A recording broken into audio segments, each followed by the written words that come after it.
welcome to BallinCraig Estate. My name is Eddie and this is my vlog.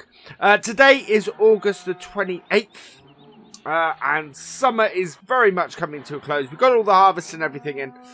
We just need to get the remainder of our hay bales. So we've got the TW5 up in the field and we're going to take the Massey here and collect up the hay bales that we still have out there. It still hasn't rained yet, thankfully. But we're not into autumn yet, and autumn does have a very nasty forecast. So we'll see how we go.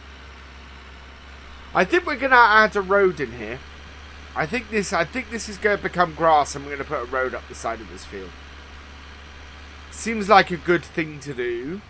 And then maybe we will make field 9 here nice and arable. It's quite a flat field for the most part. So, right, our TW is up the top there. You can see. So we're gonna try and get these bales from the bottom up the top. I think is our best bet. Got a couple in the hedge.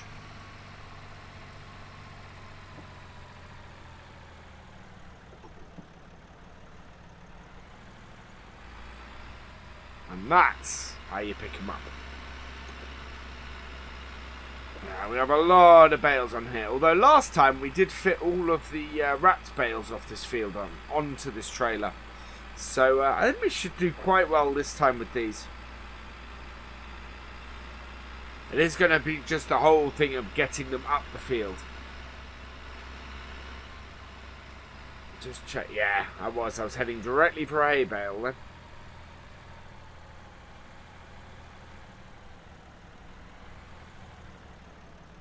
Now, this is slightly different because we're putting these on, end on.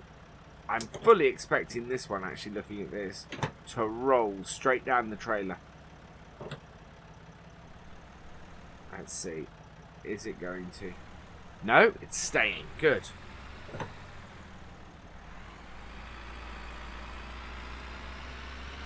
Right. So yeah, we have quite a few bales to pick up, thankfully, which is quite cool. This is going to keep us going for quite a long time, these hay bales.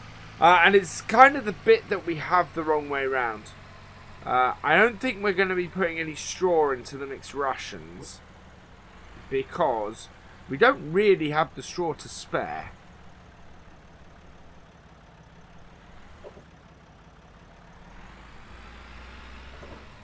So we're gonna, I think our mixed rations are gonna be hay and silage only.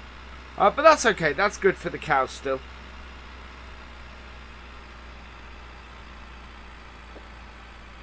And they're still going with their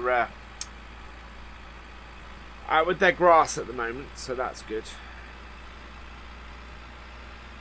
They are well fed. Our biggest problem is going through the winter with no grass for the cows. So around the other side. Yeah, we do have quite a few bales.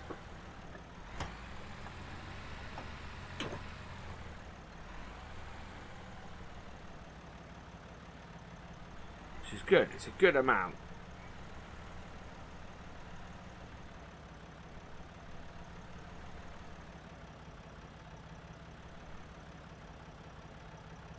Has got it. The fun's gonna come when we go to stack the upper ones. Right, as I don't trust me knocking these off here, and as I'm quite happy with how those are, let's lock those first two on that. There we go.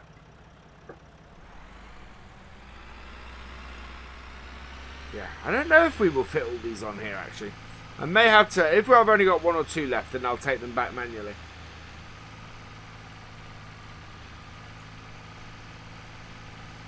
But these...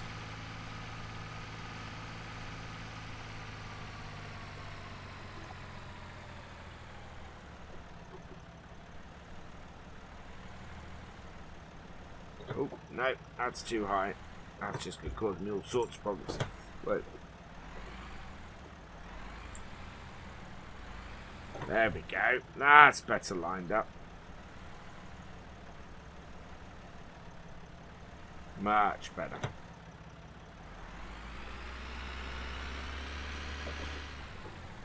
Back up the field. Oh wow.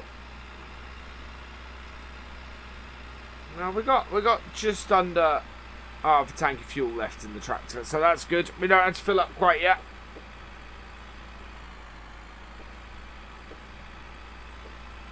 I'm finding this a little bit easier to stack than the than the other bales were, and that's simply because I've not got the pincers on it, so we're basically sticking the bale spike in, and that's just so much easier to do. I much prefer doing it this way, doing this way. But of course, you can't stick a bale spike through. What's going on there? Can't stick a bale spike through a silage bale because that will just damage it. No, I need to go on a little bit further. There we go. There we are. I don't need to move that bale now. How many more? Wow, it's getting a little bit foggy. That worries me slightly. That much water in the air. Are we going to have some rain? Kinda hoping not. Certainly it's getting darker. Yeah, that's not boding well. Oh, we haven't got any grass left out, so that's good. But, yeah. Don't really want to get my hay bales wet.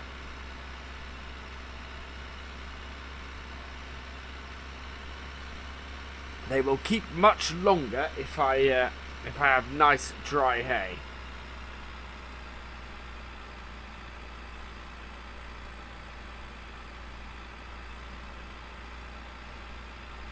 Yeah, I think we're probably going to have a couple of trailers worth here. Which is going to be very positive. A very nice, big yield off here. To the point where we might actually be able to sell some hay bales.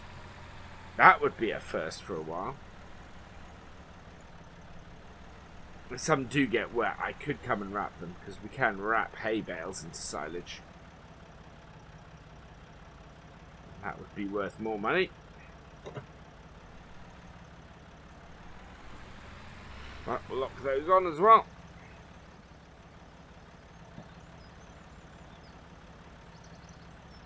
Nope. Look at that, we have it. That's unnecessary. Whoa, what happened there?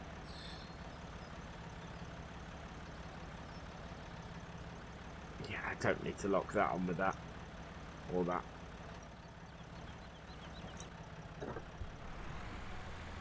Right.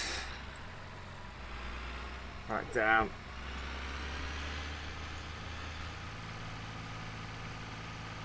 So we've got two more down here. By the looks of things. One halfway down. So yeah, most of the bottom end of this field is gonna fill our trailer.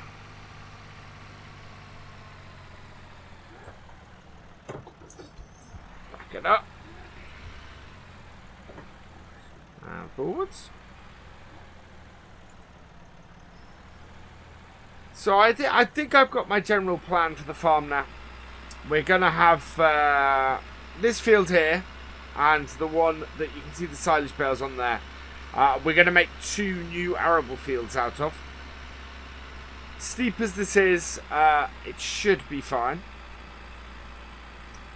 And then we're gonna have grass fields at the bottom where the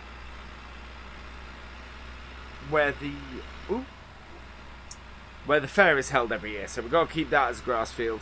And then we've got the field just the other side here that you can see. Way too hilly. Having had a look at it. It's way too hilly to turn arable. So what we're going to do is we're going to have that as a grass field. We already do. We've actually left it fallow this year. So next year it should increase its yield. And then the field that we have had as an arable field this year, we're going to make a grass field. Will that work? Yep, that worked.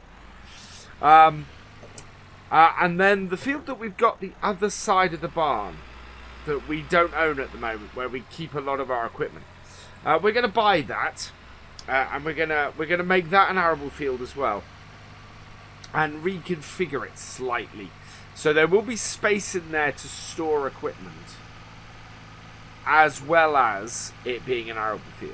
So it's going to have some space down the side of it where we're going to have some equipment storage. And I just need to make sure that I've got the space there all set up. And then we're going to reconfigure a couple of gates as well. We actually have enough money to probably buy a couple of fields, but I want to keep things... I want to make sure that we have plenty of money should we need it. So I'm only really planning to buy one field at the moment to expand the farm. Although we could look at this arable field down the bottom here, and we don't. The interesting is we don't actually have any storage space. But having said that, we do have an old set of barns that we don't use. So I'm looking at possibly investing in replacing that, which is a cowshed, with some sort of storage. And a good place to put the combine, to winter the combine, as well as be a good place to maybe tip grains. So I am looking at that. But yeah, very much. It's been a good year on the farm. It's not been an exceptional one, but it has been a good one. And I just want to capitalise on that. Expand while I can. Yeah, we definitely have... I can see the rain clouds now. I was hoping it was going to hold off for a few more days. Oh, that one's rolled. Oh, well. It just means we're going to have to get one more down that. Now on this side. And yeah, we definitely have more than one trailer's worth here. Because we have all these ones at the top of the field. I think we've got all the ones down the bottom, haven't we? There's one halfway up over here. We'll come at it from below. It's in my blind spot at the moment.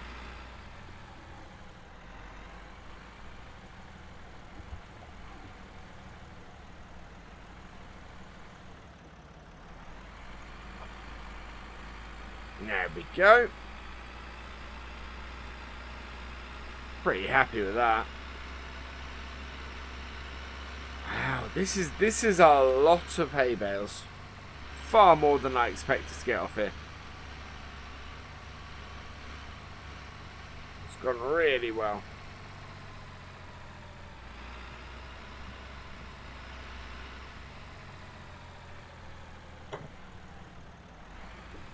And the stacking's not going too badly as well.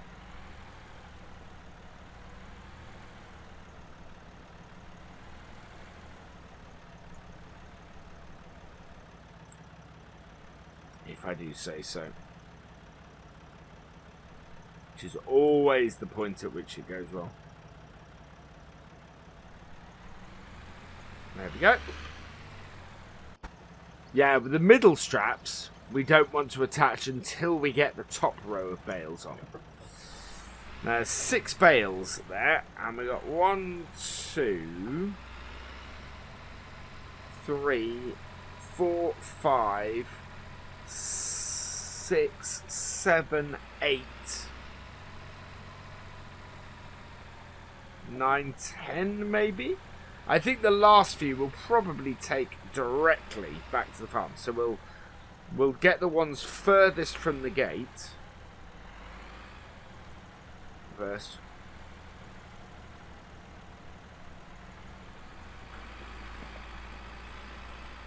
Yeah, 1, 2, 1, 2, 3, 4, 5, 6, 7, 8, including the one on the front, 9 with the one in the hedge, and 10 with the one over there that was hiding. So yeah, we've got 10 more bales to fit on. I don't know if they will fit on the front with those, front and the back. If we had that, we can fit 10 more bales on here.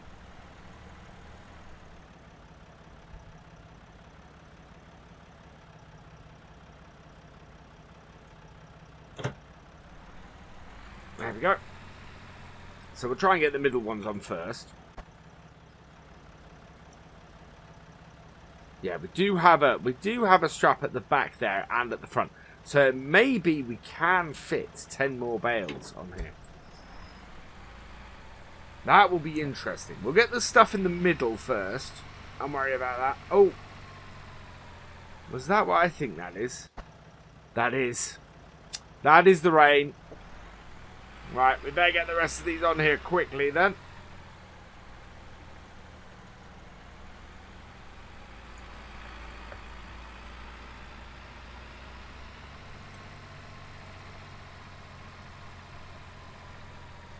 And we'll probably unload them once the rain stops.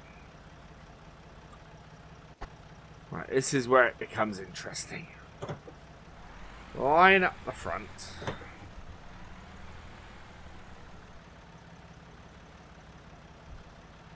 And then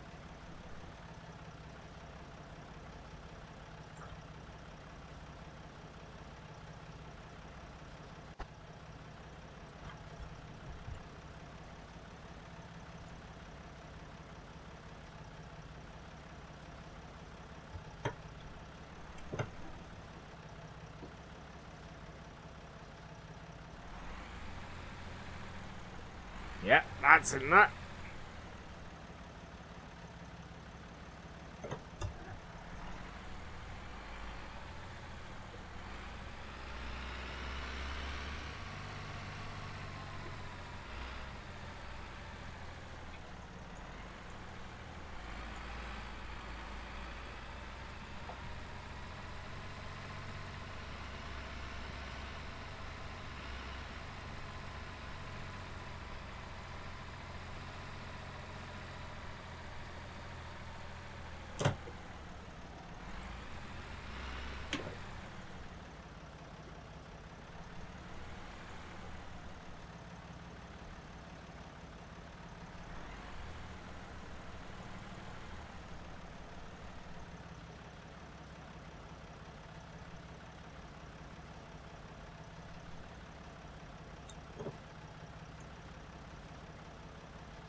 That's pretty good.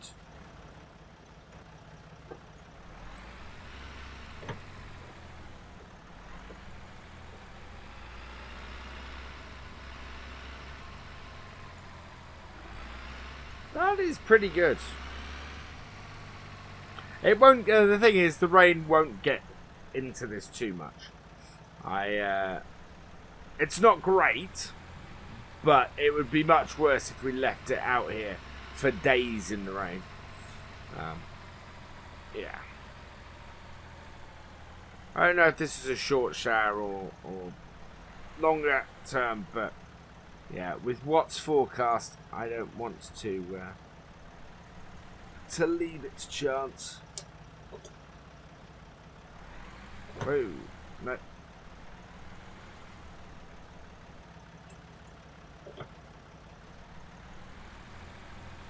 There we go. Ooh.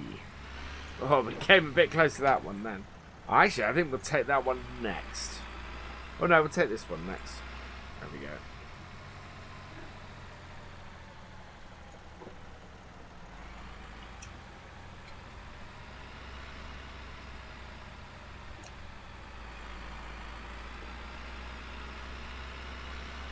Yeah.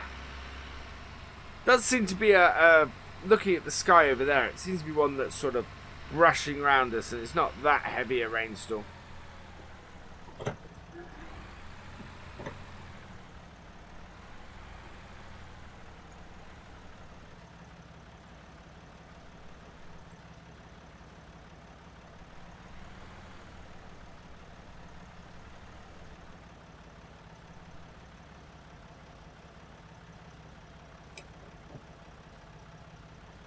Whoa.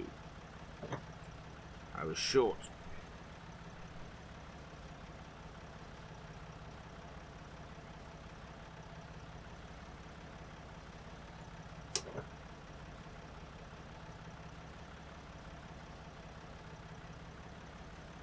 There we go. Another one on.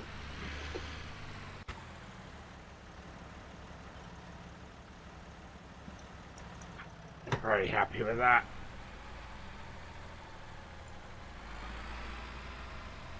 Right, we'll get this one over here now. Get that on.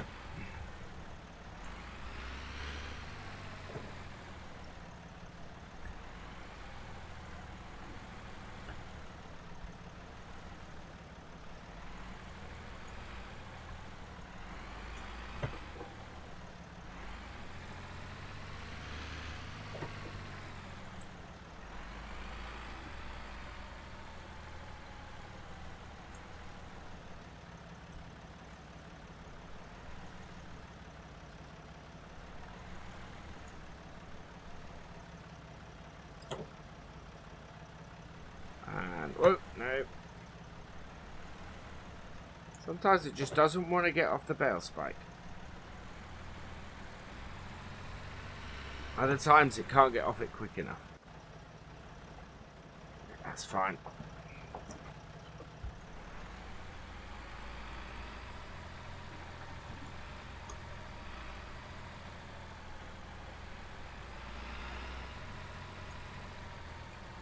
There we go.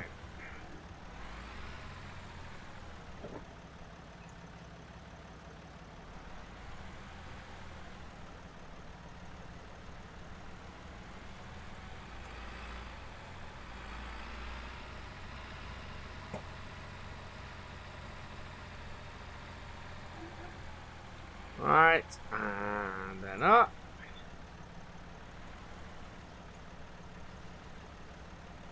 If I can see the bottom of the bale, it's really quite helpful.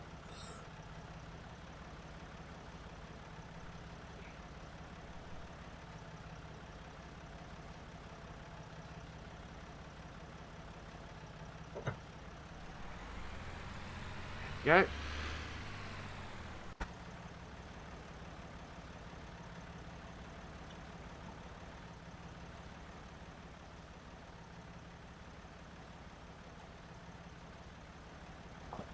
Right, cool.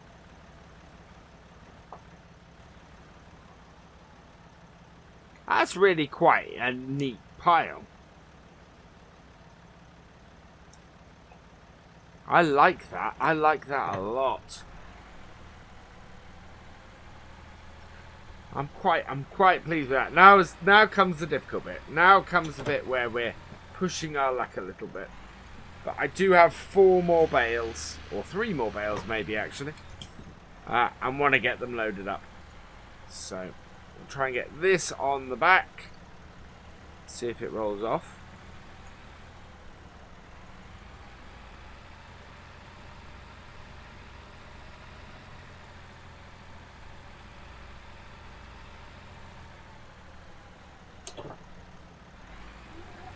Yeah. The ladders should allow me to do this. It's a pity we can't go up any higher, but I think the tea tub might fall over if I tried that. No, this should work. A little bit further.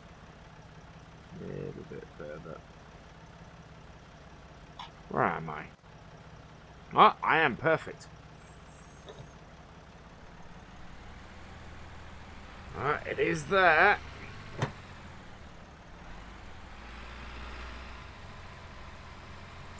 And my other two, I've got one here and one in the hedge, I think.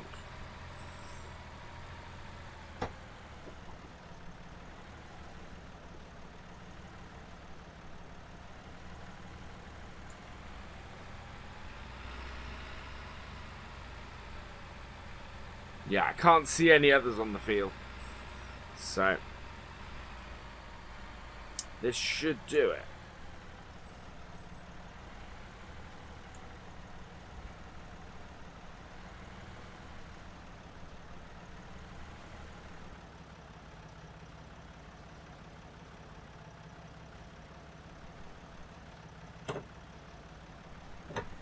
Nope.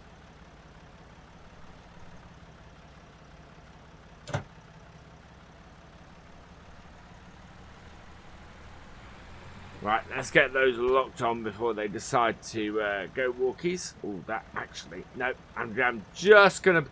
I'm not going to try my luck by trying to push that further on. It is on there, and I'm happy with it. Right.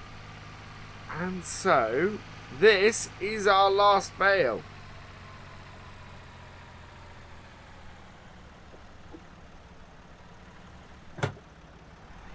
Oh, wow. Right.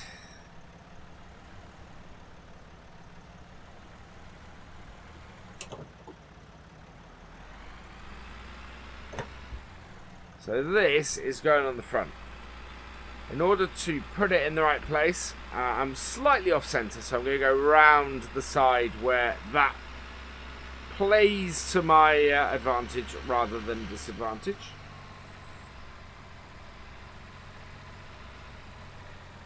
Right, I'm going to try and get this on the ladder at the front.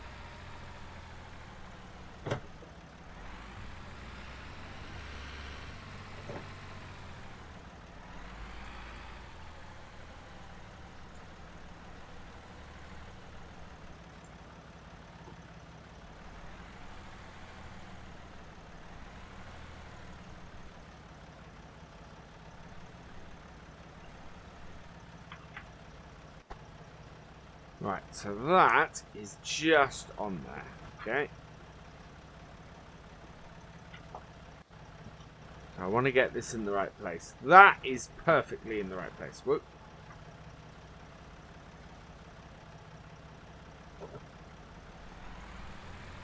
So roll off. There we go. Wow.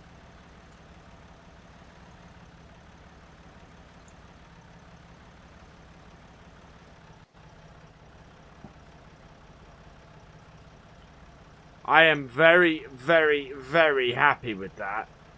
Right, let's get these undercovers. So, I'm going to leave the Massey here. Jump into the T-dub. And away we go. Get these out of the rain. And away. And everything will be good. I think what we're going to do is we'll back this trailer into the barn at the far end. Ooh, need to be careful. On a slope like this, we are fairly top heavy.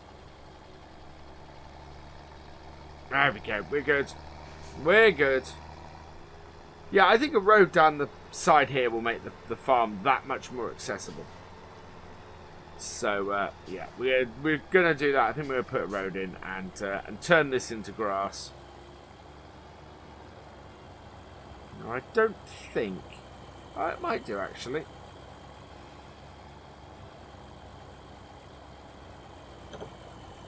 I'll be too tall.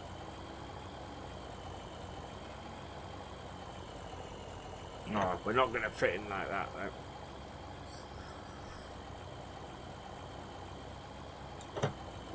Reverse up to this.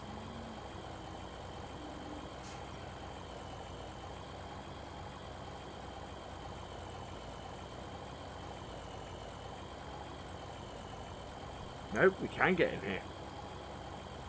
So as we don't hit the post in the middle, all will be good. Scraped it a little bit. Just straighten up.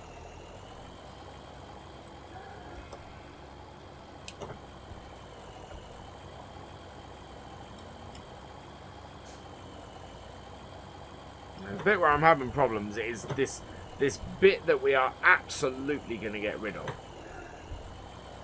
Yeah, these feeding towers are just make things impossible to do.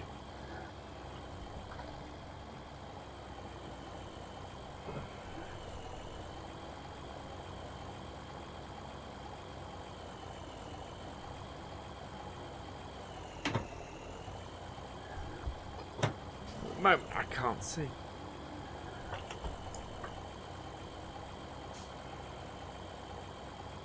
What I'll do is hug that wall, get this in at an angle. There we go.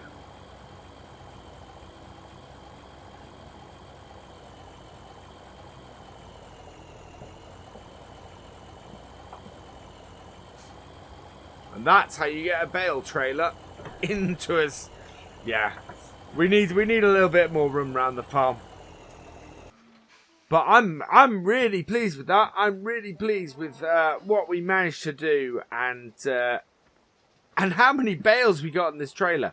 What? So that's 8, 16, 17 bales we got off that field. That's fantastic. Along with the 5.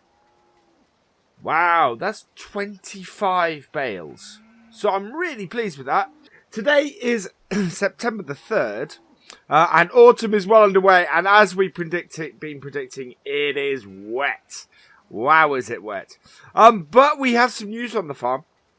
Oh, looks like we've got some sunshine over there. That's good. It may clear up this, but we own this field. We have used some of our harvest income and income from the cows and everything to buy this field. So we're going to be expanding the farm a little bit. So my plans basically are to clear all our machinery off here that we have at the moment. But then I'm going to create a roadway into the field here at the side.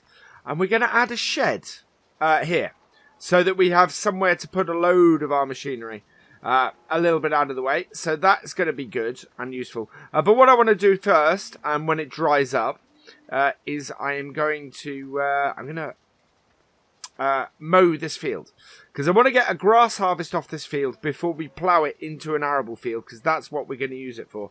Nice big arable field this. But first we've got to get all our equipment off it, so that is what our primary job is today. We also, if I have time to show you guys, we're going to be doing some work with the animals as well. Animals need feeding and cleaning and all that kind of good stuff, but for now we need to clear this field. So that's what we're going to be doing to start with.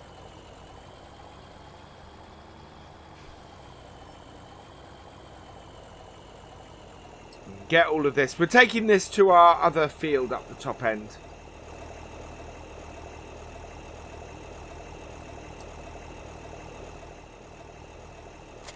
So that we can get it all cleared away, and then because that's going to become a grass field, so we are switching stuff around a bit on the farm. So yeah, so we're going to create a new sort of storage area for equipment and stuff up here, and then down this way, this field here that was our arable field this year, we're making this into a nice big grass field. We're going to put a road up the side of it, make this all grass.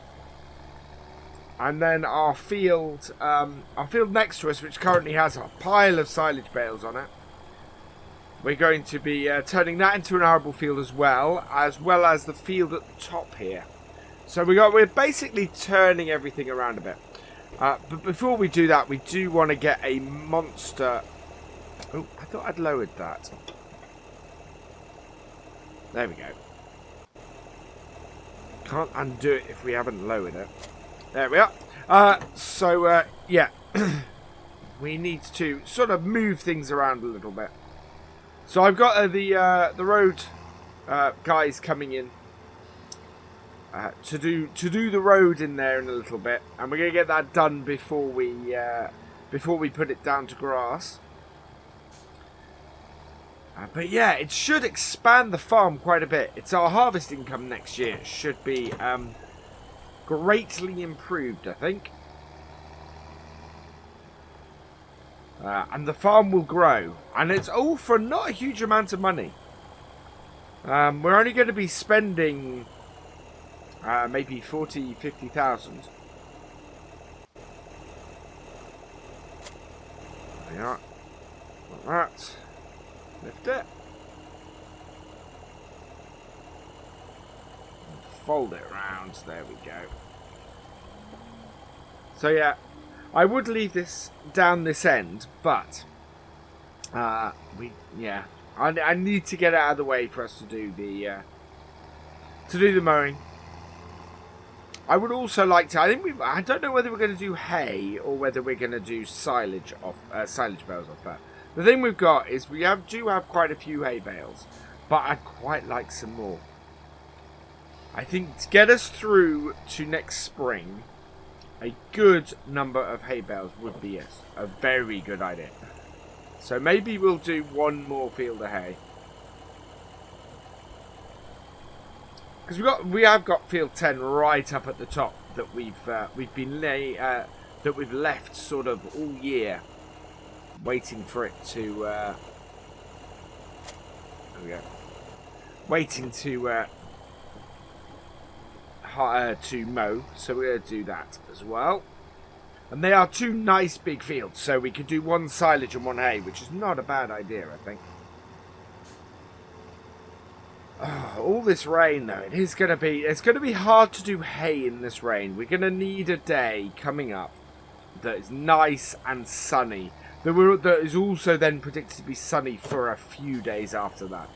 Because if it isn't, then we just can't dry the hay. It's all going to have to be silage bales. Because that's the thing, wet grass actually makes pretty good silage bales. Oh, this is an old bit of kit. Oh, let's not scrape it along the ground. No, there we go. This is a very old bit of kit. We've had this Joskin pit for a while. This tray. I'm not sure it's much use to us other than we just basically have it kicking around the farm. But yeah, we're only going to put a lean-to on the side of the field there. But it is a good place to build one. I'm considering one the other side, but the trouble is we may encroach a bit far into the field doing that with the gate there. To get round the gate, we'd either have to run through crop then, or we would have to... or we've got to extend the ground out a little bit further than I want to. So yeah, I don't think we're going to do that. I think that would be counterproductive at the end of the day. We'd lose more field than I want to lose, because it is a nice big field, and it is going to make a fantastic arable field. Right, nothing left that way. We have our wrapper and our mower, which is perfect actually, because the last thing we want to grab is the mower. Obviously, I'm just going to leave it on the tractor because it's not much use to us. Well, actually, I can't leave it on the tractor because I need to use the feeding tray. Ooh. I cannot spin round in my seat. It's not an easy thing to do. You end up with your legs the wrong way. Right, there we go. I'm just going to put this down the other end as well. Yeah, this very much is one of those days where there's not much else we can do. I am happy with all this rain having come, though, that we've got all the hay bales and all of the straw bales in, because that would be a big problem if we didn't. If we hadn't got that, then yeah, we'd have lost bales to this. We've got the silage bales still out, but we don't. They're fine because obviously they're wrapped, so they have no issue. But yeah, the straw bales and the hay bales are nicely undercover here in what is a silage pit. I mean, that is a silage pit, but I've never really found a use for it on the farm. You know, wrapped bales are a fine number. There's nowhere really round here that takes silage, just silage. There's stuff that takes silage bales, and we can sell those. But yeah, nothing takes silage around here. So we always would end up with a huge amount more than we need. And of course, you don't want the silage sitting there forever. It eventually goes stale. So for anybody wondering, that is why we don't. That's why we do silage bales on the farm and not the silage. To the point where I'm actually thinking of replacing that barn, with one which is more appropriate, one which doesn't have that great big girder in the middle of it, which just really gets in the way all the time. Right. This is the last bit. Yeah, so we need to cultivate and plant this field, but we can't really do that yet.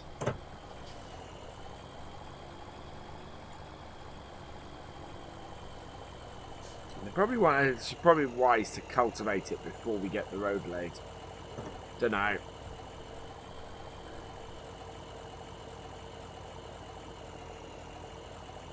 There we are. I think that's down. Yeah. There we go. Right. So that's everything off the field except for the wrapped bale grab. So we need to get the little massey for that. But to do that, we are going to need to... Oh, we've got some grass to clean up as well. Yeah.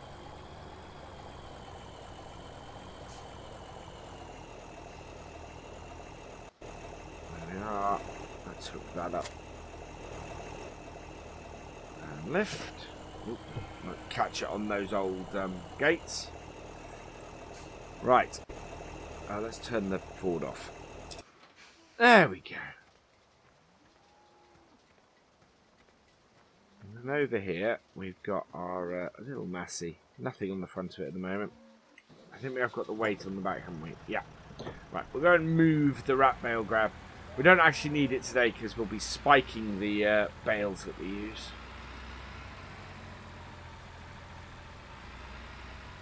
But we do need to get the cows cleaned up a bit first.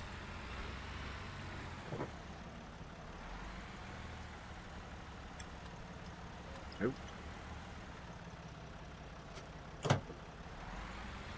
Right, just move this to the other side of the fence. Hopefully we'll be able to store the vast majority of our equipment around there. There we are. A little too close. We also have a shed that I need to go and investigate. I think it might be a good place to go and winter the combine. Away from the farm. Because obviously, general day-to-day use, we don't really need the combine taking up a shed.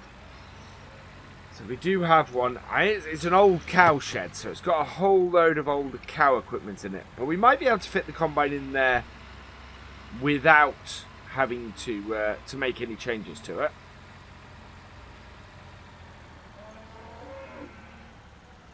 There we go.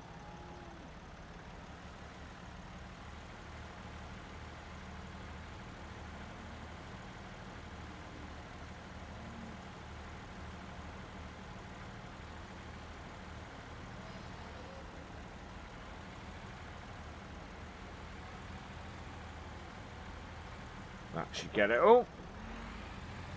Yeah, because they are mucky cows.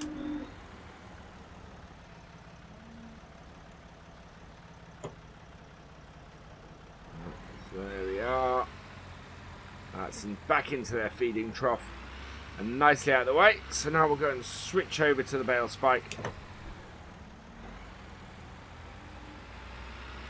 Yeah, these feeding... feeding silos we're going to get rid of as well. They're something that just aren't used anymore, and as a result they are very, very out of date and yeah, not useful to us at all.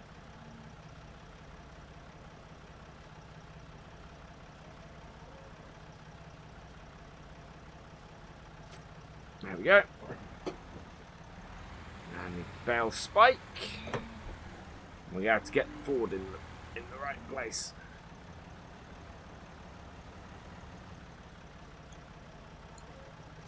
There we go. In we are. So much rain. I hope that brightening sky means we're going to get a respite from this, because a really wet autumn is not going to help us at all.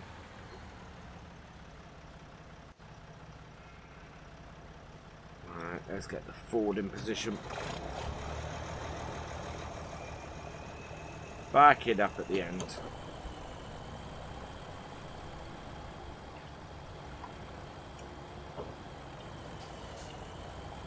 This does have its own pickup for round bales, but I just don't trust going anywhere near the round bales with it.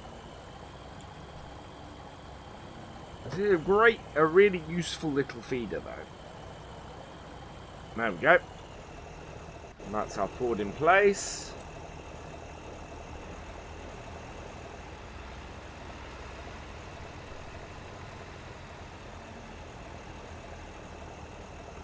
Someone was mentioning or somebody commented in one of the vlogs the other day that the TW5 is an American tractor. To be perfectly honest, I don't know. We bought it second hand. So it's quite possible that somebody did ship it over here to Ireland from America. Very possible. You never know. Very difficult to tell with tractors where their origin is. It's certainly got its number plate is a British one. So, you know, from that point of view, it seems to be registered. It's possible somebody shipped one over and registered it in the UK. But it's yeah, I don't know exactly how that would have happened.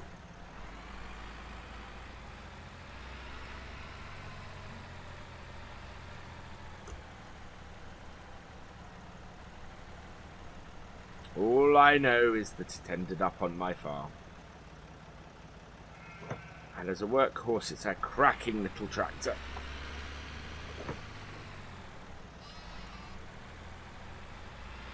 There we go.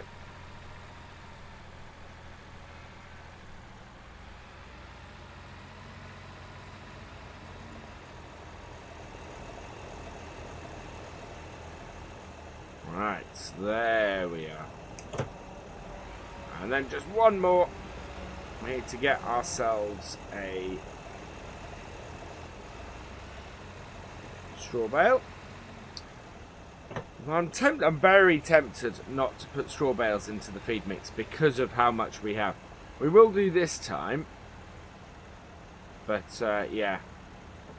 If we put straw, we don't need to put straw into the mixed rations. It's quite often, it's a great way to pad the rations, so that you don't have to worry about using up the more expensive silage or hay bales. But when you've got less straw bales and you need straw and you need twice as many as a result, this year it might be wise not to do that. Right, let's turn it on, and then let's empty it out. We'll back right up and pull forwards.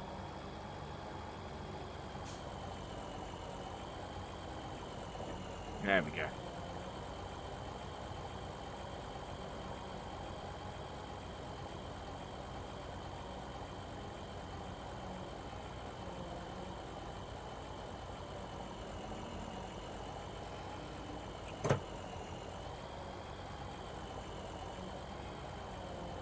There we are. That's them fed. Perfect. So let's park this over here.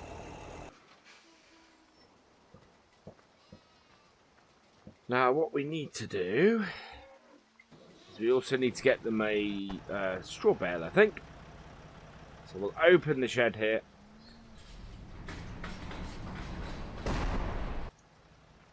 Perfect.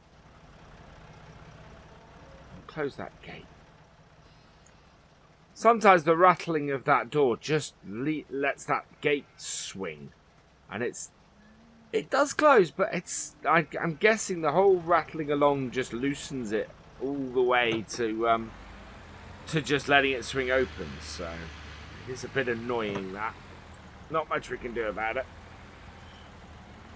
Yeah, we are going to have to spend a little bit of money for the winter getting some more straw bales in, I think.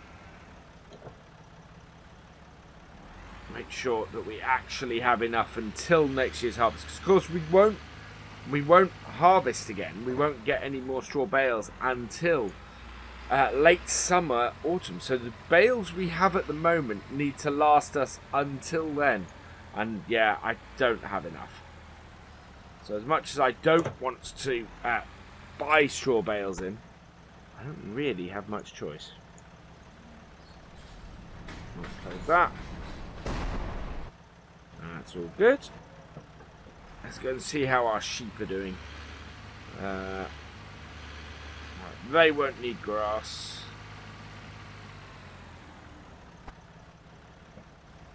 I know that much.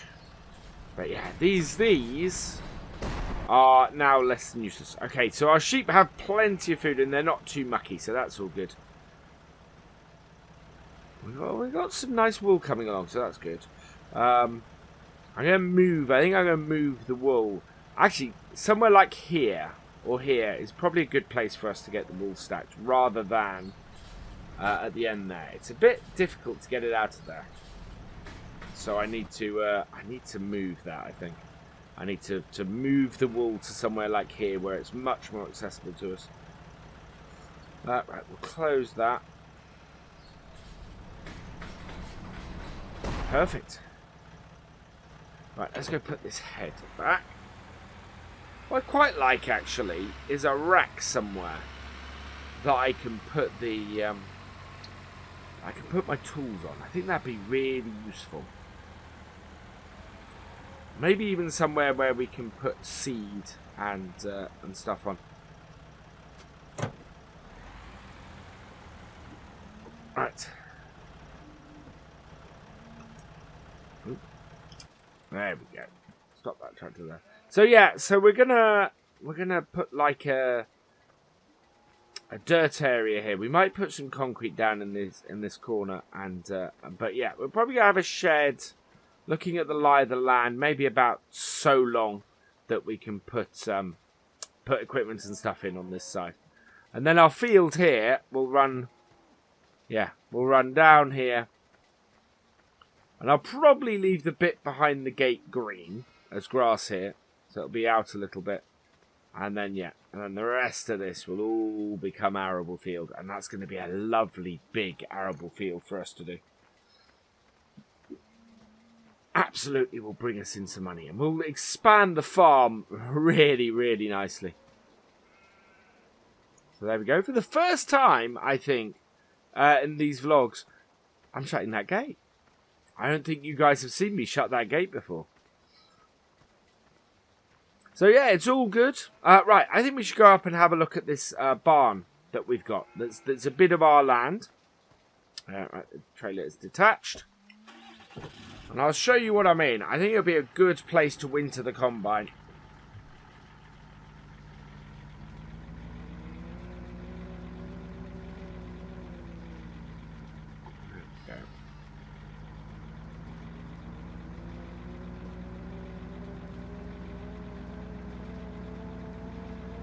I think it's going to be fairly late in the day we plough the grass fields we're going to plough, because I'd like to get another grass harvest off of them as well.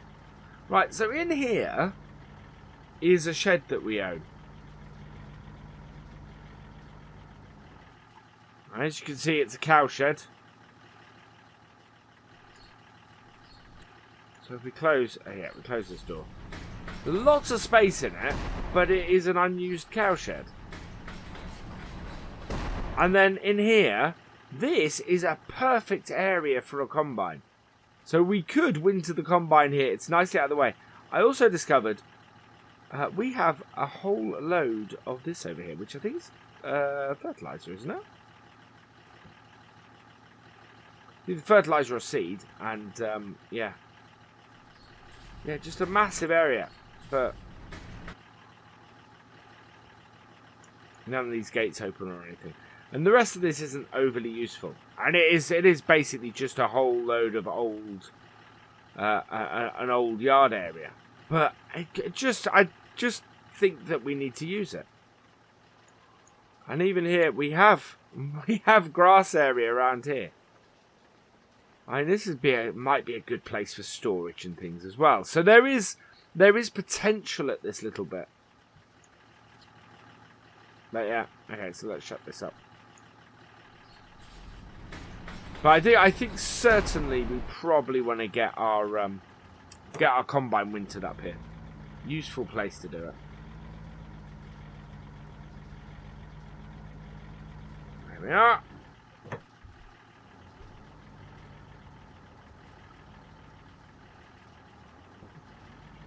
Head back.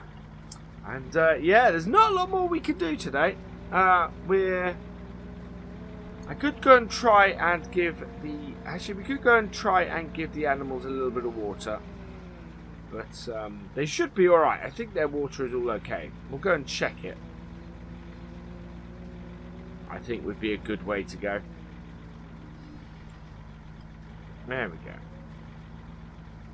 I will stop here because it will be a little bit difficult, I think, to get past the tractor at the moment. Yeah, you can see plenty of water in the cows, so the cows are all fine. Close that again.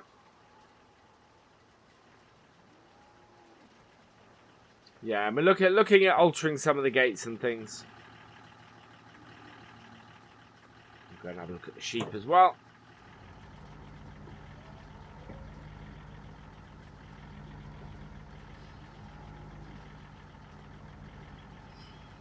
It's rather hard to reverse this landing, but you can just see out of that back corner window.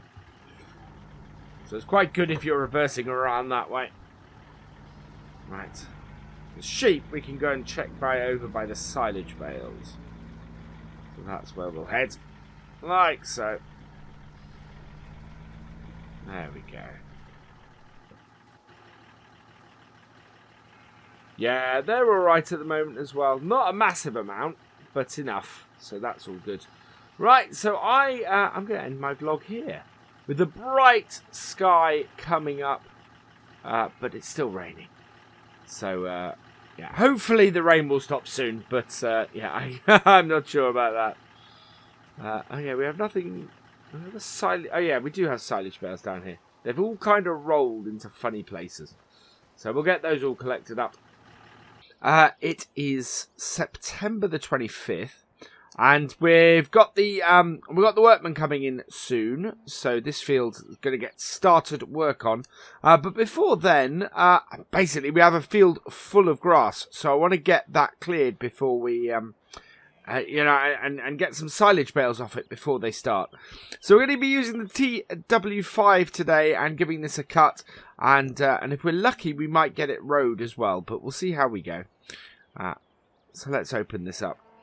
Oh, not rowed, tethered, I mean, of course. There we are. So let's jump in the TW. Get us started. And away we go. So yeah, this, of course, we're turning this field into an arable field. But there's no point in this grass going to waste. We can offset some of the cost of all this with a nice group of silage bales to sell over the winter. That will be fantastic. So that's basically what we're doing today. A little bit of extra cash.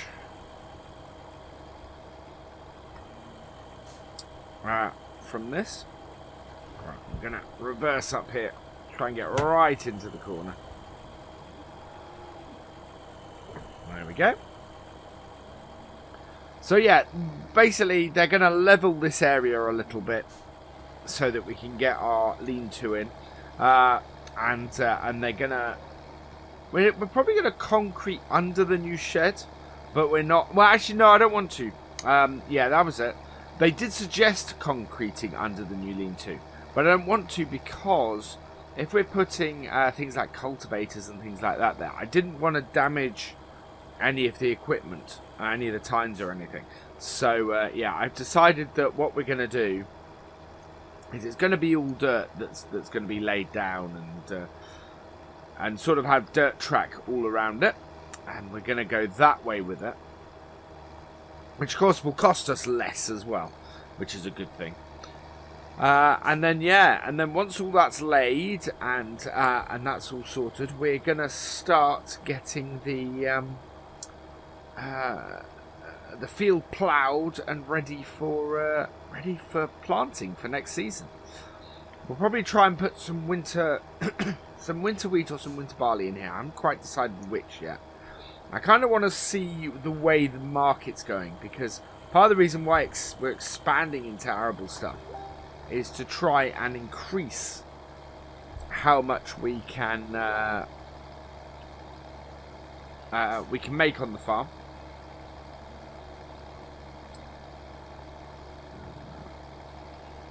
Yeah. So if we can make more money on the farm by expanding into a little bit more arable, that is only a good thing. I'm considering talking to them. We haven't agreed this with them, but so maybe seeing if we can get a lean-to or even just extend the dirt along the back here so that we've got somewhere else to put silage bales. Right here, just jump out, close the gate. There we go. Perfect.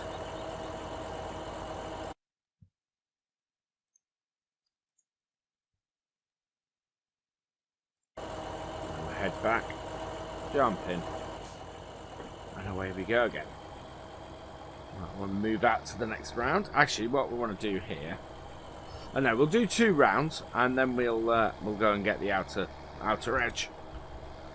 Although that actually gives a good idea of the edge of the field that we want to create. We don't want to go right up to the hedge, to be honest. And this works quite well as a good indicator of where we should be ploughing. So I might just leave that as it is. Right, there we go, and round. It's quite a nice big field, this. And one of the things is it's not too uneven. I mean, it's not perfect by any means, but it's not going to cause us any issues with the combine. Whereas field 10, which I'd originally thought to convert to an arable field, that does have the issue that it's just way too wide. Way too uneven. It's kind of just a whole group of hills, or a whole group of lumps. So we're not gonna do that one. We've left that fallow, and we will be doing that later in the autumn. We'll give that a late autumn cut, and probably make some hay bales out of that field. But this we're going to put to silage to offset the cost of the changes that we're making to the farm, which makes sense. There we go, and we're on to round 3. You can see why we're putting the shed there and sort of squaring the field. We're basically squaring the field off a little bit, with where we're putting the shelter in. I couldn't put it on the side of the barn because it would just then go too far into the field. We want to keep a large arable field from this. I'm also going to be moving the combine in the next couple of days. We need to winter it, so we're going to move it to the barn up there. So that will probably be done by the next time. And the thing is, I need to get to working on our current arable field, which we're going to turn to grass. I need to get that seeded soon. So I need to get that cultivated, and of course they're going to lay the road down along the edge of that field. So I need to get that cultivated and seeded with grass, of course, ready for next year. And it's just, yeah, it's now getting everything prepped for next year and trying to get, hopefully getting one more grass harvest out. And we do have a lot of silage bales to sell. We are going to make a lot of money off silage this year, which I'm really pleased about. I'm just trying to keep an eye on the price at the moment. I want to sell when the market's high. So, yeah, as soon as that happens, we'll probably get a lorry to come in and load up and take them away. For us, it's a bit, well, we'd be doing a lot of trips, and it's actually less cost effective than hiring somebody to come and load up and transport them for us. By the time we've spent all those man hours loading up our little massy bale trailer and getting that over to the bale purchase, and yeah, it just gets too much.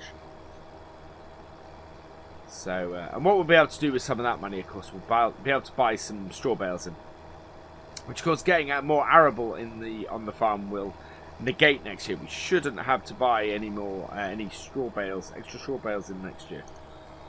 So that should be the whole point of this. The whole reason for this investment, absolutely, is to try and minimise how reliant we are on external stuff. Because if we can do that, then we will make more money. We will do even better. So.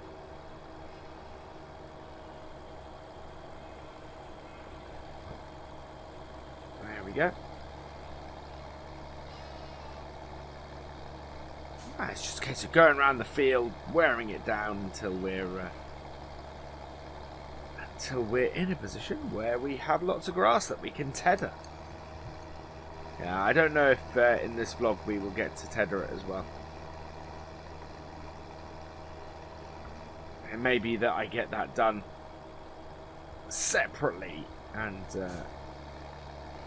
you guys just come along for me to bale and wrap it a bit later.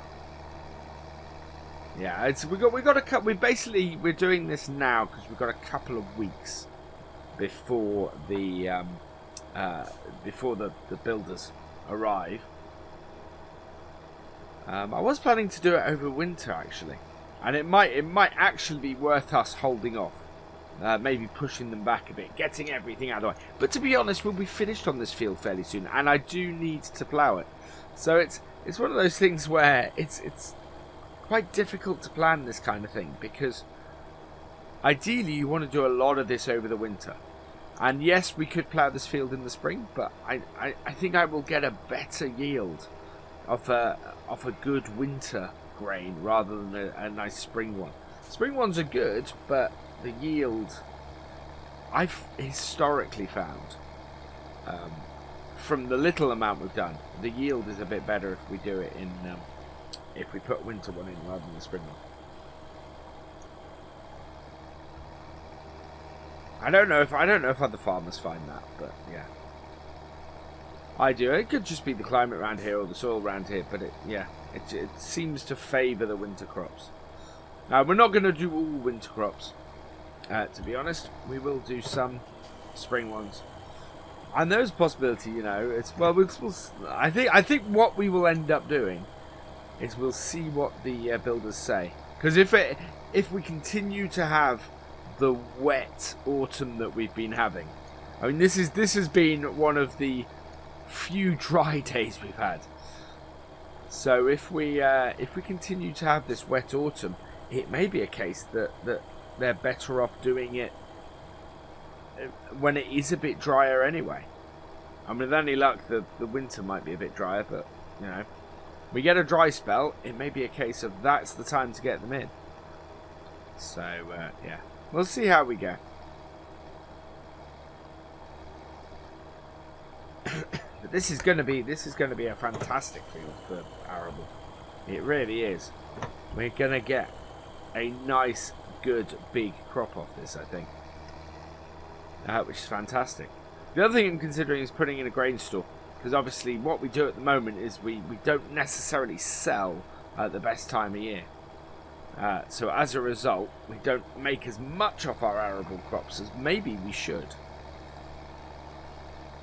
So that then becomes, where do I put grain store in? And the obvious place for that actually is those barns that we own.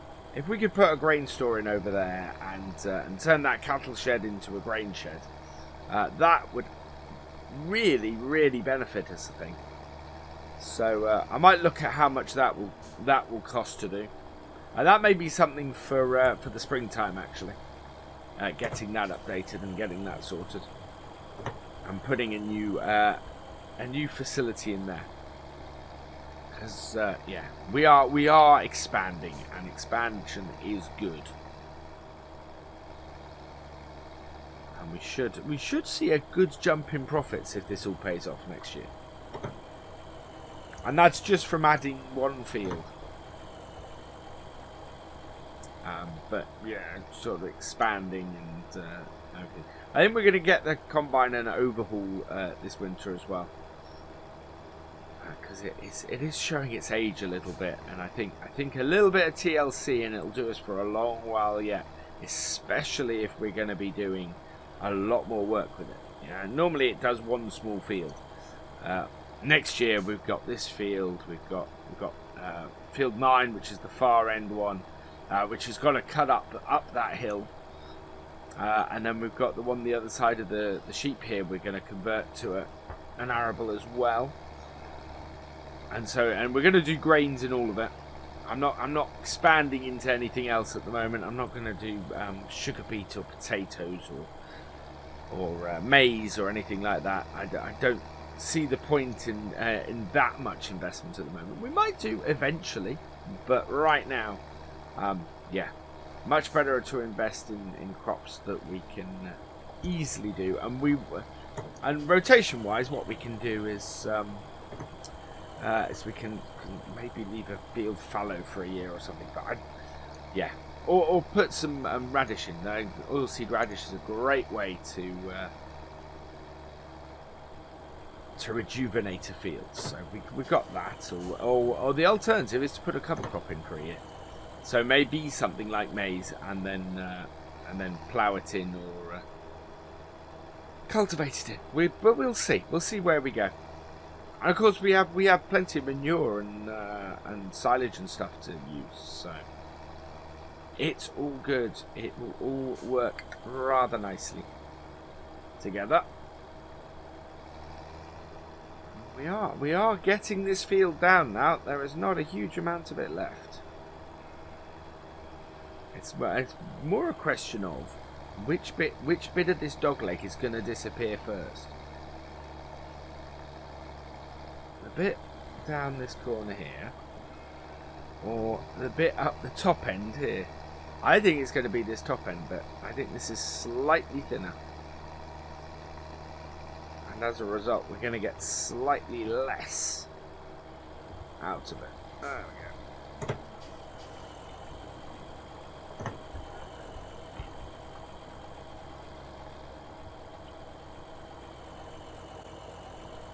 But it's slightly less out of it, maybe. I'm not too sure. Oh, these corners getting sharper, certainly. Right. Where I would love to tether this, but I don't think with the width of our tether we're going to be able to do it today. No, I think we're just going to end up mowing this field, basically. And I will get it tethered and baled next time. Yeah, we may do a few vlogs over the next week, I think, and just get this field done and cover this. I may also get the other fields cut again, and maybe break it up with a couple of bits. But we need to. The thing is, we need to get these baled and wrapped. So it's not like hay bales where we wanna ted it and then leave it for a bit. This we wanna, especially with the wet, we wanna get it rowed and baled as quickly as we can. Otherwise, it'll start rotting in the field, and when it starts rotting in the field, the amount of grass we get off it just plummets. So it's, yeah, I don't want to do that. I wanna get as much money off this field as I can. We have plenty of silage bales on the farm, and it's actually a slight pity that there isn't a local BGA, because we would sell directly to them. We'd sell silage directly to them. But yeah, they're not. Nothing like that here. Well, that'd be the other thing, would be to start up our own little electrical company. You know, see if there's a yard or an area that we can invest in that. But to be honest, right now, I just want to invest in some new arable crops. Build the farm up, and then, yeah, maybe at a future point, that is the way to go. We make so much silage, we can make so much silage here, that would be very profitable. We could probably power the entire town with that. You know, I mean, that would be a good thing. Make the town much more eco-friendly.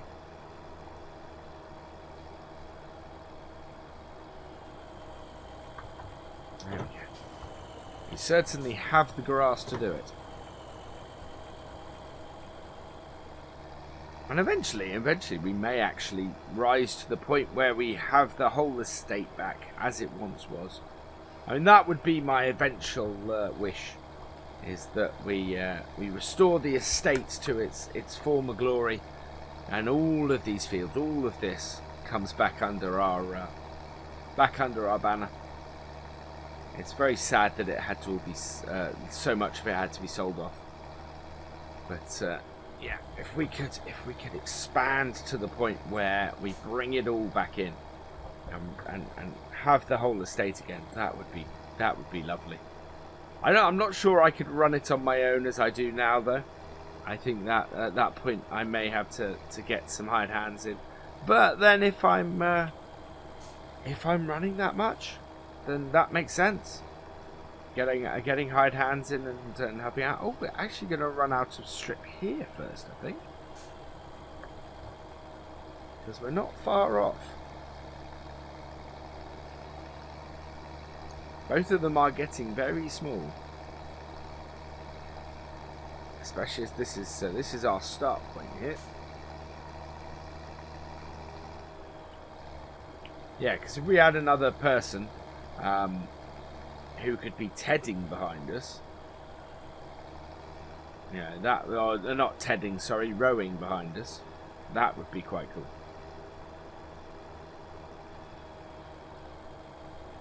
There we go, round. Wow, that's just absolutely brilliant.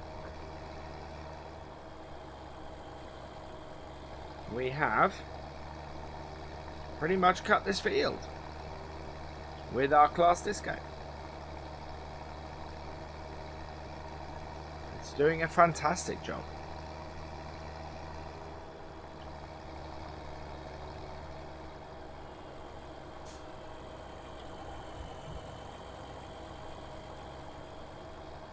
There we are.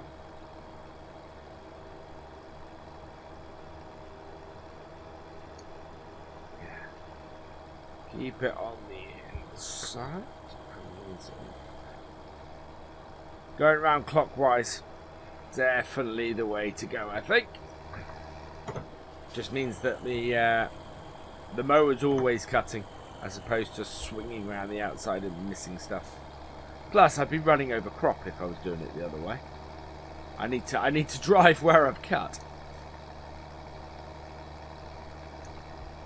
There we are. Oh, almost there. A little bit now. Should think maybe 1 or 2 more rounds. Yeah, especially when it's such a wide turn like that.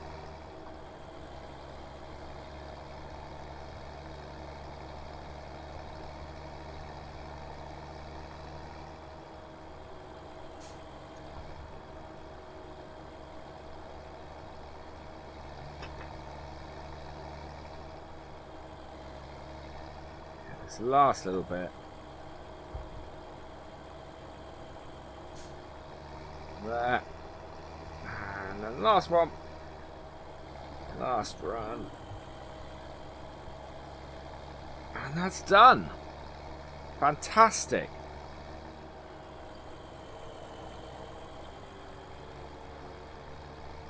Fold that up and we'll head back to the yard. And yeah, I'm really happy with that.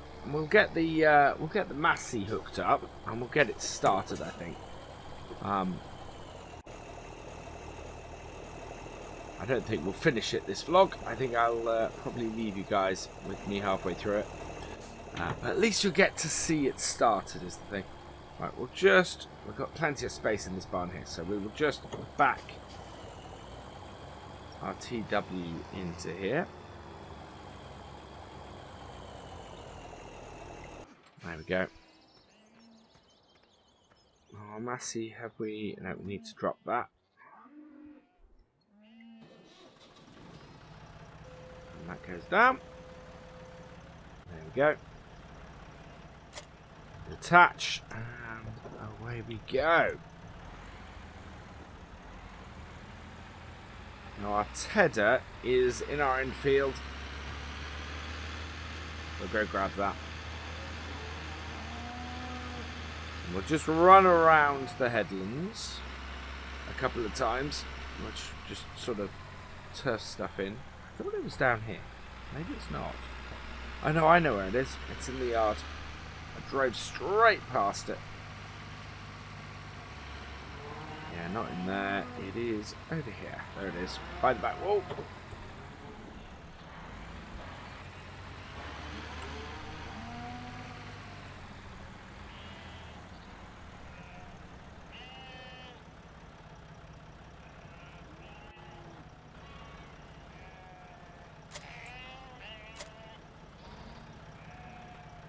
Right, and lift it.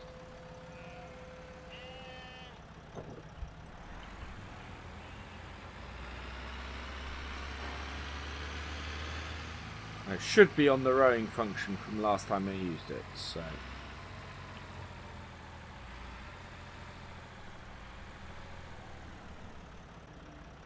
Right, we need to switch it over, so let's do that. There we go, and unfold it. And it looks like, actually, first time we want to go around the other way, because we want to push it into the middle of the field. I think we're only going to get round once, to be honest, but that'll be a good start. So I'll close the gate so we don't hit that. There we go. Right, and I will lower it down, start it up, and away we go. Yeah, there we are. Perfect. So we'll head around the field. We can go quite fast, actually, with this, which is quite nice. It's not a high. It's not a high power usage. This rake, this windrower, which is why I like to use the Massey with it. Give the Massey a little bit of a leg stretch and get this round the field and do this job really swiftly, actually. It's the nice thing about it. It allows us to get all this done and out and finished really quite nice and quickly. And if we just stick in these rows, it actually means that it makes it quite easy to do. Yeah, it does fling it a bit further, but that's alright. But yeah, I don't see our combine or anything having any issues on this field. I don't think it will. It should work quite well on here. Right, and that has got one round. I think we have just enough time for me to take you round the other way. I'll lift that up so that we don't go and rake stuff we don't want to. go. There we are. So now we stick fairly close to that.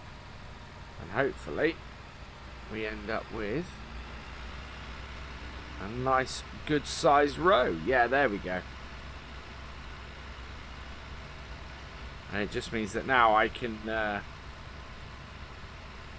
work the field quite nicely as well.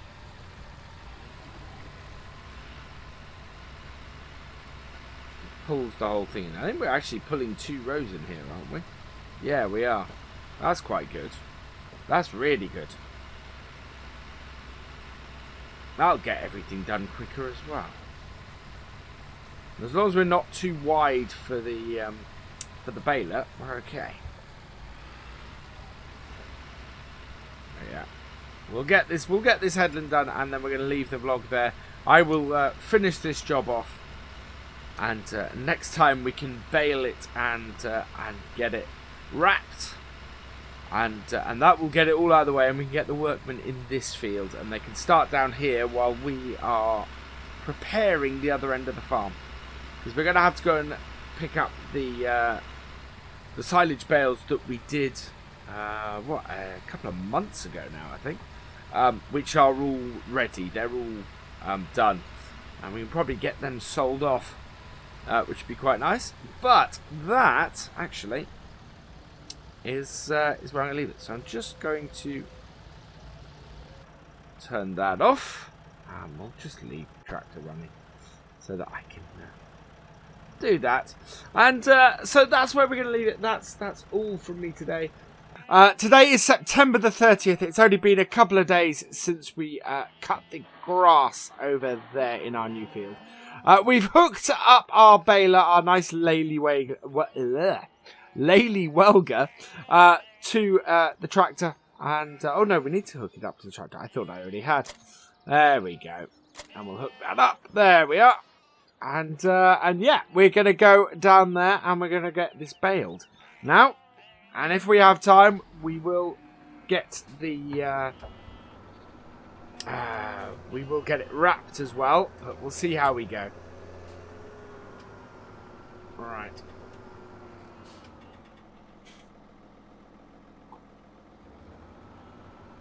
Right. Let's get into here. I'm going to start up in this corner. Here will be the best place. Right.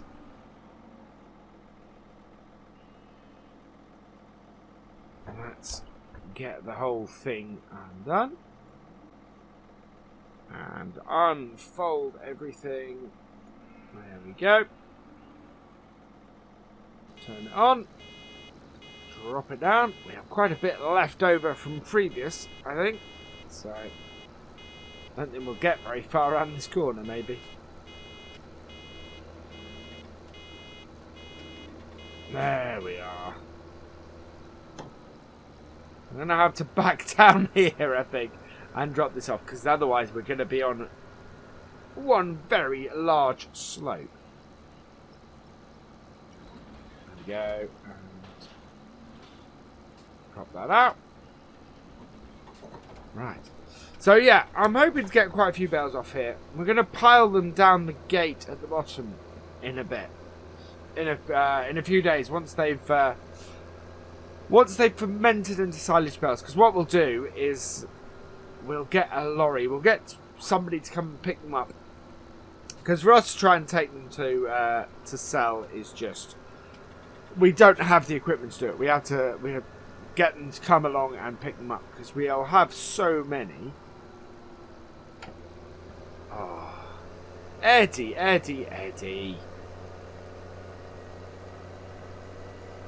So this is what happens when I'm trying to chat to you guys, and forget to put my pickup back down. Right, here we go. That should now be doing. Yeah. So as I was saying, we will be getting the basically person who's purchasing them. They'll come along in a lorry and pick it up, and we won't have to worry about that. We just need to get them near our gateways in order for them to do that. So that should be easy enough. We're going to get a lot of bales off here. Because we've not gone very far. Right, I'm hoping this isn't going to roll from here.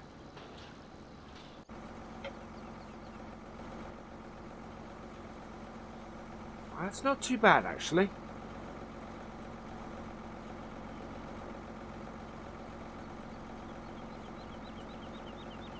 That's not too bad at all.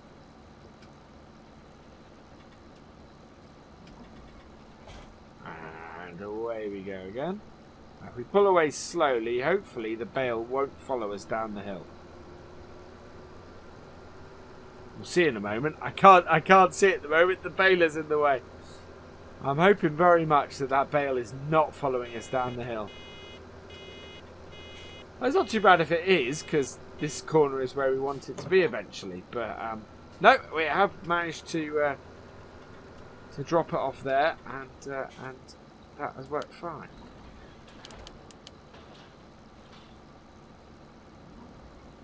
There we go. Right, next one. So that's 2 already. We've got 1 off that side. It's a really good yield off this field. Must have been well fertilised by its previous owner, because obviously we didn't have time to do it before we started work. This is the only grass harvest we're going to get off here. We're going to be doing normal harvest on here from now on.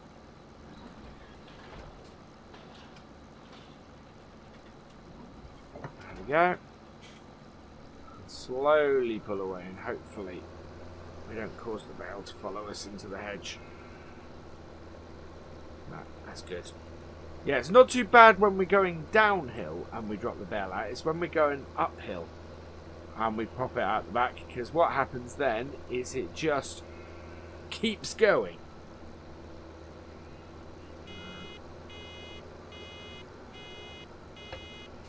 I was hoping I was going to get back to the start, but that's not going to happen. Right, now here it might just roll. I'm hoping not, but I reckon it's going to. We'll see in a minute. Blocked at the moment. Yeah. So yeah, this should give us plenty to work with, and of course once we've done this we will get a nice amount of money from this to pay towards our improvements.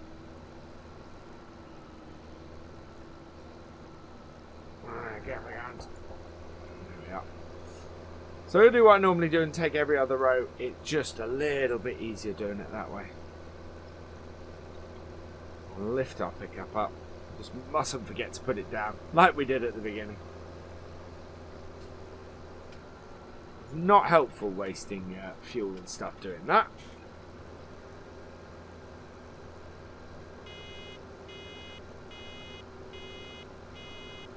Oh.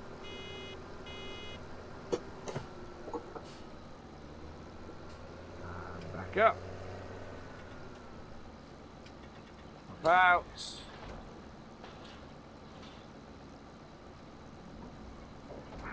We go again.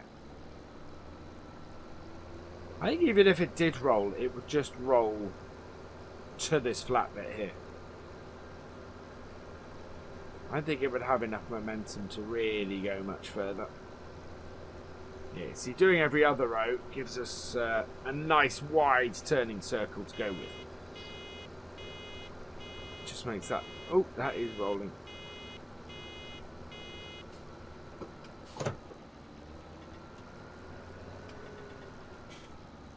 I think we actually have to... It'd be better for us if we completely come to a stop.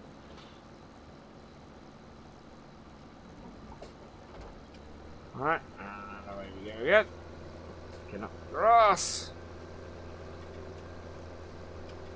We are getting a decent number of bales off this field. It looks like the grass, even if we weren't turning it into an arable field, I think the grass would still need a refresh anyway. It's always wise to replant after a little while. Not as often as you need to do for, say, crops where you'd need to plough sort of at least every few years. You should plough more often. It kind of depends what you put in the ground, to be honest. But just make sure if that has rolled, it's rolled against the back of the baler so that it stops. Very much prefer that it didn't roll right down the hill. We'll get the little Massey out again with the wrapper. Yeah, we are getting a lot of bales out of this. That one is rolling across the field. Never mind. There we go. Yeah, it is an impressive amount of bales we're getting off this.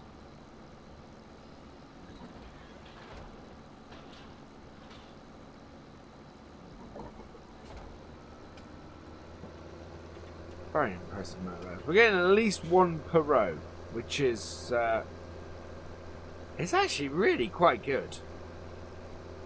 A really good number of bales, that. Can't see whether that one has no, that stayed where it was.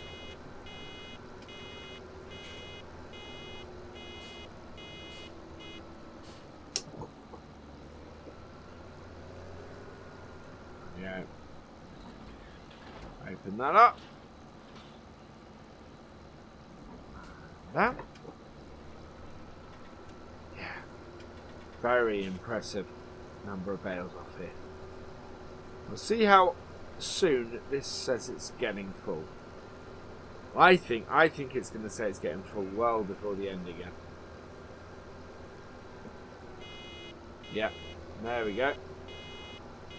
It's about a bale per row.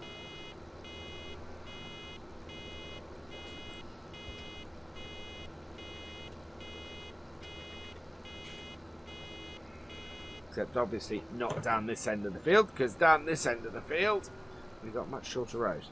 But in general, the rest has been, you know, really quite high. And in fact, you know, we'll still get a couple of bales at least off this. At least off this patch.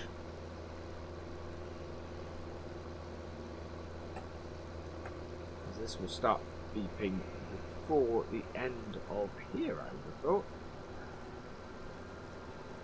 There is still another row on the end. Okay.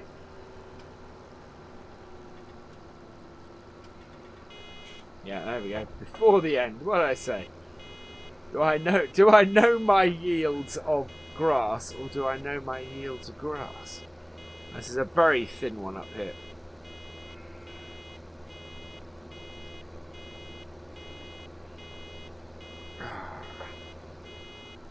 Very cool.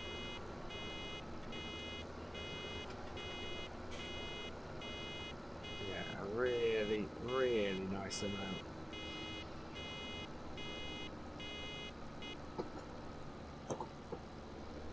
Right, and unload again.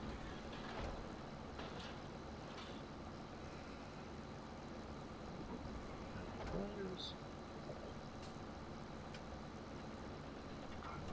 we go. So if it is resting against the back, I don't want to pull away too fast because it just then gives the bale momentum.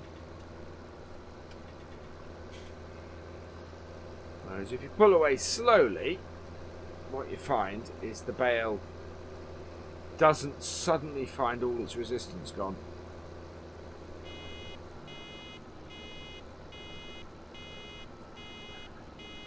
Oh, I'm going to try and get that bit of grass there. Don't know if it's successful. Yeah. 4 more rows to go.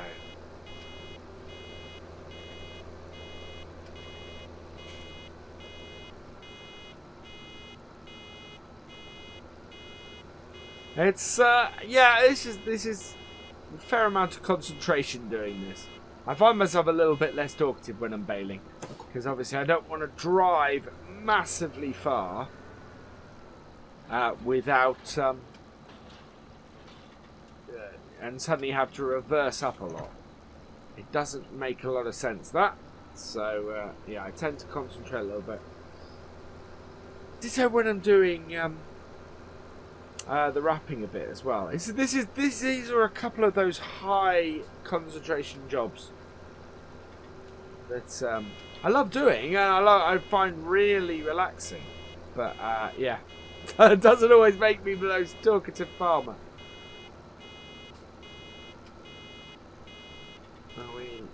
There we go. Nice and full. 2 more rows after this. And then we'll go and get the wrapper and get this wrapped as well. I think that's up at the field on the other side. Did we get that grass? Yeah, we did get that patch of grass. Excellent. I knew it was worth trying to squeeze past that bale.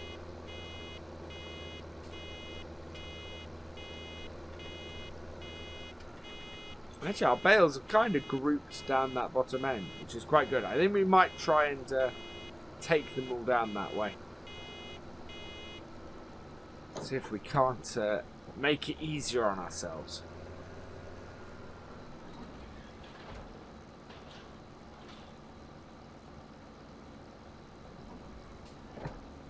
Go. Right.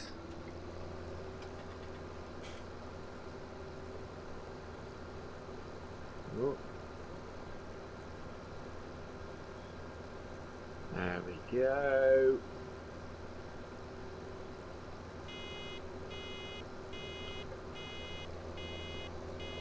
Round. Oh, that one's on a roll.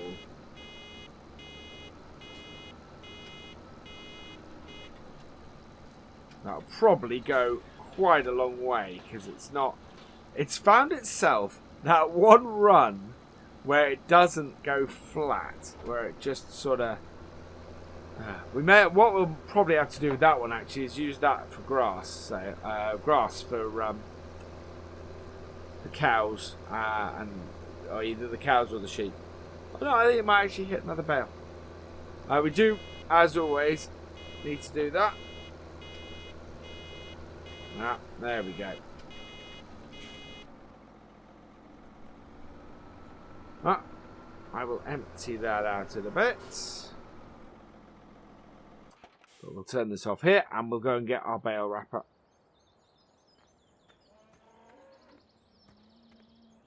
Which we'll just put on the Massey. I don't know if I've got the... yeah, no, it's not on it. Good. Right. Let's start her up. Because you don't need anything more than the Massey to do this wrapping. I think that is...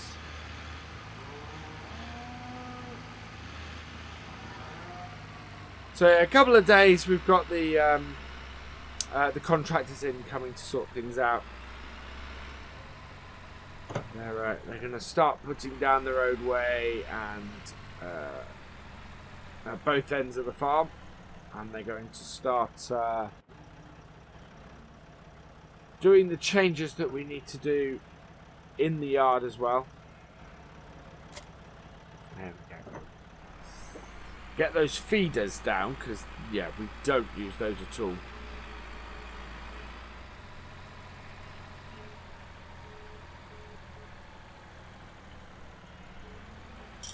Yeah, look like that. Not quite sure what that did, though. What did that do, then?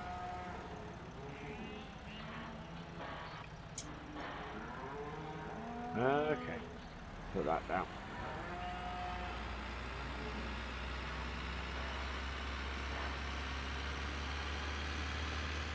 Right, might as well start with this one right in front of us. Get lined up for that.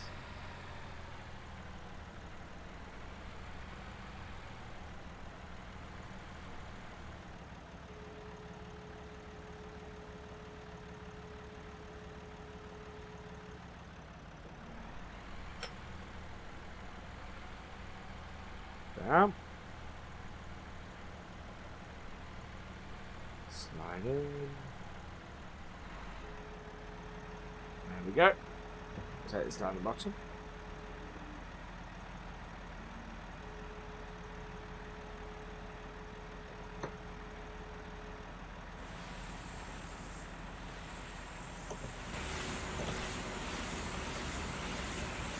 Not enough power in the little Massey to do this and drive. So I have to wait till it wraps and then we'll take it down the bottom.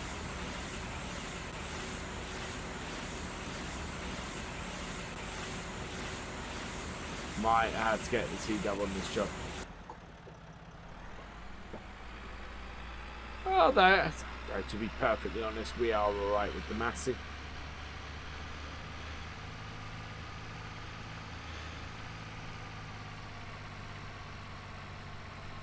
Right, so plan is reverse this up here.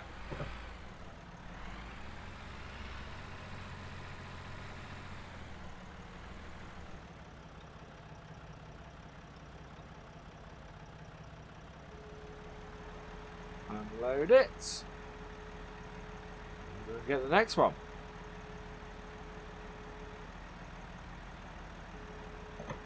Probably want to try and pick that one there up because I've put myself in a little bit of an awkward position. But we'll give it a go. Oh no, it's alright. Should be okay.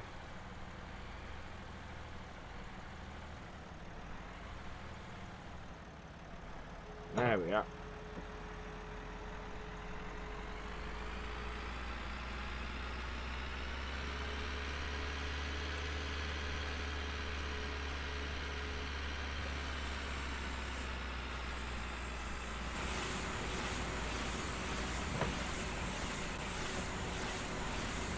Yeah, certainly won't go up a hill while it's doing that because it was using a lot of the power.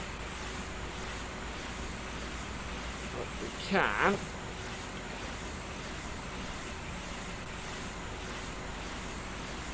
Okay, so it's next to. Just see where the other one is. There's the other one. Right.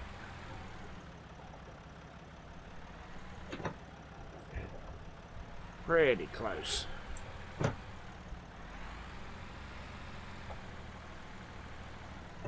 we are. So unload that. You can grab the next one.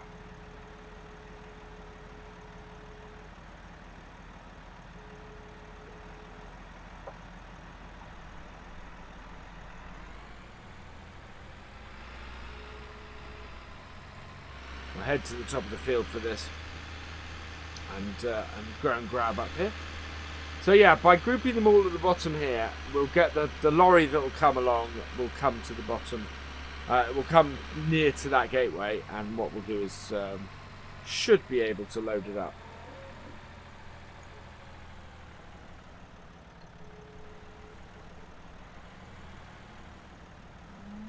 There we go.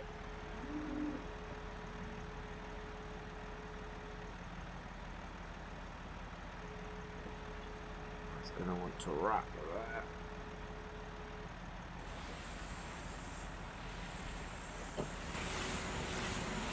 Not enough power in the Massey. We'll be fine once we're off this hill. That's it. We have to wrap in place and then take down to the. But fortunately, most of the bales are all down that end of the field. See, the power comes back and suddenly the tractor has enough to move again. I'm amazed how many years we worked with just this tractor doing this job.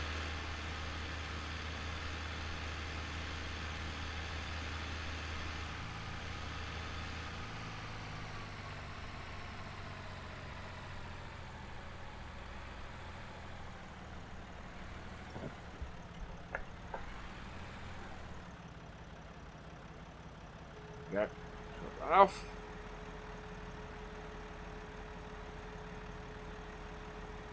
Pull these down this way. Okay. Right, next one is the one up by the barn. Let's go and get that.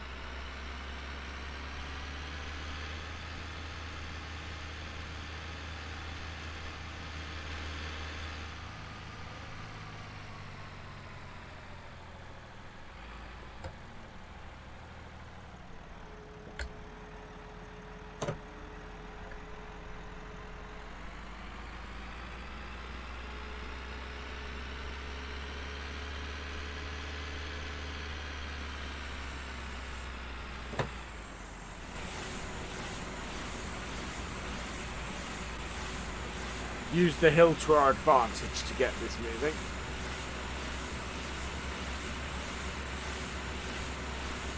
Get ourselves into place with it.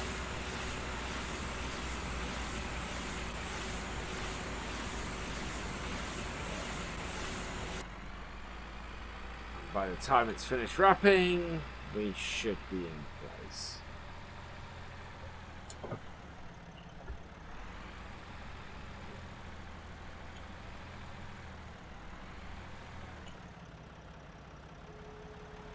Go. I'm going to take that one on the hillside up there next.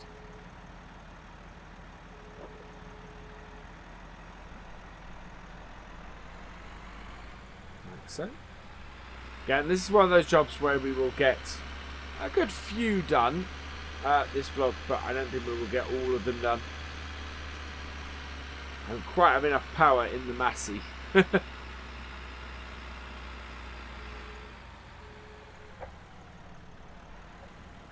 Oh. I caught it with the loader. Right. Here comes the fun bit. Are we down? Yes, we're down. So, rolling bale.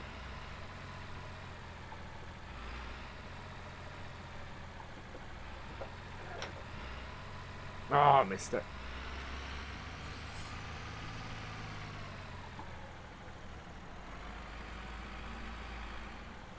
There we go. Not quite what I wanted, because I wanted to go downhill with it, but we might. Yeah, here we go. Now we should get enough oomph downhill that we don't have to worry about it.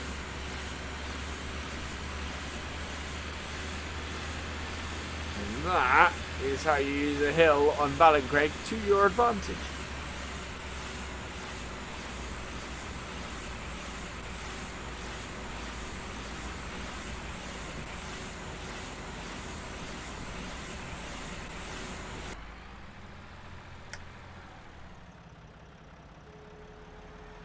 Which is how we used this tractor for years with this. Because, yeah. Not in this field, obviously. Although, actually, my grandmother, my grandfather might have, actually. I think. That one's going to have a roll, is it? Okay.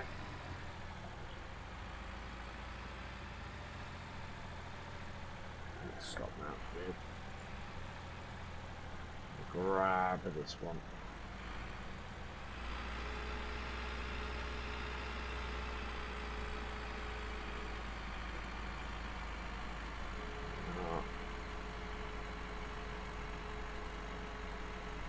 By the time we've got this into position, it will have wrapped it. Right, I think this is the last one we will do for this vlog. I will get the rest of these wrapped and into this corner. But I think that's a pretty good go for today. I'm giving you guys a good idea of what we've done on here. We've got 1, 2, 3, 4, 5, 6, 7, 8, 9 bales, I think, left. Yeah. 1, 2, 3, 4, 5, 6, 7, 8, 9. Oh, 10.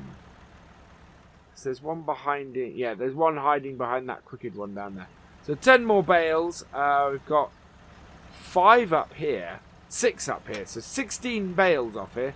I'm really quite pleased with that. That's a good amount. So we're going to leave it there. Today is October the 16th. And it's been a busy few weeks on the estate, on the farm. Yeah, because, as you can see, look, we have our new shed. So, yeah, we've cut a big hole into the side of the field here. So we've got quite a big ridge here now. And we've added a new shed. We have a new shed to store our equipment in, which is looking very snazzy, very new, and I like it a lot. I'm very happy to have this.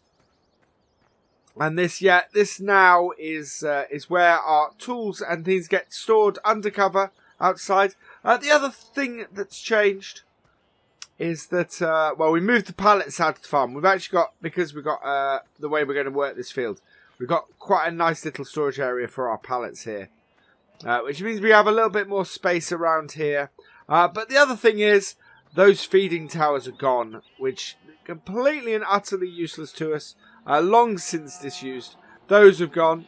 So we've got a little bit more space to move around the yard, which is fantastic. So it's absolutely brilliant. But as we are into mid-October, we do need to start looking at getting our winter crops in. So this field here, oh yeah, this is the other thing. We got a nice new road going up here. So the road up here is being constructed. And it goes all the way up to field 10 because field 9 here is going to be it's going to be arable now. So field 10, we're all the way up to here, and this is field 10, which we've left as just grass all year. So yeah, all change on the estate, and I'm really happy. I'm really happy with all this. It has all worked really well. So we need to start working on getting our new fields set up. So what we're going to do is we're going to start by ploughing this field because this is one of our new arable fields. So we're going to get the John Deere out and we're going to start our field creation with that. This of course is going to be an arable field, so we have this one to do and we have field 9 to do as well. But I will get them done separately. Oh, I've left the lights on in the TW5. Let's turn those off. There we go. We don't want that. We are going to take our John Deere out here. So, yeah. And get that working. So, yeah, this is big. It is all change on the farm. We are moving along quite nicely. And I'm loving the alterations. They've worked out really well so far. So, it's really quite nice. So we're looking at planting a winter wheat in our first field. Right, there we go.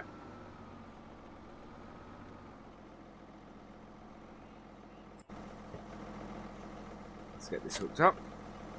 Oh, we seem to have left some furrows in our nice new mud. I'll have to sort that out later.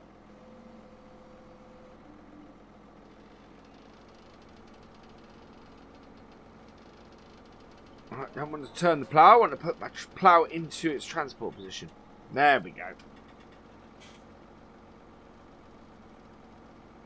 Right.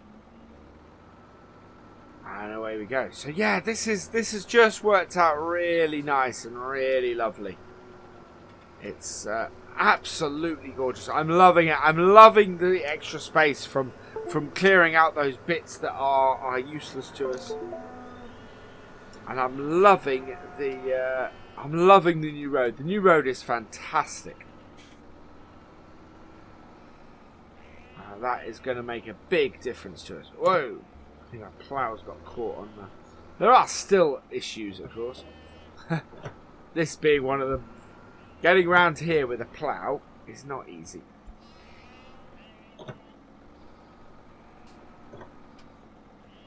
I seem to have got my tractor between the... Right, swing it round. Yeah. Swing back out.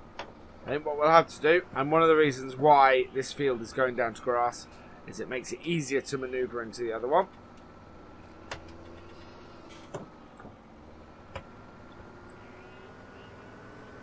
we go. Right. Let's get ourselves round. Past this stubble. And away we go.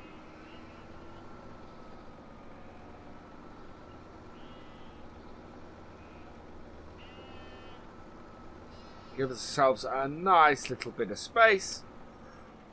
Unfold our plough. Right, we want wheel into the field. Perfect.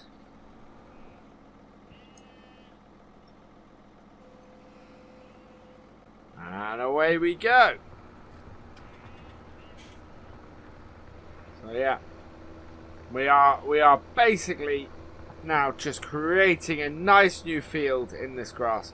We could have possibly cut this once more this year for hay, but I need to get, before it's regrown, I need to get the stuff back in.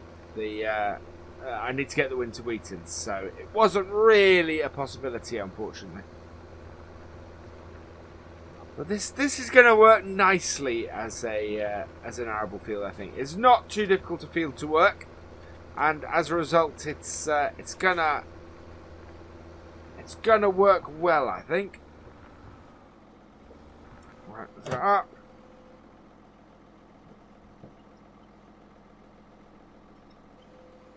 Right. Turn my plough.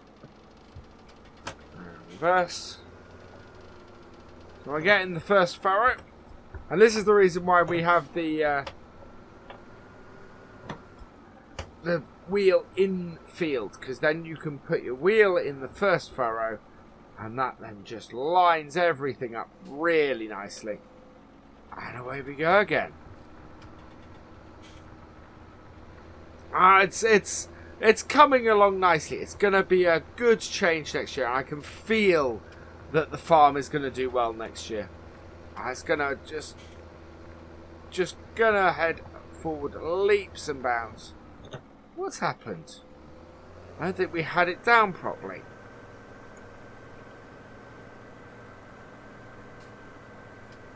Looked like the plough was riding on the surface then. Try that again. Yeah, there we go. So keeping the first furrow, and yeah, that lines us up nicely. Good. And this tractor does do this plough really quite nicely. Works very well with it. But we end up with we're gonna have a nice big field here. It's not that much bigger than our other field, but losing the field to the road, or losing part of the field to the road, has meant that we need to expand a bit and make sure everything is working as it should. And try and maybe earn a little bit extra from it. So we needed this extra field, this extra bit of arable. Not that we're gonna massively need it, partly because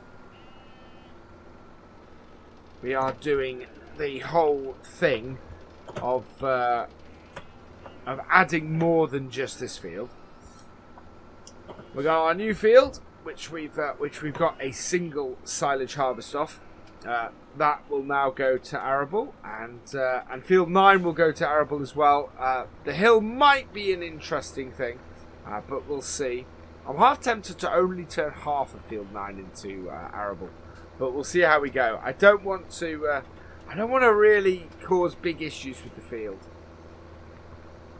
and I think it'll create a fairly small field if we just did the top half where the hill isn't. So yeah. But we're certainly going to turn all of this field into an arable. That's exactly what we're after.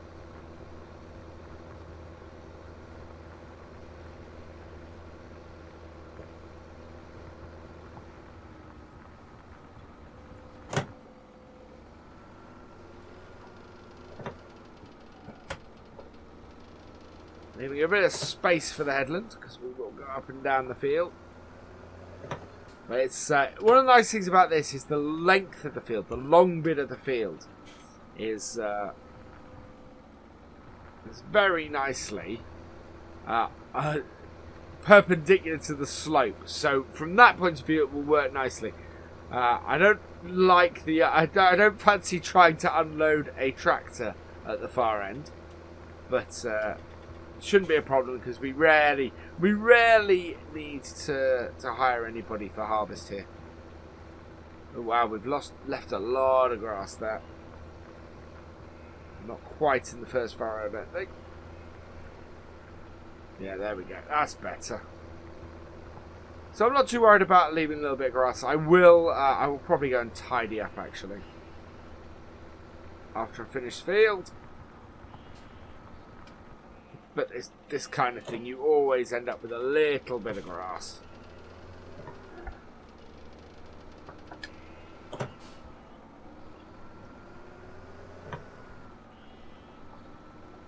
Alright, there we go. And away we go again. And yeah, make sure we stay in the first furrow. It all just falls into place. And you end up not with a strip of grass like that. Yeah, we're going to have to come back and plough that. Otherwise we're going to have grass in the middle of our crops. And I'd rather have crops, so...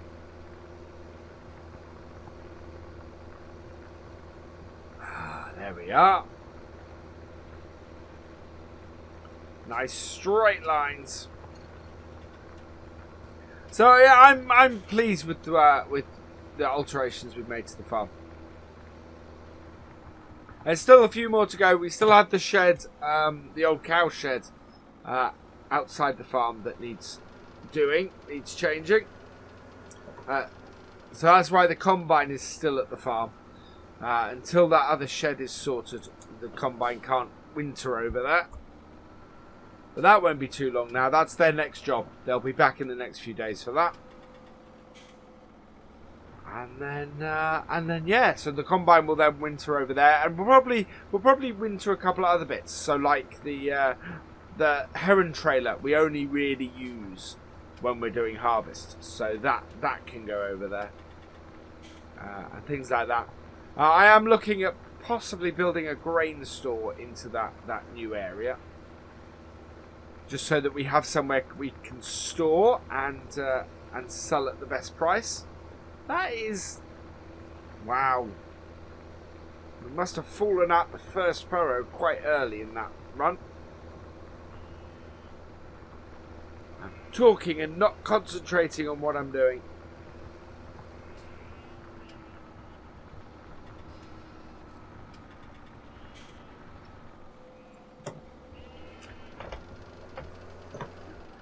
Go. Right, don't want to knock my silage bales. Must be very careful of those. Kind of leaving them on here for now. Right, so there we go. And down. And away we go again. There we are. Yeah, we seem to be a little bit further over when we come back, so I will just go and fix those in a bit.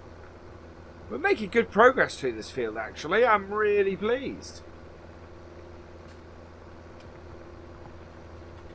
To be doing this is fantastic.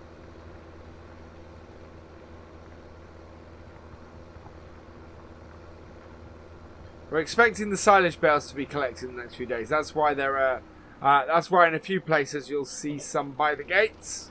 Both this field has a few by the gates down there, and the other field, actually you can see in the distance there. There's a pile there by the gates as well. That's because those are going to be all loaded onto a lorry to take away.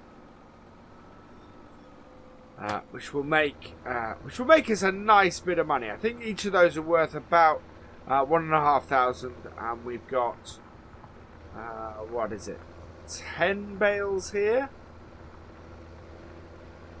So that's 15,000 here, and we've got, I think, something like 16 bales up the top. So 26 bales roughly. yeah, that will make us a pretty penny, that will. Yeah, 10 here, 16 up at the top. It's very good. I kept a few more back, just because I think we could do with them. I don't know what it is with going this way, but I seem to be much more. I seem to have a much easier time of not leaving any grass when I go when I'm going this way. I think it's because I'm further over. For some reason, going back this way, I'm much better at keeping the right wheel in the furrow than the left.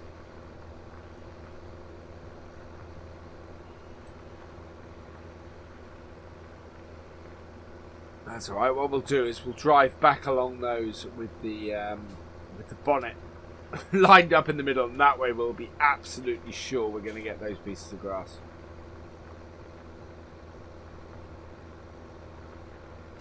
Which is, yeah, exactly what we need to do. So as I said, yeah, winter wheat's going in here. Winter wheat will probably go in one of our other fields as well. I fancy trying something else. I'm wondering if we might put in for some canola as well. Actually, canola pays quite well, so maybe having what we got 2, 3 fields. So we could do the 2 fields down this end, which are a similar size. We could do winter wheat in both of these, and then canola in our new field. Yeah, OSR, canola. And if I do that, actually, what I'll probably do is put oilseed radish in that far field. Give that, put that in over winter, and then come the spring when we come to plant the OSR, we will have a much bigger yield of it. So I think that's a very good way to go, actually. So our far field will put some OSR in, and then our 2 fields over here will put winter wheat in. And that should then give us plenty of bales.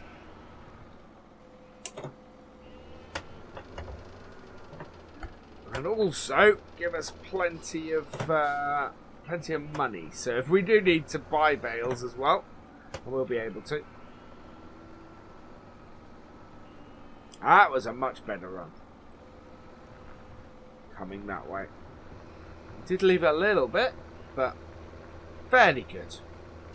Initial run with the plough here, really, we're just trying to break up the ground, get rid of the grass ploughed up, and then go forward. Because the trouble is, we will find that we'll have a certain amount of contamination from the grass, but that's okay.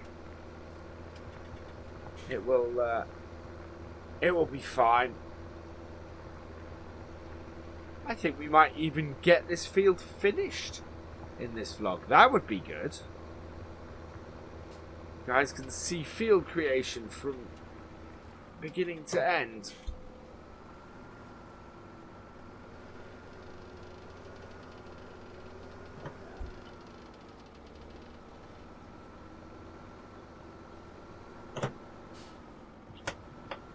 Sure we get our furrow in.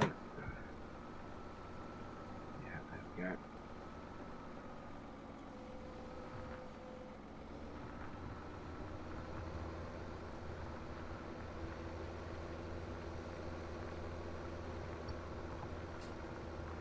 Actually, a good line to have is the edge of the bonnet.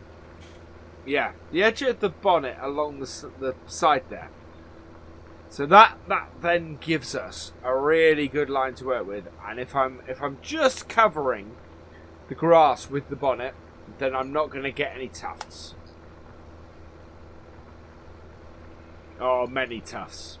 That of course didn't quite work. I knew the moment I said that was going to prove to be rubbish.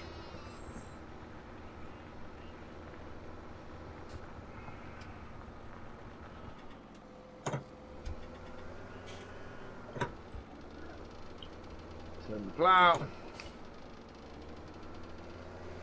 That's okay. We're doing our initial break of the soil. This has been a grass field for a very long time.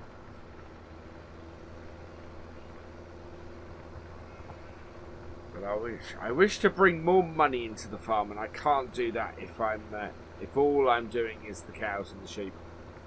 The price of milk is fluctuating too much for a start with the cows.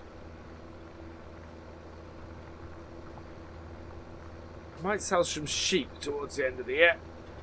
Although we didn't have a huge number of lambs this year, so it's not. From that point of view, the sheep have not been very profitable. And there's not been a huge amount of wool from them either. So it's a bit... The sheep have been a bit of a drain this year. So we'll have to look into them a bit more. Make sure that they're all good and all healthy and fit and everything for next year.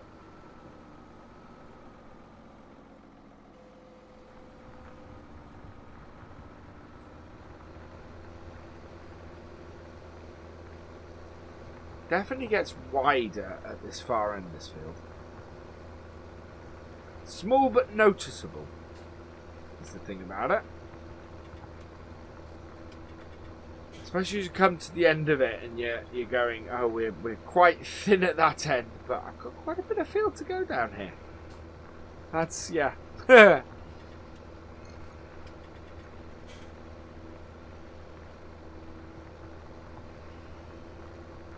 Almost there.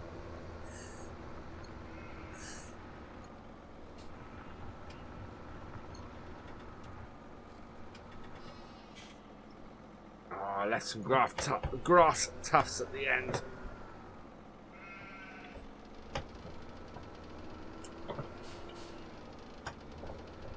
There we go.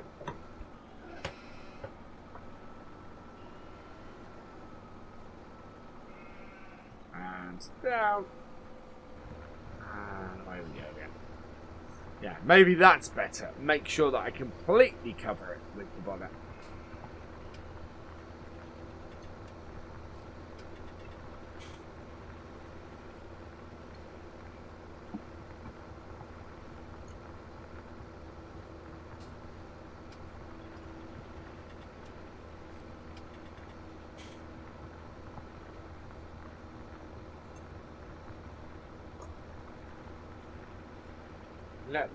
Let the furrows control the tractor.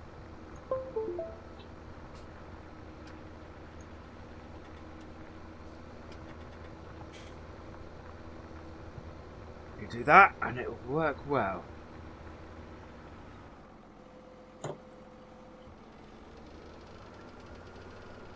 Alright, that bit is a little bit of headland now, really. I'll be careful here. We're getting into the thinner parts of the field.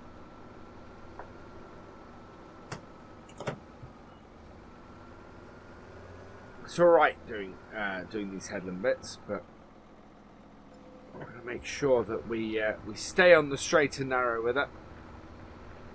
Yeah, so we'll make sure we completely cover the grass with this.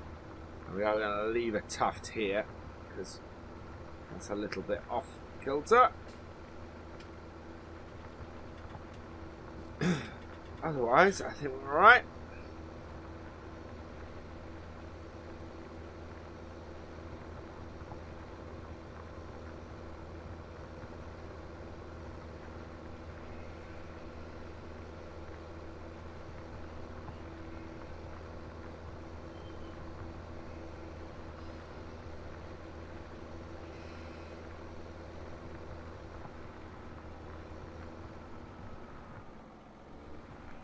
Go and turn.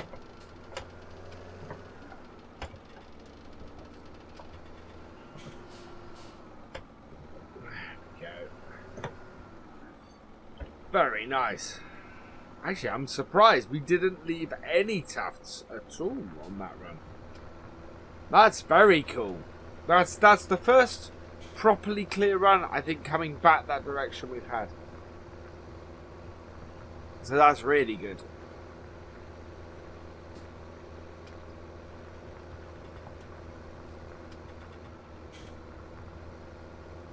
we will run along this headland as well when we come to do it. All in all, that seems to be running well. There we go.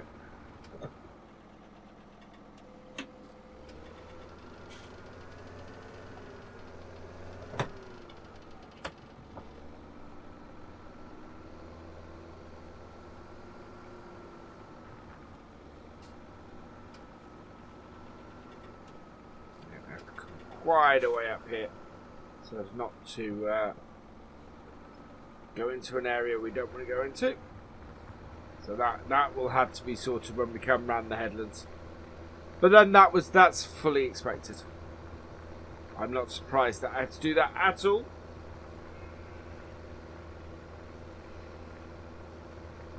I think we're going to have some tufts. Yeah, or a tuft.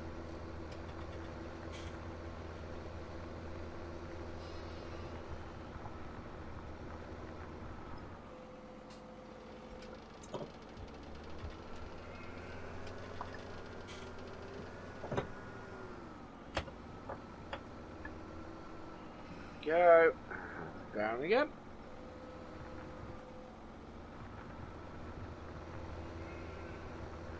Yeah, working very nicely.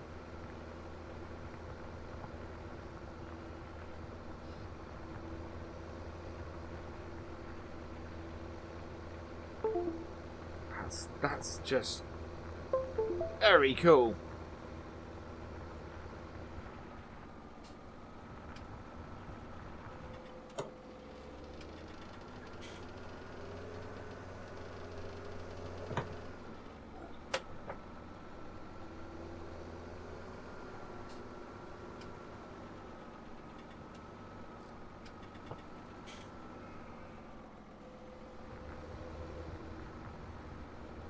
I've got to watch because I don't want to knock any of those bales. That would not be wise.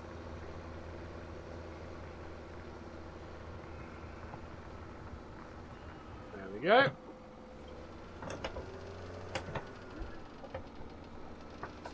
Yeah, we're going to get the main body of the field done. We'll get this finished off. Well, actually, we have enough time. We can go a little bit longer.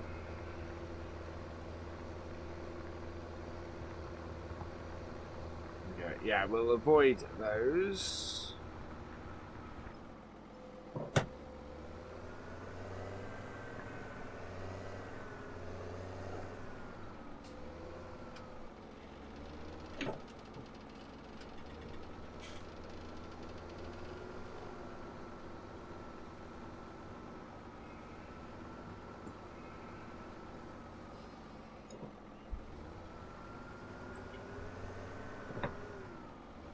Wow.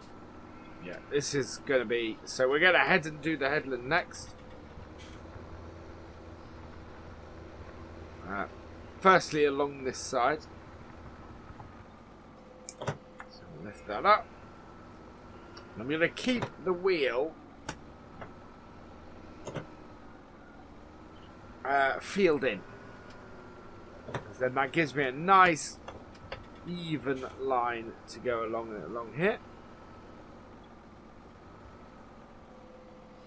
Like so. And we'll just go along here. And that should then take care of all the headlands along here.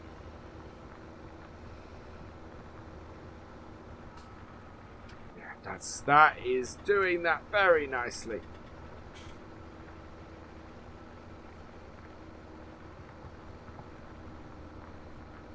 And if there are any tufts of grass, I'll come back and sort them in a bit. I think there will be here.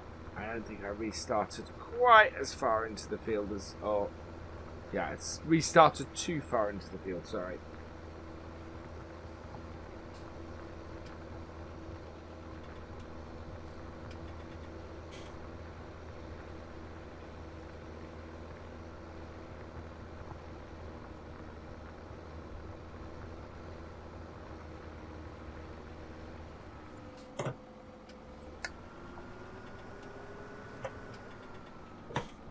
Right, and then we'll start from here.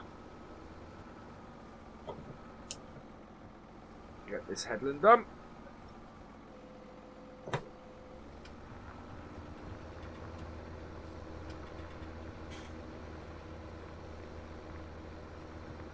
This is where it's going to tax the tractor a bit. It's all good. It's all working as it should.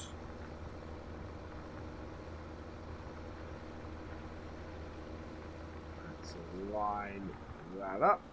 There we go.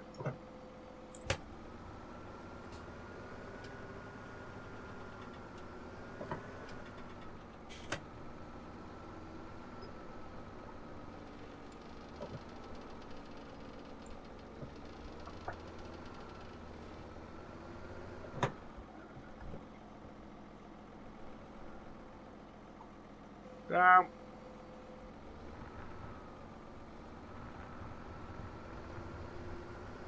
Much faster downhill. Unsurprisingly.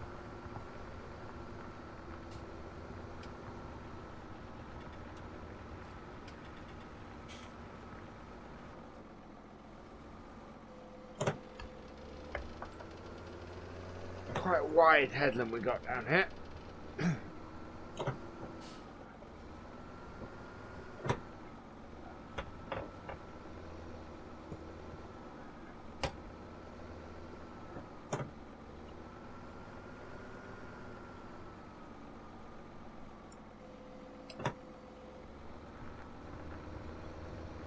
One more run down the field, I think.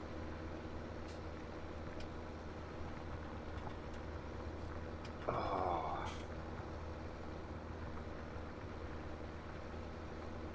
Yeah.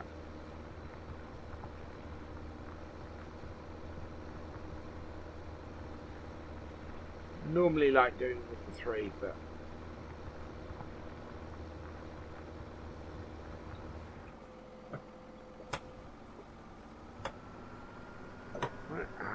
let's just clean up this corner here. So again, do that just by right there and that along.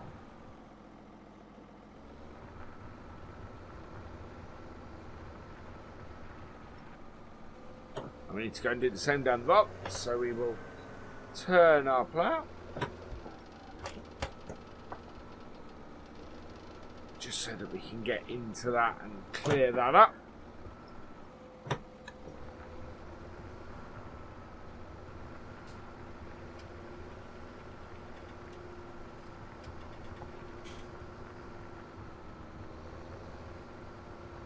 Don't know if that'll be wide enough to get all that. No.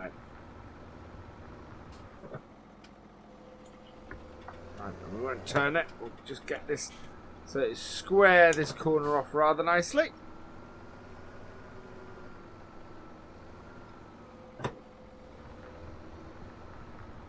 So, I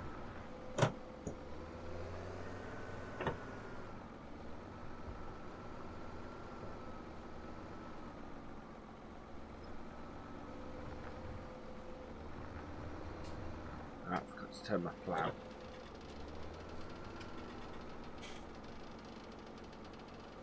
There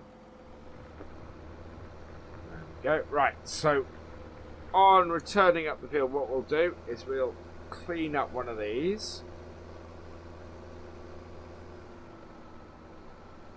And then we're going to do the headland at the other end.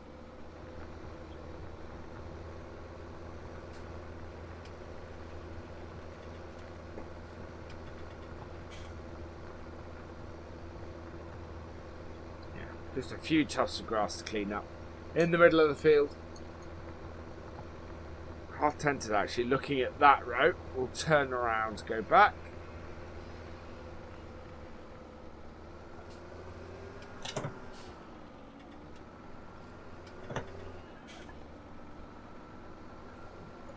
We'll clean it all up. It'll be on that side of the furrows. Or of the grass, and that way it should get it all.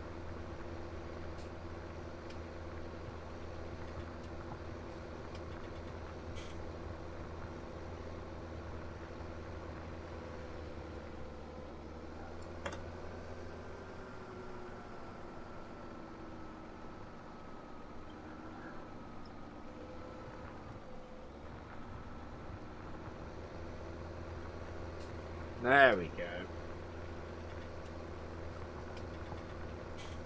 So this is our first new field, pretty much created. Just that far headland to do.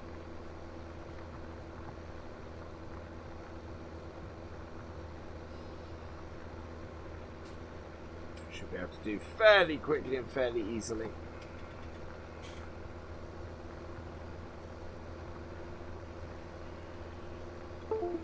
Yeah, it's not very, it's not quite as deep as the other end. And I want to leave space. I want to leave space so that we can work the, so we can get at the silage bales there. So I've got to be careful not to cut too far. Oh, that should do it.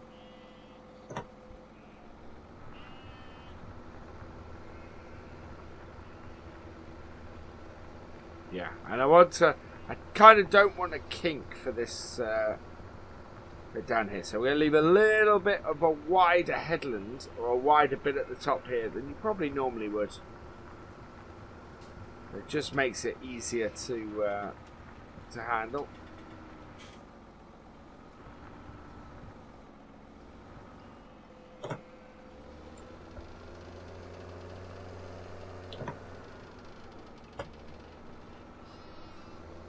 Go. Work the kinks out.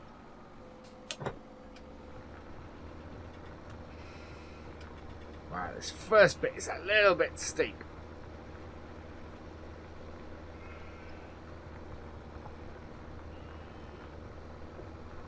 But we made it. There we go. Struggling up the hill.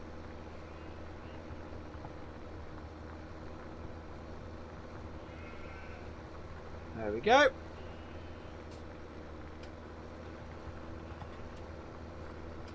We want one more pass, I think, and that will be it.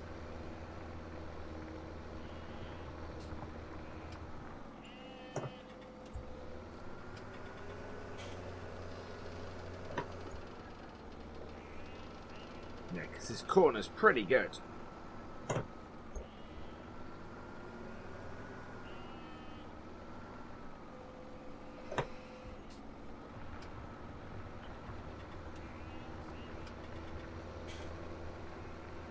Go. Yeah, just a few little tufts that I'll go and clear up after I stop filming, I think. But there we go.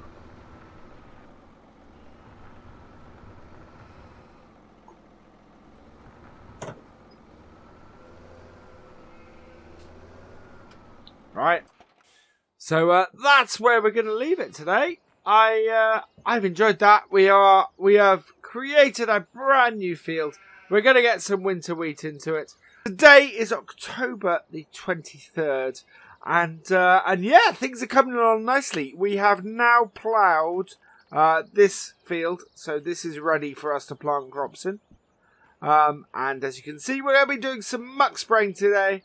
We're going to be spreading up on this field here. So we're going to put this down to grass in the next few days, but we need to get some fertilizer on it. So we're going to use the cow manure for that. So to do that, we need to load it up first, and for that we have our little masses. So without further ado, let's get to it. Start up the massey. I think we need to pick up our... Yeah, there we go. Pick up our weight. And let's get shoveling some cow manure. It'll take about... I think this takes about somewhere between 8 and 10 of these. This abbey. So hopefully we can get it filled quite quickly. And then that's quite a good reach. I like using whatever manure we have, or whatever fertilizer we have kicking around the farm, sorry. Right.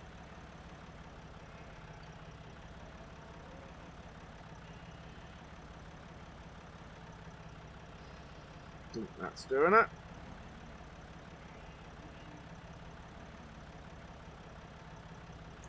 There we go. It's it can be a little bit tricky because the in all honesty, our our little Massey here isn't quite tall enough to fill the abbey. So what we end up doing is sometimes we spill a little bit on the ground, but that's all alright. Get this filled as quickly as we can.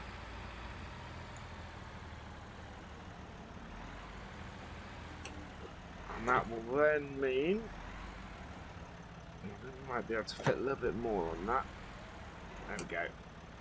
Right up. There we are.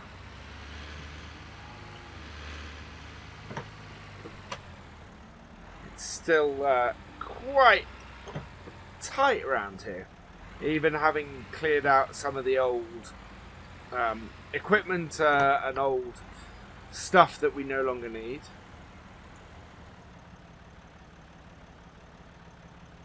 Right. Just back off a little bit. There we go. There we go. In it goes. Ah, so much manure.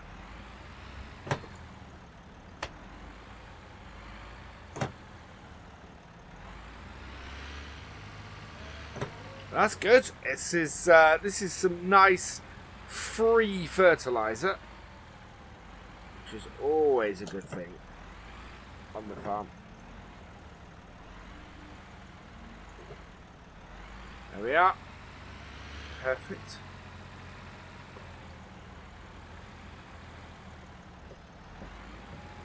All around. And around.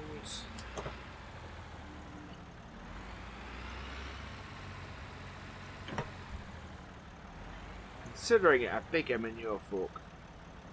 But then it's a small tractor, so I don't really want to.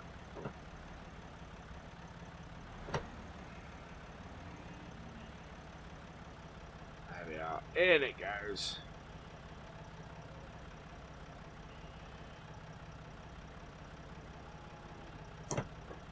Yeah, it's looking quite full at this point. I begin to see the muck. Quite, this is a side launching, or side spreading flail spreader.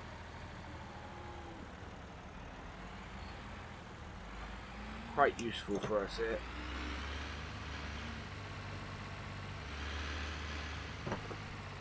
Yeah.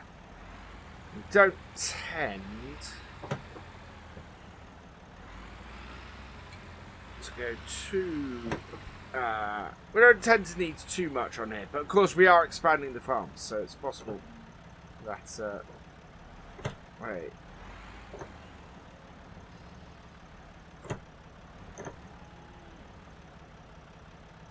Whoa. There we go.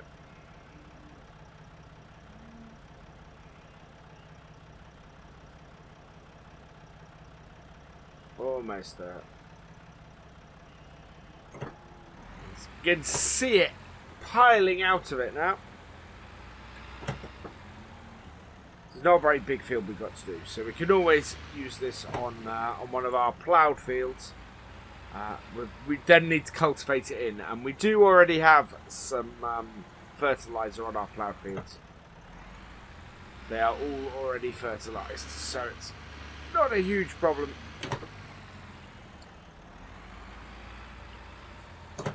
Go. It's more the manoeuvring that I have to do to get around to fill this.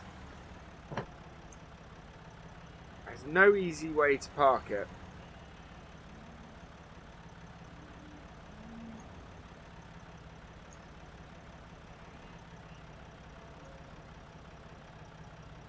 There we are, we're full, I think.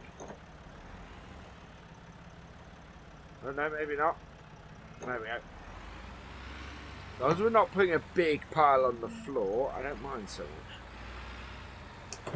It's when I waste it by just piling on the floor and, yeah. There we go.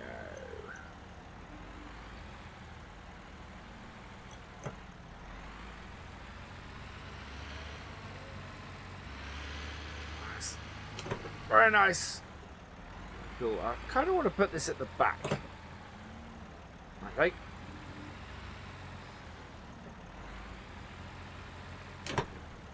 We've got a lot of it at the front. We need to sort of more evenly distribute it.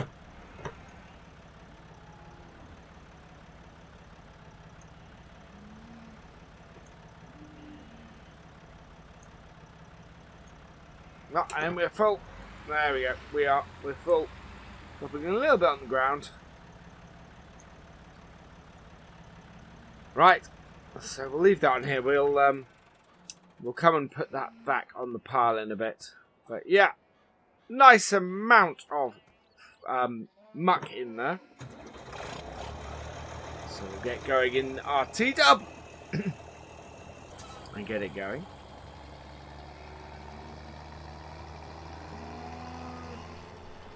One advantage of having our new road is we can get right up to the side here with our first run. Right, and on and away we go.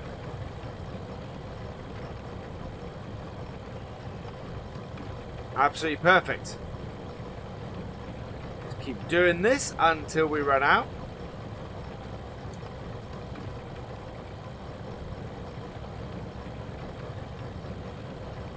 What we'll have to do is, once we've gone round the outside of the field, we'll have to sort of go round the other way.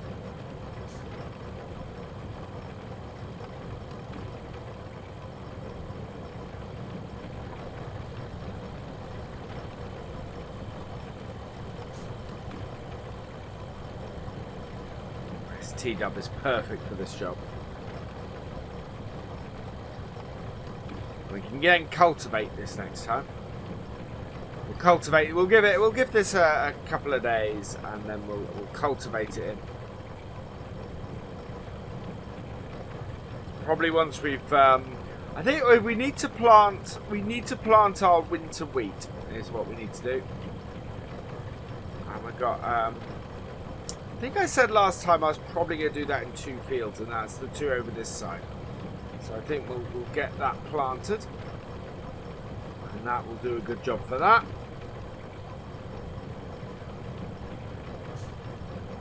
So what we'll do is we'll get down to the start, or to the gateway, and then there we'll come back,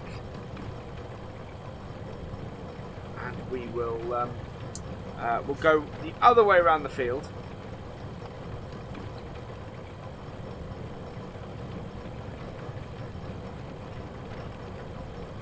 Because that will be our best way of covering the bit that we're missing because of where we're driving at the moment.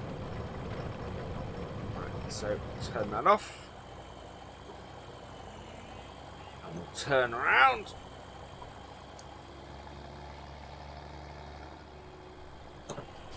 Good. Very good. Let's see on the ground where we've been. It'll be about here-ish, I think. Now we need to move our mower, ideally.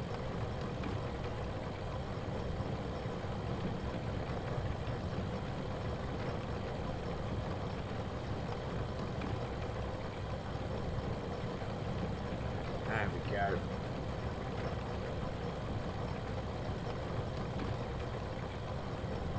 Good.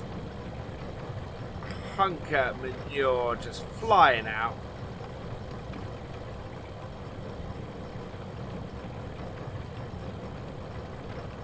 Doing as well. Oh, there we go. Right, we're out of manure. We need to remember where we are.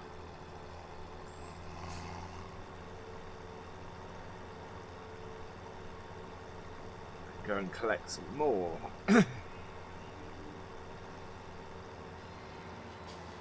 So that's basically what we just need to keep doing, and that's why we've left the manure on the on there. Right. So easiest place to turn around is around here.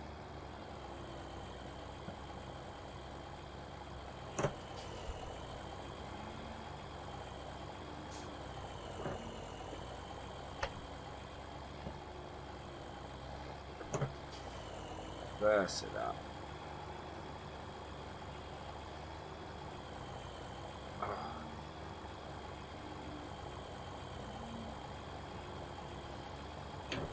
All very tight. But that's why we removed some of the equipment that was really quite old. It allows us to get around the yard far easier. The thing is, when this yard was originally built, we want to move backwards slightly. Of course, vehicles and tractors and things were much smaller. I mean, you know, you would be using something like this Massey would be very much more of a larger tractor on the farm. Now that we have the T-Dub and the 7810, you know, it's a much more different story these days. There you go. You now have much bigger machinery. Which is why one of the first things I did was get the barn door enlarged so that we could fit the 7810 into it.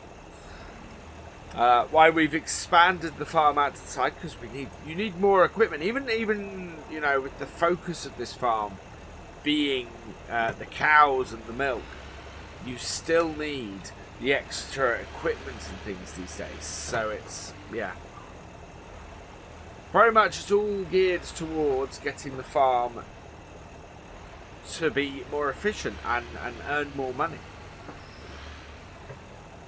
We'll never forget the cows, but diversification is always a good thing.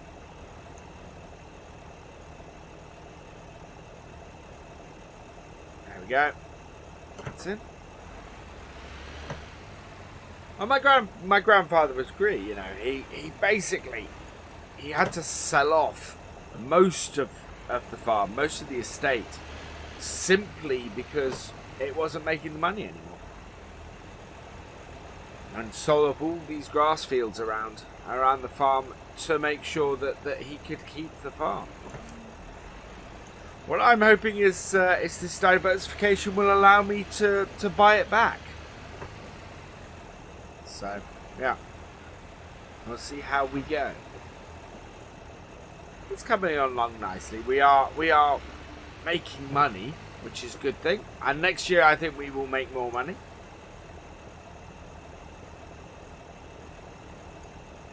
And diversify a bit more. Maybe get a few more grass fields and things.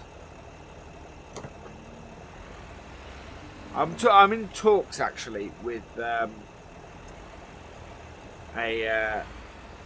power company who are quite interested in maybe getting some sort of small power station or something to do the village. And if that's the case, then they want to power it off our silage. So there is that. That may be something that comes in the new year, which would be great because, you know, I can then invest in new stuff and get silage going, and silage going as something that we can use and sell, and then yeah, we cut more grass and collect it and put it into our silage, which is where our bales are at the moment. Is a silage pit that we don't actually use for making silage. So we could do that. That would be a good way forwards. But yeah, we need the local facilities really to take full advantage of that. At the moment, I can fill that silage pit up, and it would do us for years.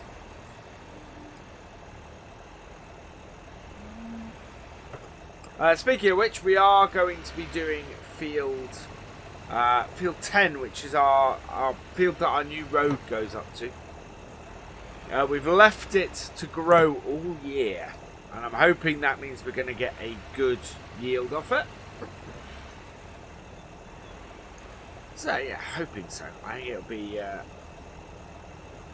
could be worth a lot to us, that field. But we're going to do hay bales off it. It's not going to be silage. It's going to be hay for the cows for the winter, and the sheep for the winter, of course. I saw a rogue bale somewhere earlier.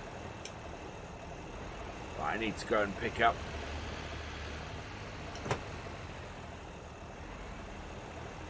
Yeah, I think we're going to end up using all this manure on one field, which doesn't surprise me.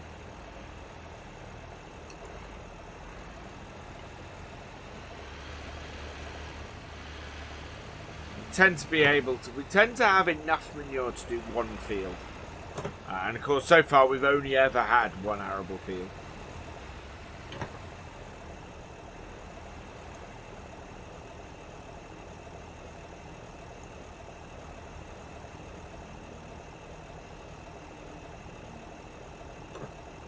Go.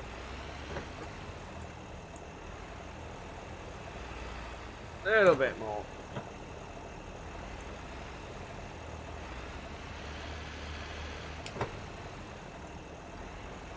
Right.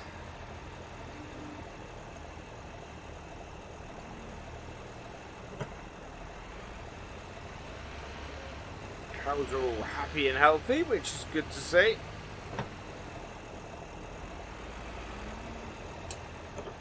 We have to sweep up this manure at some point.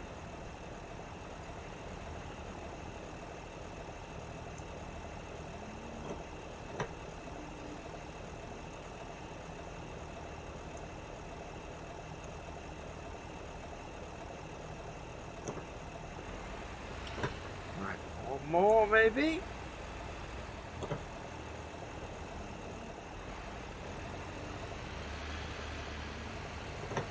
Right, and there we go.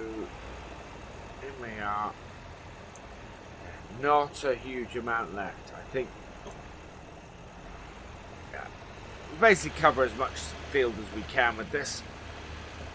If there is a little bit more that needs doing, then we can do it.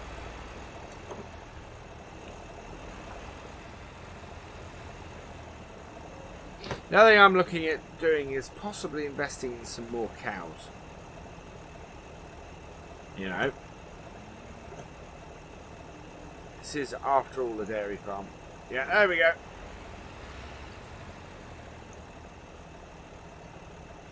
Go down. And off. And away we go. Right, so we were just coming up to the peak of the hill. We should be able to see the area where we've not got any.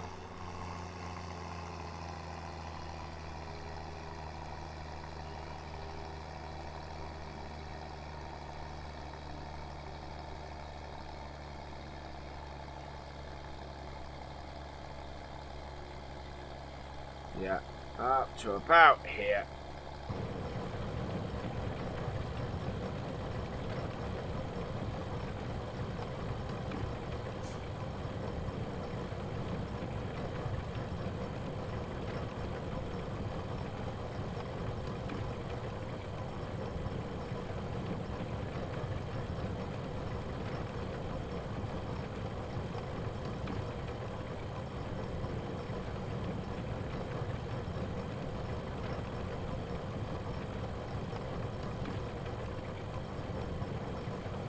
Right. So then, down the side here. It'll be far enough out to be doing a different area to where we did before.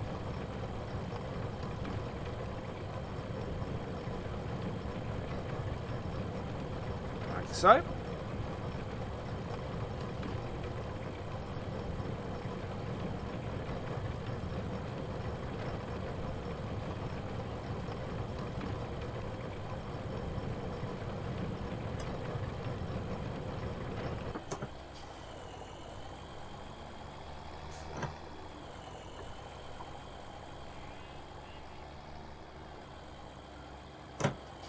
Preparing this like this now will be great for when we plant the grass in here. Really well.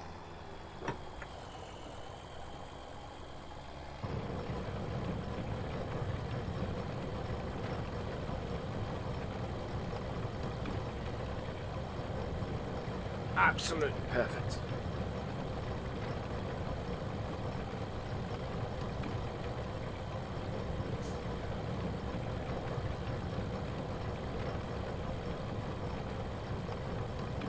Oh, I'm going to be slightly further out, actually.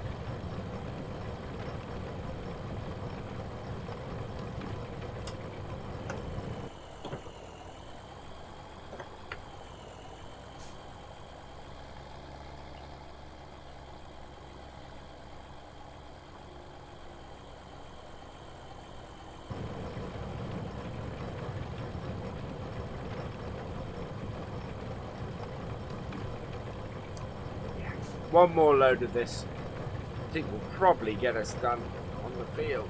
That'd be good.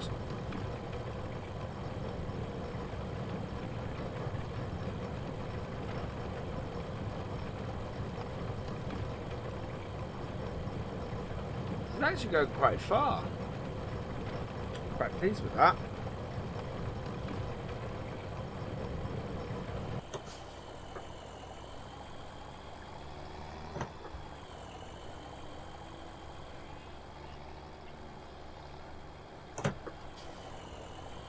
Reverse it up.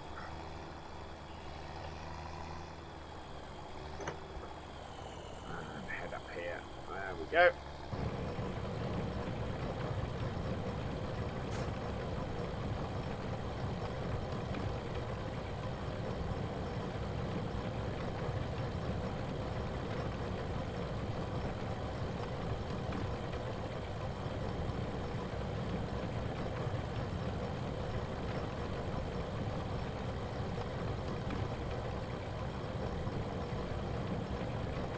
Nice, very nice. I'm happy with that. That's a good coverage there. Right, this bit is out here.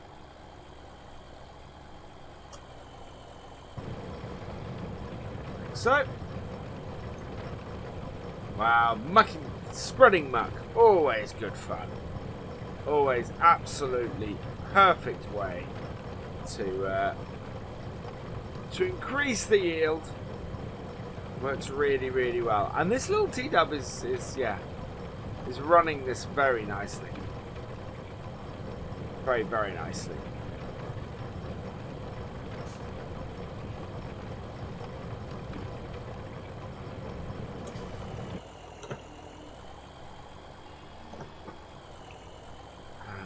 And this is where you do the tight turn to get round.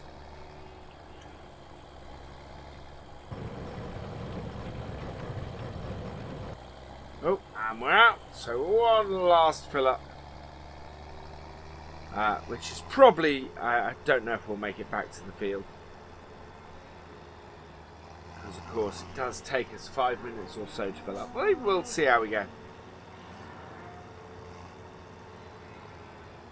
It would be nice to get this all done. Right, so pull down here.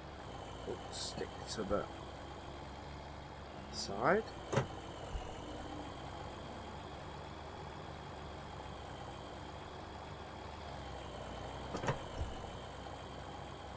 Getting that to turn that corner before we even get out of here. It's all very tight. There we go. Back through that gateway, like so. Forward here.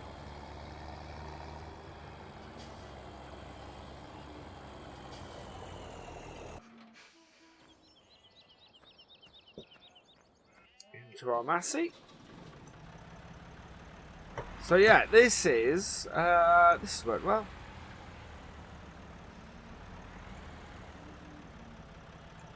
Muck spreading.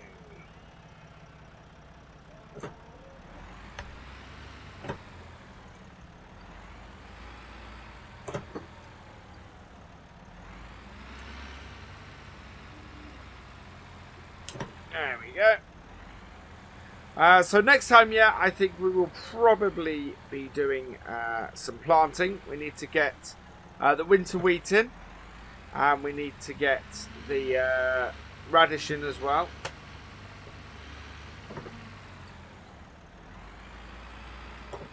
Because the winter crops... Well, that's the thing. I'm of two minds of what to do where. I think we might put... yeah, I think we might put the winter crops in on our 2 fields up here. Up by the farm. So the winter wheat in there. And I think we're going to probably plant canola in the other one. But of course we can't do that until the springtime. So we're going to put radish in. That will increase the yield. Which with canola is fantastic. Because canola is worth a lot of money anyway. So we're going to yeah, increase the yield on that. And hopefully that will then bring us in more money, and then we can buy some more grass fields next year, expand the farm more, and it'll all be, yeah, it'll be fantastic. And lots of money. Buy back the farm, and restore BallinCraig Estate to where it once was. Absolutely is my long-term plan. And doing what we need to do that.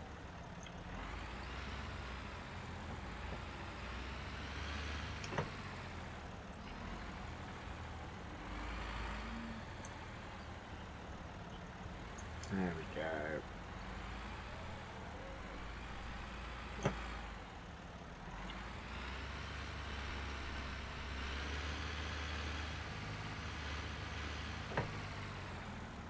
Like so.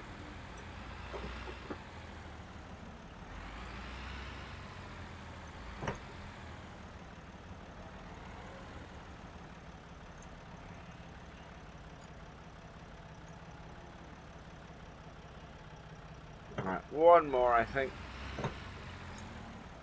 Should do us. And we'll go and empty this out. Go and spread it on the field. Oh, turned a bit early. There we go. Oh, gonna have to buff that out.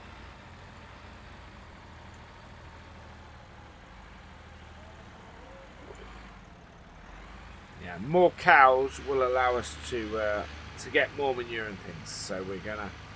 I think we'll look into getting some more.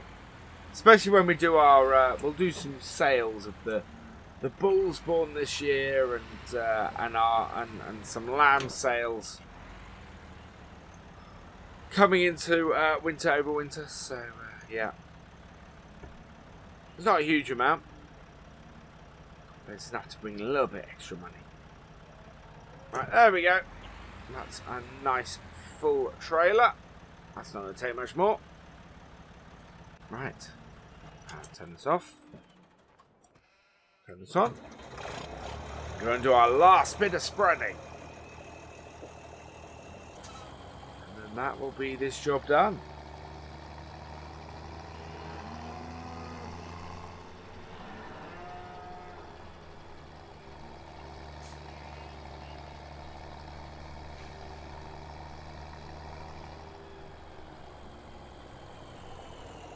I think we're...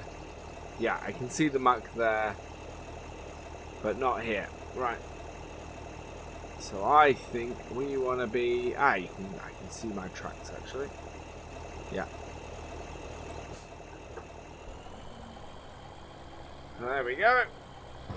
Start it off.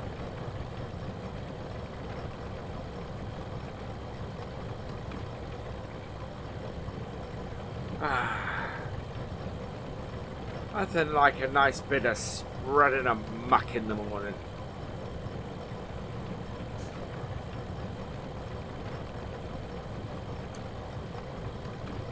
Very cool. Very nice.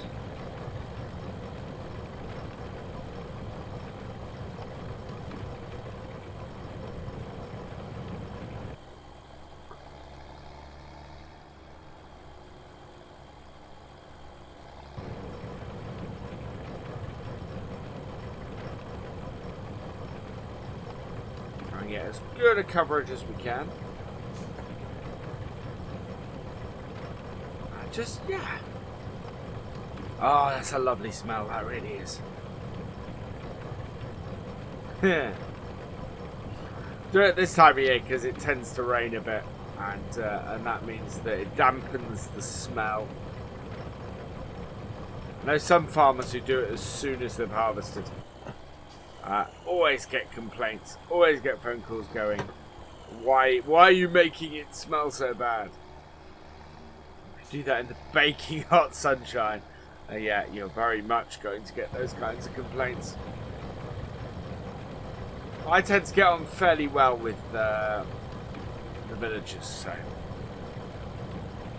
unless we have a particularly hot October, don't tend to have an issue normally.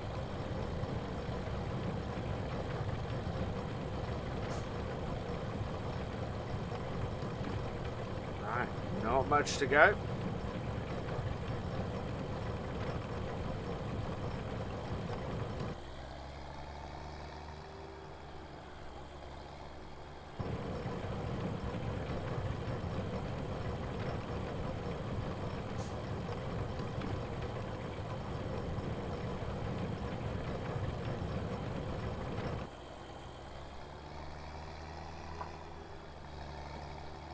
Right, this should do it.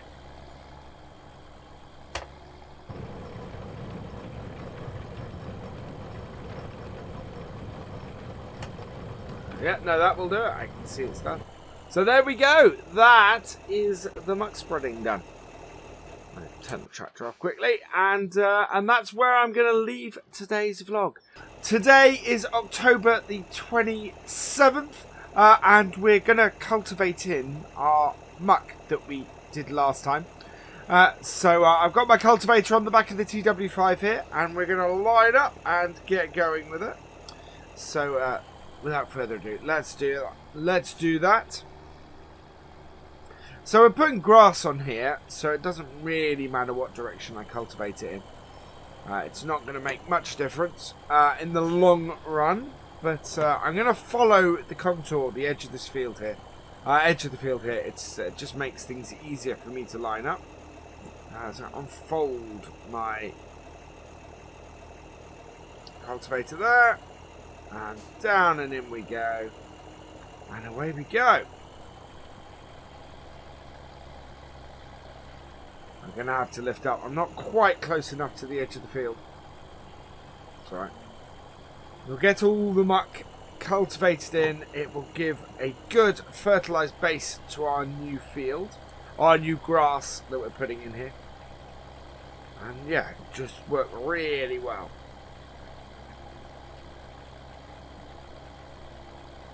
I love this old cultivator. It's a good stalwart, well working cultivator. This not overly wide, but it does the job. We haven't up till now had particularly big fields where we've needed to worry about this, and I'm still not worried. Even with the new fields we've been creating, this should still do it quite well. And the thing is that it's only really on the hills that the tractor struggles with it. But yeah, we've got to cultivate all this in before we can seed it. And it will. It's going to give us a really good base, this. And give us a massive yield off our grass in the first year.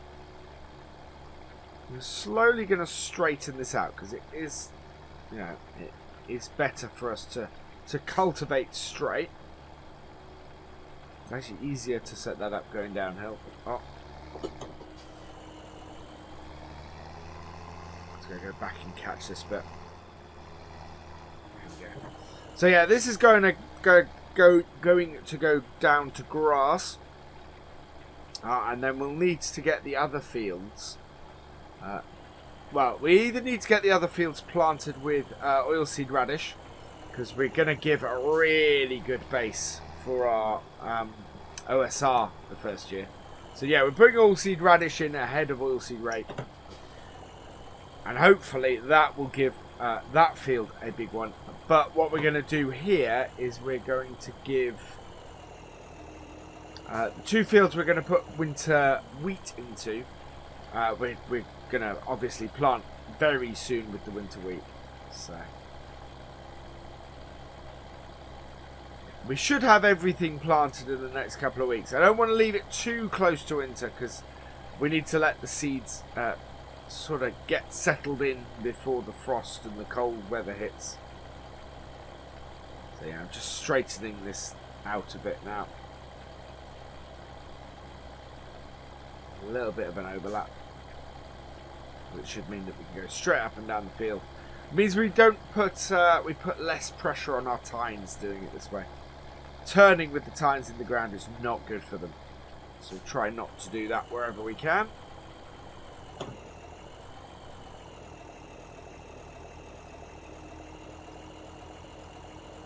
we go.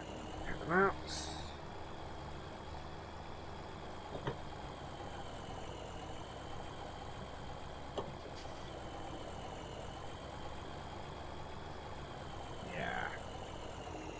This will be very nice. This will give us a lot of. This will get us a lot of grass on here, and it's a good field for grass. It's nice and near the farm. It's nice and easy to work, so long as you keep an eye on the width of your cultivator, of course. There we go. Straight down. I need to move over a little bit, I think. My cultivator isn't quite as wide as I keep thinking it is. So I'd rather have a little bit of overlap and not have to go back like I've had to a couple of times than have to keep going back like that. It just wastes time at the end of the day.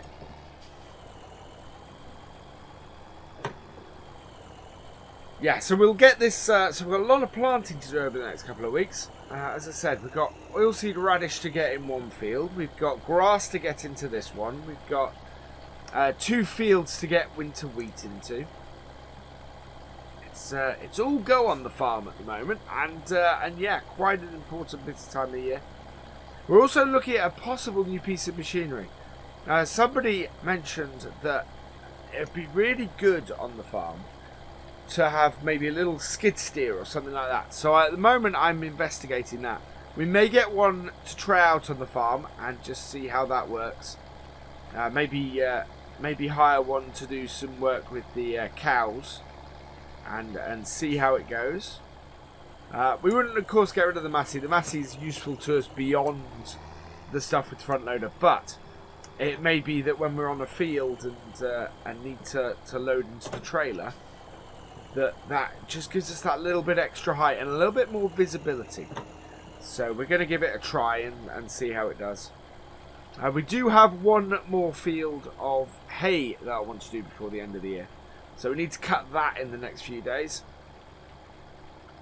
So yeah, it's all go as we sort of try and get ourselves ready for winter. Lots to do. And lots of rain coming as well, so it's getting it all sorted in between the rain showers as well.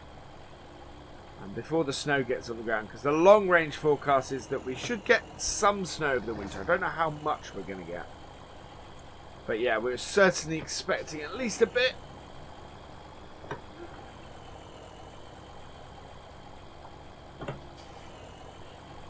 There we are.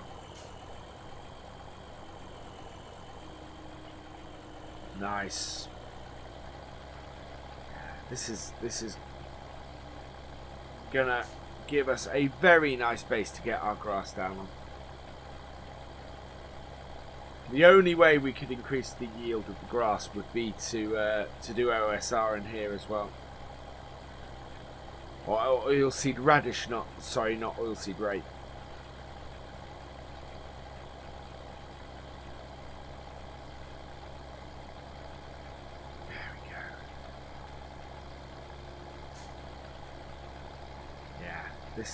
The muck on here is going to be really good. Really good for the grass. And get it started really nicely.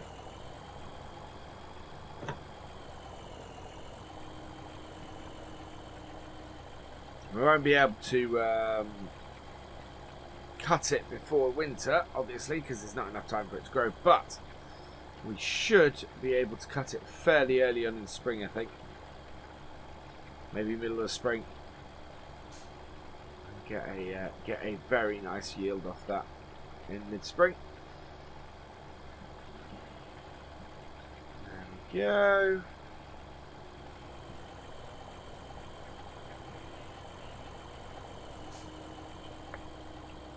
Around. Yeah, right up to our new roadway.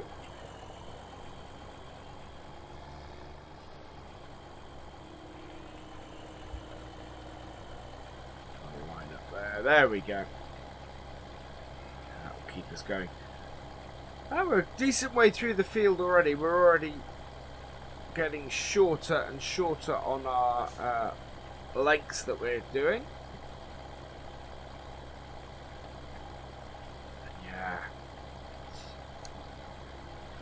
This T-dub is just great for this kind of work. It just sort of handles pretty much everything we can throw at it, which I love about these tractors. Proper stalwarts, these.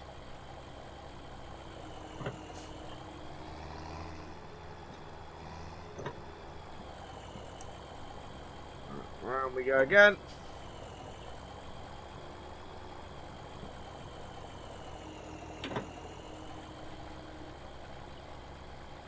So yeah, no more major changes planned for the farm just yet. Other than over the winter, of course, we're looking at taking that old cowshed up the top and maybe trying to do a bit of conversion to that. Make it a new storage shed, or maybe a storage shed for grains, seeing as we're increasing the arable focus on the farm. It would be good if we could. Oh, why haven't we lifted? There we go.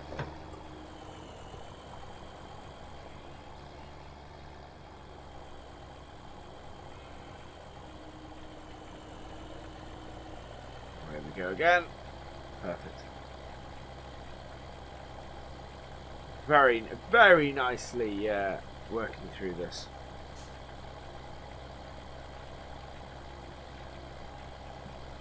Very nicely. It's yeah, as I said, this is an old cultivator, but it does do the job, and it does the job well.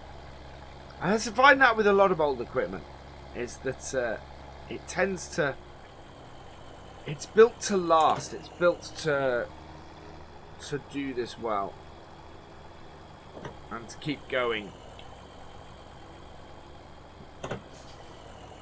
The expense that a farm doesn't want is having to repair stuff all the time.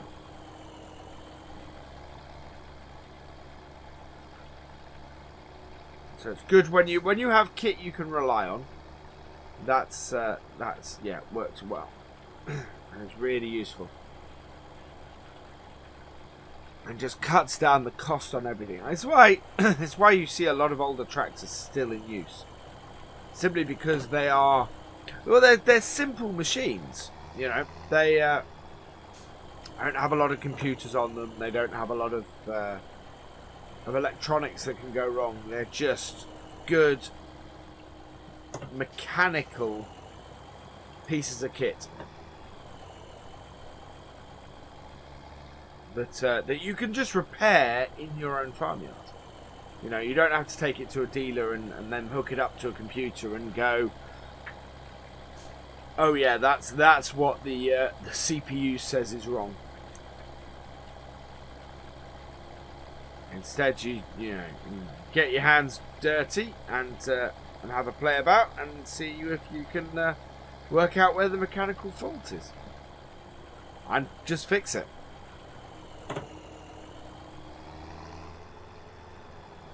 Normally fairly easy, so long as you can get the parts.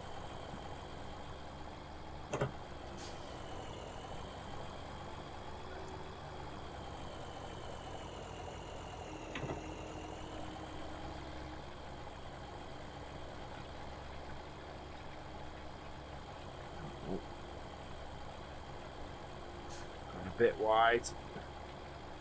Right, I'll clear up these bits that I've missed in a bit. As we finish off the field.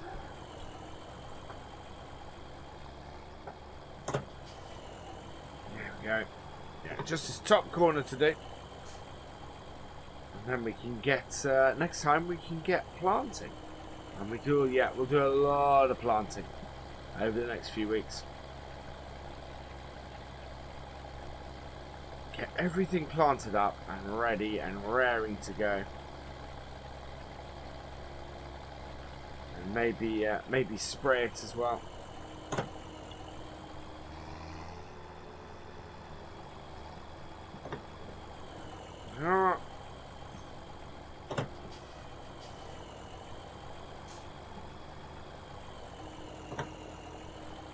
If we can get it sprayed fairly quickly, or yes, maybe solid fertilizer fairly quickly after we plant it, shouldn't do much damage to the crops. And then we just got them when we actually spray it. At that point, we might get a bit of damage done, but it's mainly because we don't have a tractor that we can do row crop tyres on, narrow tyres on. As a result, we tend to end up with wider than I like tram lines.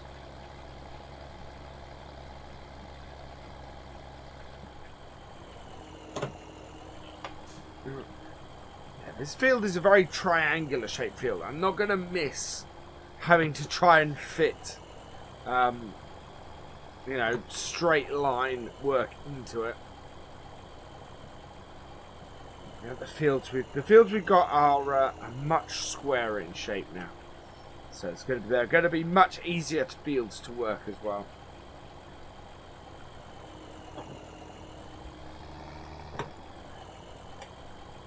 There we go.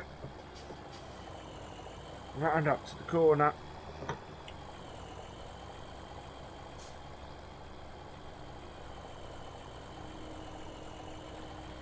Right. I think what we'll do, yeah, don't like turning with the tines in the ground, so that's not great, but get the headland done. We're alright if we do very shallow turns, because they of course want to just run straight, so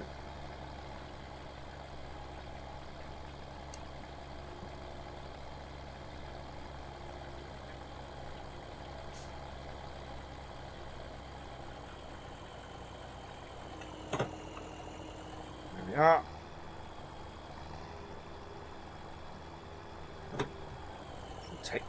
Take this up to the corner.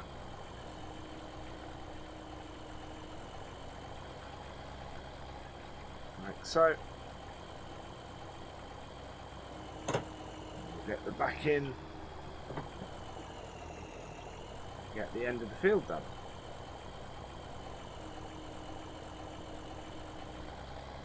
That will then be it. Should be good. Well, once we've done the other bits of the headland. And once we've cleaned up those couple of bits that we have that need doing.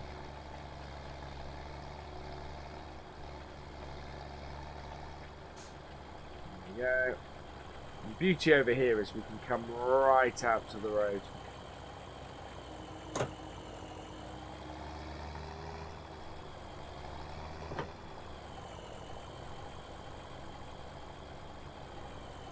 There we are, and down.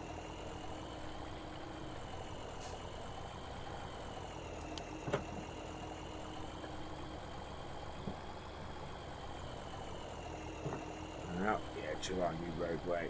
Perfect.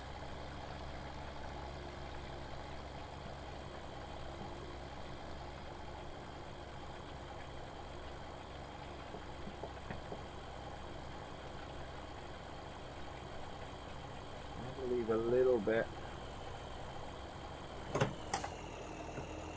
on the edge of the field than in the middle of it. So I'm going to hug Gonna hug the peaks a bit more. I think it's actually not a problem, really, but just want to make sure that the bits we get are, are the bits in the middle of the field, especially. Right, and then out along this headland.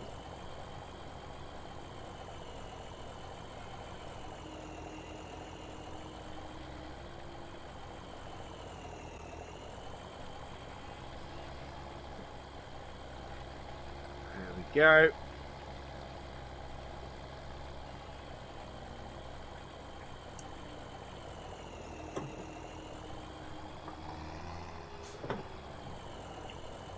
Alright.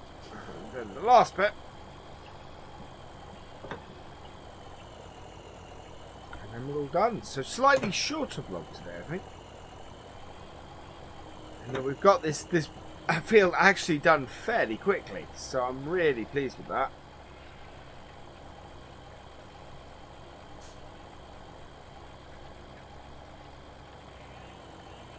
There we go.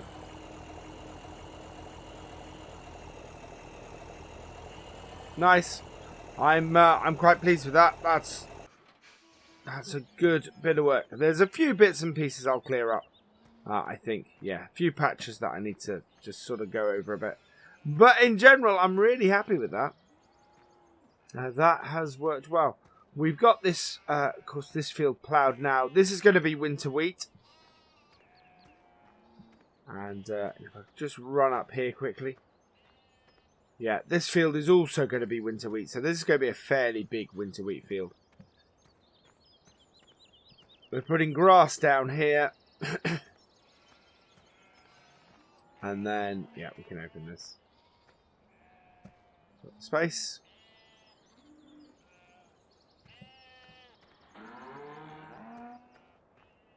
And down here, this is going to be canola. Or oilseed rape. So this is where we're going to put the radish in as well. Yeah, should be good. Should be a nice bit of progress for the farm.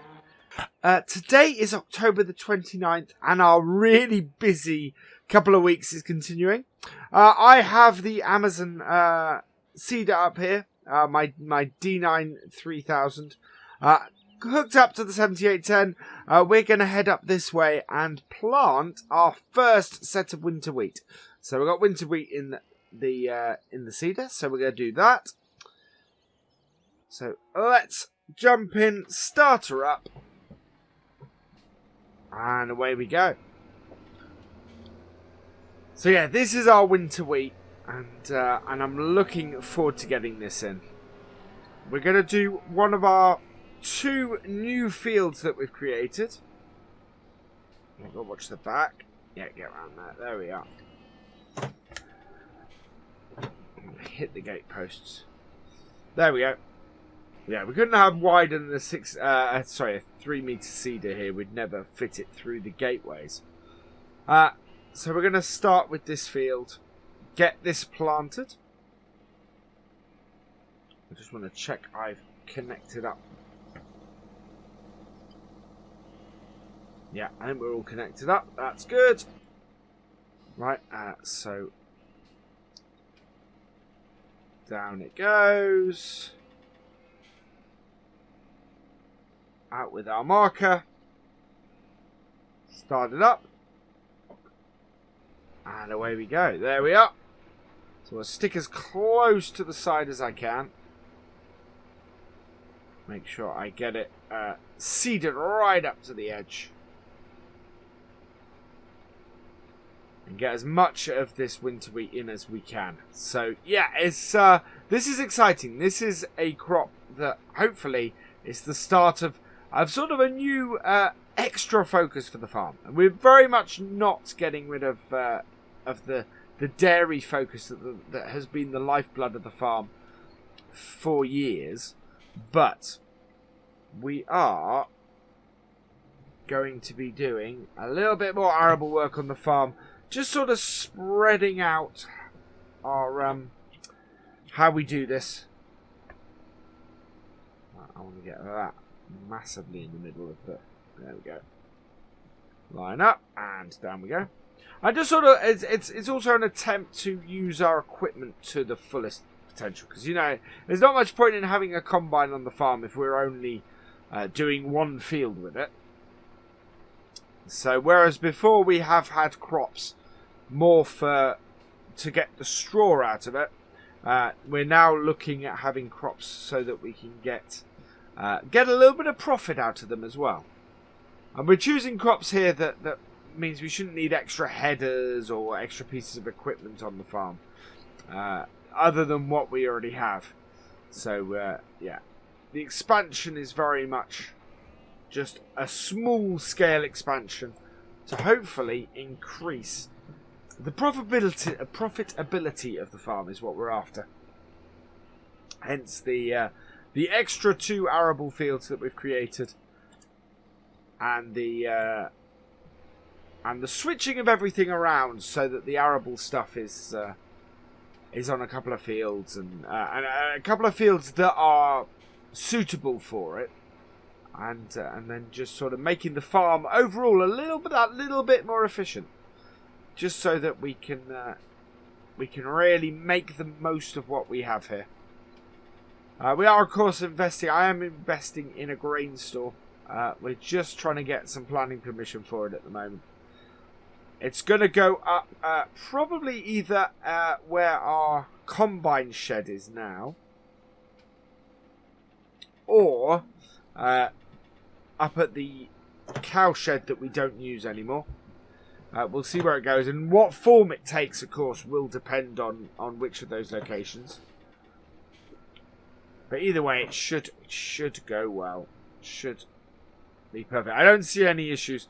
We're not looking at in either way. We're not really looking at changing the outside of the barn, but just sort of changing the internals of it.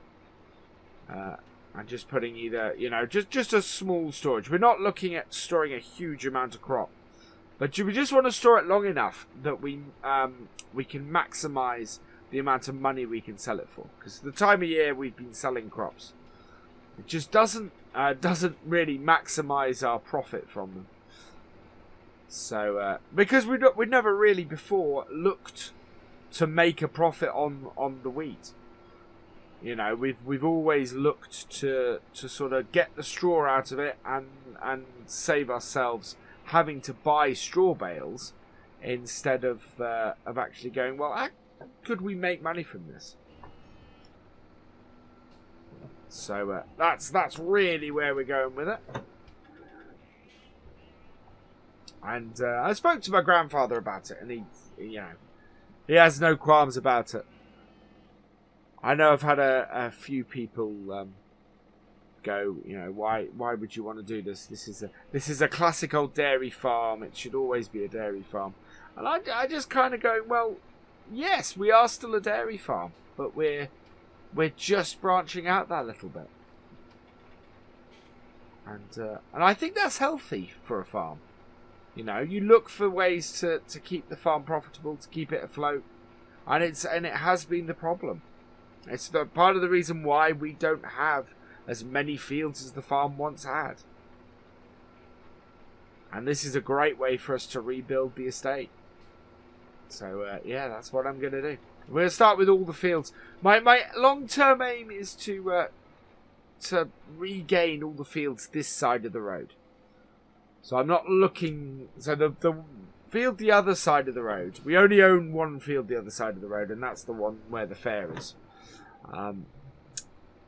But otherwise, I'm not looking to regain the fields the other side of the road yet. All the ones this side I'm looking to. So there's 2 more that I've got my eye on, which after next year's harvest, I think we might actually be able to afford. And actually, sorry, slightly more than that. It might even be 4 or 5 this side of the road. But enough that I can look at this and go, right, we need to get some extra fields in. We need to buy these extra fields.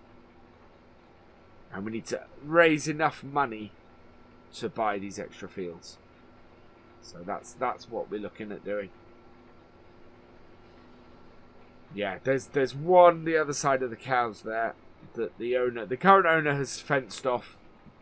which I think we probably need to get the fence down. We're not looking to put any cows into the field, but it would be a great field for us to use for haymaking and silage making. So look at that. And then there's a field right at the top that has been put down to grass that might actually serve as another good arable field, or maybe the other way around, because the one at the top is fairly flat. So making hay bales and silage bales on it would be a lot easier than the one on the hillside. So really, we've got a lot of options, and we're going to keep an eye on them and kind of work it out. This year, very much our plan is to get these new fields working. To get the field right at the top, which I think is field 10. Get that doing some hay. We're going to do some hay on that to round out the year. Some sort of late year hay,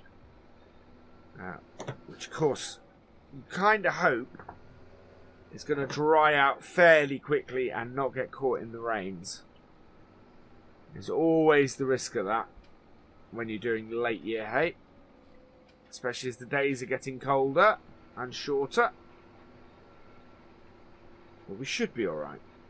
It's picking that right window where it will actually dry out, and we might get some late autumn sun. But yeah, we're gonna have to go. We'll probably have to go and mow that in a bit. Good way for me to break up my seeding as well,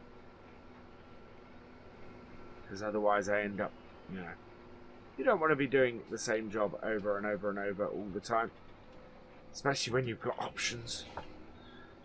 I can break things up a bit, and we've got a field of canola to seed as well, of course. Oh no, we're not seeding that autumn though, of course. We're seeding that in the we'll be seeding that in the spring, but I want to put some oilseed radishes in there first. So they should up our yield on that field and increase the amount of money we'd make from that as well, which again allows us to buy more of the farm back. So yeah, it's all with the aim of getting the farm back to its former glory. And hopefully you guys will join me on that journey for a while yet, as we restore the farm. And we go. We're eating up this field. Very nicely eating up this field. We may even get onto our other field in this vlog. That would be good. That would be very good. But we'll see how we go. I think we're only halfway through, and we're about halfway through the vlog, so probably not. But yeah, I will get the other field seeded directly after this one, because I just want to. I want to get these done. These two wheat fields done is a good place to be, a good situation to have done. There we go. We have to do some more work with the animals in one of these vlogs soon, I think, as well, because of course that is all ongoing as well, and I don't want to let you you guys to miss out on that aspect of the farm, just because I'm focusing on the arable bit a bit more.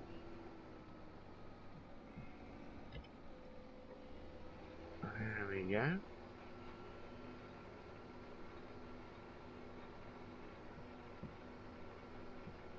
This is going in here very nicely. We've given a bit of time for these plough furrows to break down as well, so that's making things a bit easier. Yeah, because you can't immediately seed into plough. You've got to let it have a little bit of time and a little bit of rain on it. We have had a little bit of rain, thankfully. Soften the ground up a bit. But now we're dry again. I want to get the wheat in. Of course, it's Halloween in the next couple of days as well, which is quite nice in BallinCraig. You see lots of pumpkins along the high street. We don't have a Halloween festival or anything like that, but yeah. Everybody does tend to get in the spirit of things, and we do get a few trick and treaters up the house, simply because we are so close to the village that that they do walk up. So I do tend to put a couple of pumpkins out and maybe some spider webs in the window and things like that. Always good fun.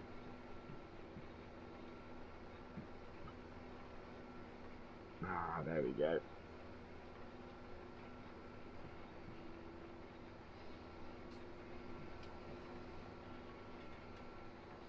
And that's that row done. Yeah, this is going in very nicely. Oh.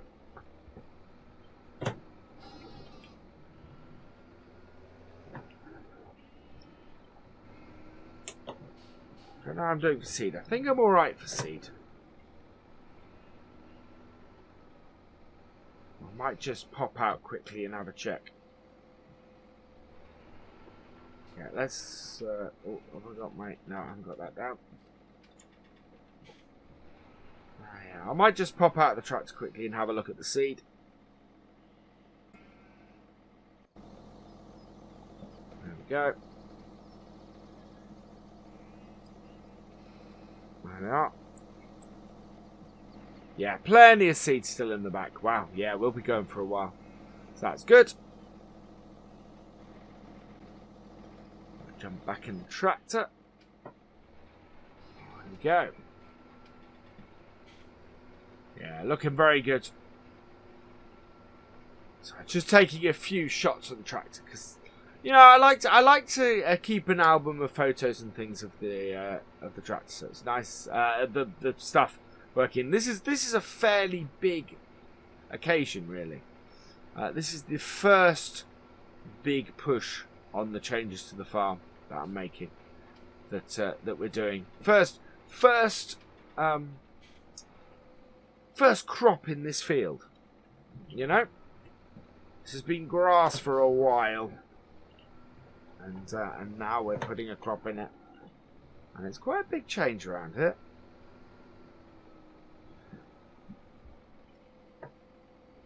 Probably looking to maybe get a few more cows as well in the next 12 months.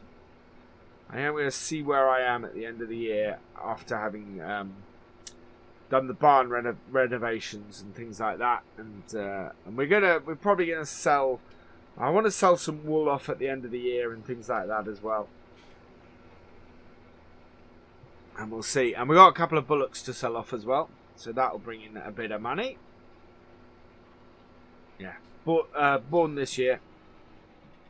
Obviously, having too many bulls is not a good idea. There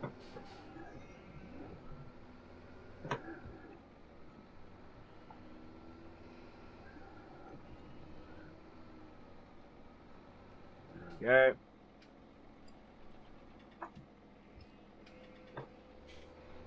I'm into the bottom half of the field now. So yeah, field 9, which is the one just over the hedge there, I will get done and get that seeded as well. I love this time of year insofar as all the leaves, everything's that wonderful golden colour, and it's really quite beautiful, especially with the sun, when you get the sun shining through them. It's just all sorts of gorgeousness. Right, lift that, because we're now on the diagonal bit, which is always a little bit more tricky. There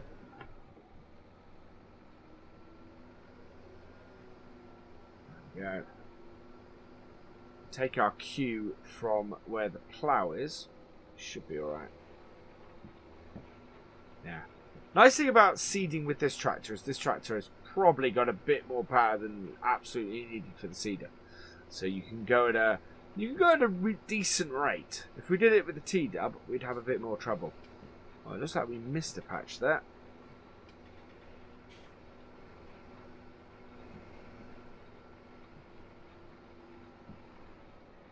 There we go.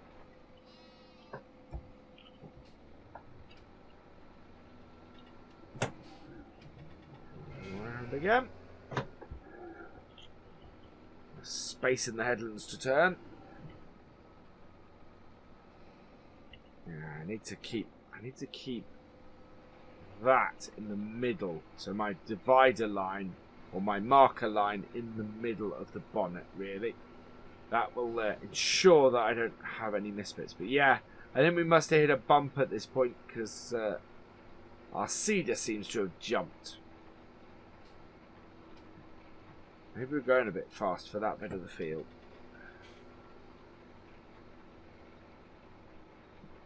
There we go. Yeah, we had the same thing happen.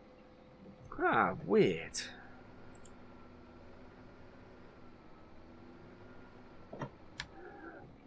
Very weird. It happens, but nah. Let's see if it happens again. Nope, we seem to be alright this time. No jump there. Little bit odd. But otherwise okay.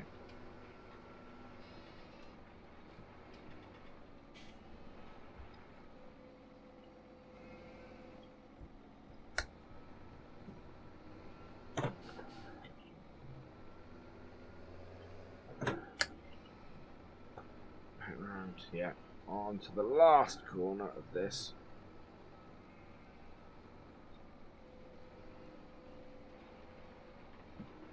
Go. Like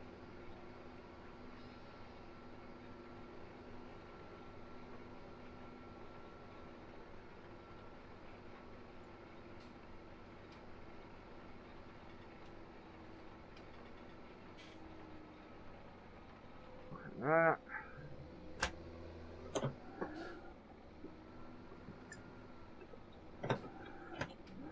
Probably only want to do one or two more.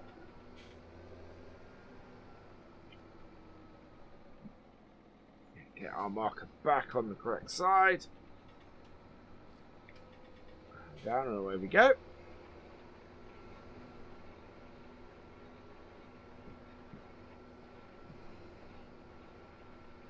Oh yeah, we came in a little bit far then. Either that or it jumped at that point, which is a distinct possibility.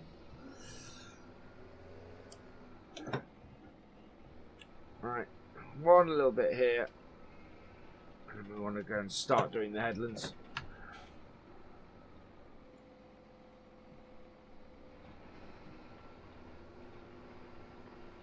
I think.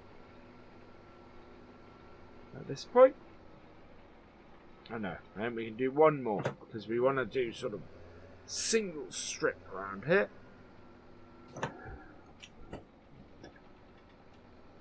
There we go. So we'll do one here, then we want to head up here.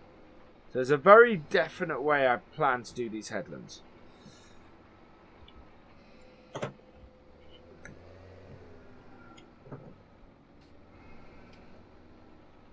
Because we've got basically 3 strips on the headlands. Need to go up here like this. We've not got any markers down.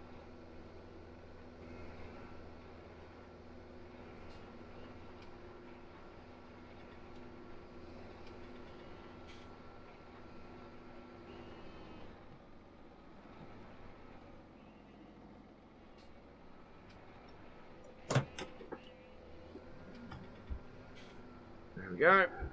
Right. So the aim is to try and finish in this corner, really.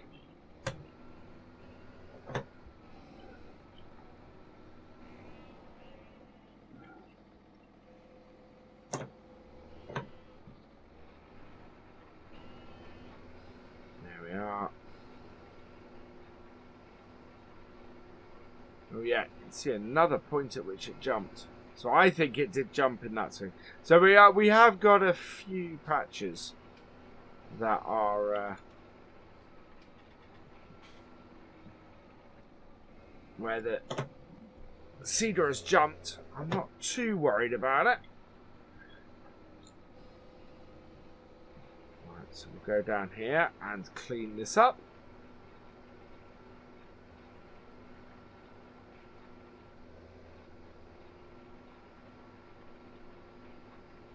Good speed that we're going at.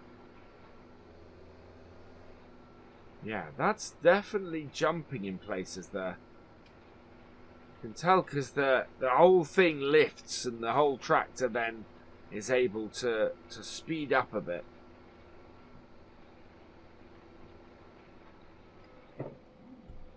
So that's interesting. There's some proper patches where it jumps.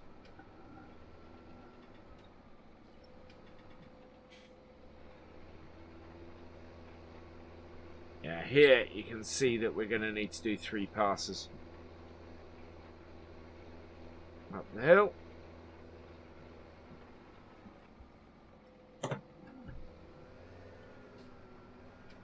So we'll reverse back up and do these 2 downhill. Easier for us to sort at the bottom.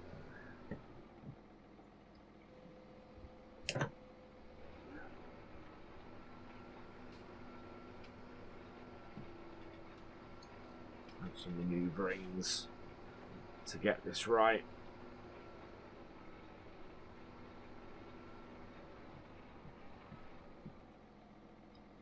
Yeah. Oh, I missed a bit there though. Never mind.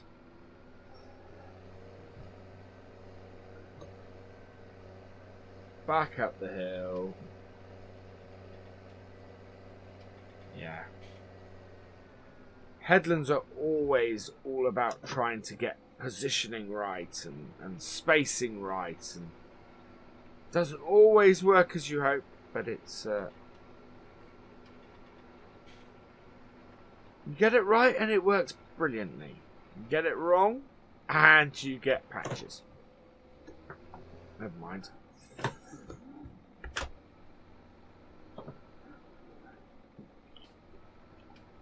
And it is the issue with grass fields that you do tend to find that you have a few lumps and bumps more because they've not been worked as much as fields that have been arable for a long time. You find, I'm not leaving that much. You find that you end up with lumps and bumps in that on an arable field would have been smoothed out a long time ago. On a grass field that's turned to arable, you do find you have these patches that make the cedar jump like this. Which is fine, they'll even out over time. We should still get a significantly good yield off this field, so I'm not that worried about it.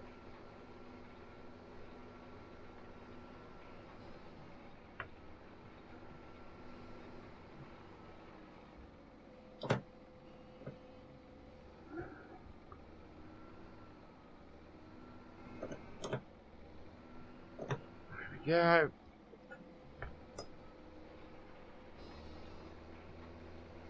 Right. There we are. Come up to the end here, and yeah, we will end the vlog when I finish this field. I think.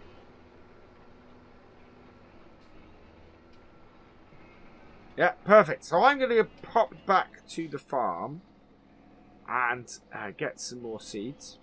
Today is November the 1st. It was Halloween last night, and lots of trickers and treaters around, and it's turned out to be quite a nice day for November the 1st. So All Saints Day, of course, as well. So we are going to be doing some work today with the animals. The cows need a load of feeding, so we're going to sort them out.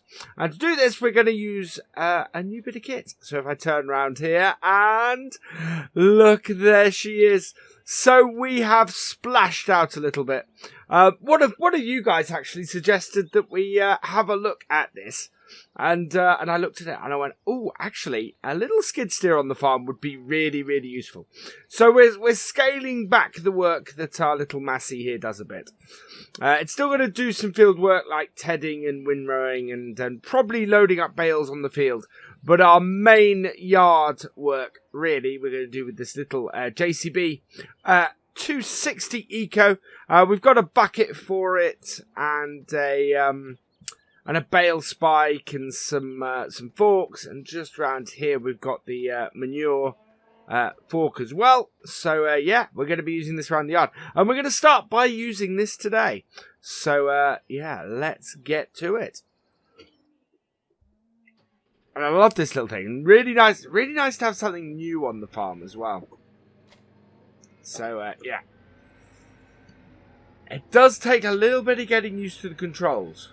This is the newest piece of equipment we've had on the farm in a very long while. It really is. But it does run like a dream. It wasn't overly expensive. We have made enough of our various harvests and things this year, and from the cows, to afford it. But it's just a much easier little bit of kit to use, especially for jobs like this, where we are picking up the grass and from our very messy cows and putting it back in their feeding trough. Whoa. There we go. Yeah, and the thing is, it's on a farm like this where we've got a very small yard. It's actually a really useful piece of kit. You know, it just is massively useful because it's so maneuverable.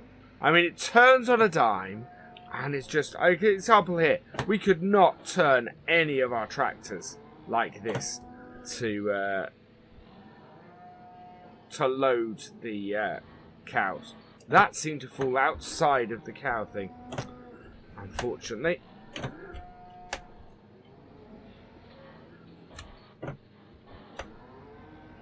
Yeah, that's piled up a little bit oddly. No, never mind. I'll clean that up a bit more later. Yeah, got a little bit. There we go. Get that back in. There we are. So that'll feed the cows a little bit, but we need to give them some mixed ration. They're getting quite low on that. So that is our next bit. So we're going to go get our bale spike on. But first we need to get the T-dub set up with our feeder. So we'll switch over the headers first, or we'll switch over our implement on this first. But yeah, this is a really, really useful little bit of kit. Want our bale spike, which is that one. There we go. Right, and we need to get our T-dub out. So I'll just reverse up here a little bit. I'll turn this off. There we go. So the wheat has been finished. We finished planting the wheat on the farm, which is really quite useful. And we've finished, so the next thing we've got to do, we need to do some grass planting, but that, to be perfectly honest, that can come really late in the year. Don't need to worry about that too much. The grass seeds will do okay. What I do need to plant is the radish. We've got to get the radishes in, so we'll probably be doing that in the very near future. We also need to do another grass cut. Looking at the weather over the next month, until winter properly kicks in, we're not going to have an incredible chance really to get anything dry. So my decision really on that is what we're going to do is we're going to do another silage harvest, because that I know I can get those wrapped and they'll be protected from the elements, and then that harvest will sell. So we'll sell the result of the silage harvest, and we'll buy in some bales. We'll buy in a load of hay bales, and that will just then work better for us overall. There we go. Round. Whoa.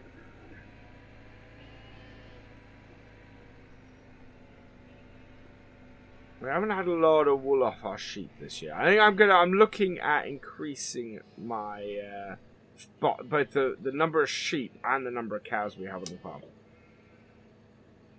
next year. There we go. I'll just put that down. Let's get hold of this a bit better. There we go. The advantage of this, and part of the reason why I got it for all this yard work and everything, is you can see things so much clearer in this. I went on a test day with one of them and just tried it out. And it is just incredible how much you can see with these. Really is.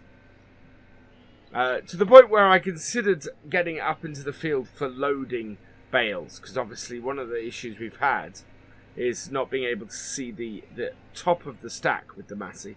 But to be honest, the Massey is still good for that job. I think I think we'll have the Massey doing that for a little while yet. Be good for unloading them at this end though. We'll be able to see much clearer. We need to do 2 rounds of this.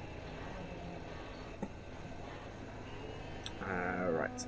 But yeah, as you can see, just getting round and not hitting things and generally being able to do everything we need to do in the yard. This is just a fantastic piece of kit. It really is. So yeah, this is a perfect situation for one of these. And I'm glad we bought it. It's yeah, we haven't had to borrow any money to do it, but I am sort of eagerly waiting the next paycheck for the cows, for the milk, because it is a bit tight. We'll put another hay bale in here. We haven't got an awful lot of straw bales. Something that we're looking at sorting next year, but yeah, I need to make sure that I keep enough straw bales back. So we're not going to supplement the power food, the mixed ration with straw. We will put 2 hay and 1 silage in for it. There we go. I want to knock the whole stack over. Which is the other nice thing about this, you know, nice little bit of precision in our skid steer. I love the manoeuvrability of it. It's a fantastic little piece of kit. Right. There we go. Right, we'll just park this here, ready for our next go.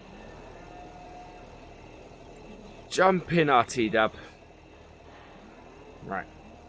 Start it up. And reverse up.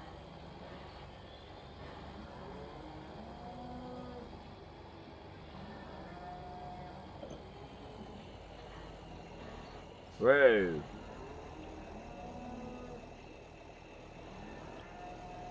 Why did that throw hay out?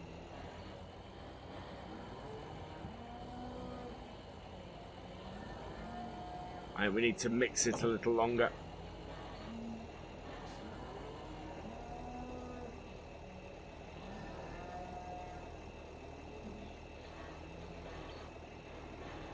That's right. No, that's still throwing hay out. We must have too much hay in it. I'm going to have to reduce it down a bit. It'll be alright. The cows can still eat that. But that's, yeah. Wow, what happened there? I think we might have to supplement it with some straw. Yeah, we need to supplement it with some straw.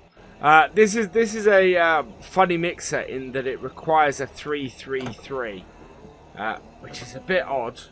Not something that you come across very often. So, yeah, we need to put a straw bale in, which means we are going to have to, in order to get through the winter, I think we're going to have to buy some more straw bales. But yeah, the mix ratio on this, for this is slightly different for other ones. That's okay. Let's get this in.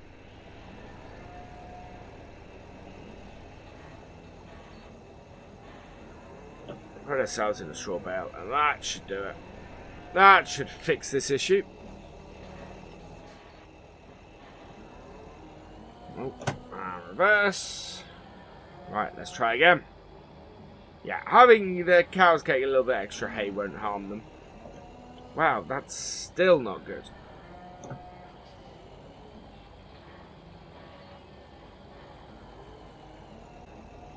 Since we now don't have enough hay. Ah! This is a waste of a hay bale, though. In fact, yeah, I'm going to empty the rest of the hay out of this. Yeah, it's a bit of a weird thing, this.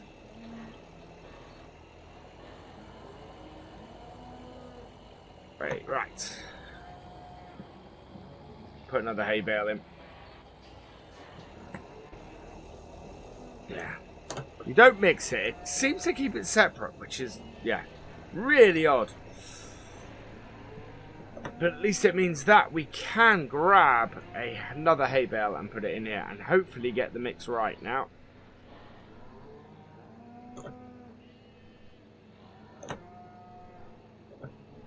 There we go. Yeah. The maneuverability of this is fantastic.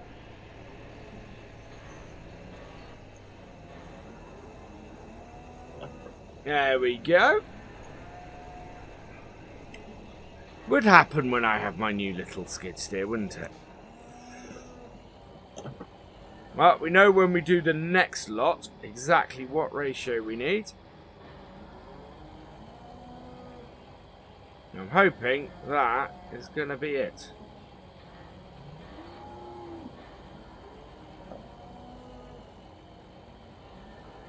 There we go. All through.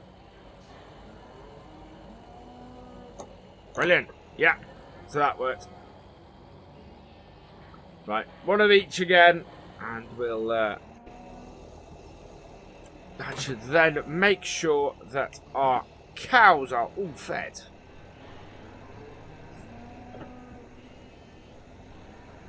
Which is exactly what we need to do. Keep them happy, and they will keep producing milk, and when they keep producing milk, we keep making money. Which we need to make, because obviously we are trying to buy back as much of the estate as we can. And that is our long-term goal here. As I said a few times, I want to rebuild the estate to its former glory. And to do that, the only way I'm going to do that is by investing in it.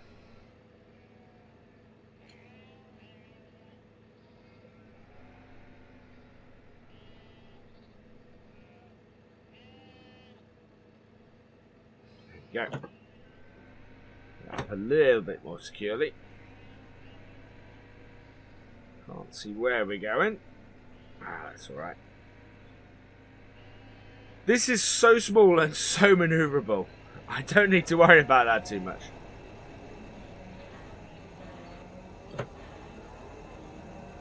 Alright, that's the first one in. Now we need a hay bale.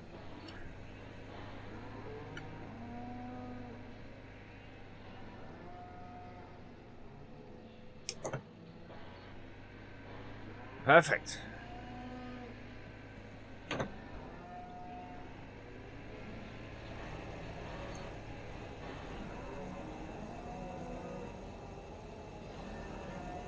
There we are, and one last thing.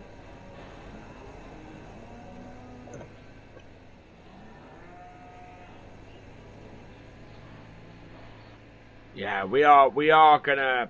So doing the silage and selling silage bales is going to be very useful to us, because what it allows us to do is it will allow us to buy a load of hay bales and, importantly, a load of straw bales. So however many silage bales we get out of field 10, we will be able to buy that many straw and hay bales. So yeah, it's going to be very important how much we get out of that. Really is. Right, so there we go. Let's empty that out. Feed the cows. Perfect. Absolutely perfect. There we go. That should sort the cows up. Nicely feed them for a good while yet. They're alright for water, and that I'm not sure, actually. We'll go and put a straw bale in their shed as well. Because I had a few people asking me where I put my straw for the cows. Because they can't see any obvious place. So we'll go and do that as well. There we are. Parking up the T-dub.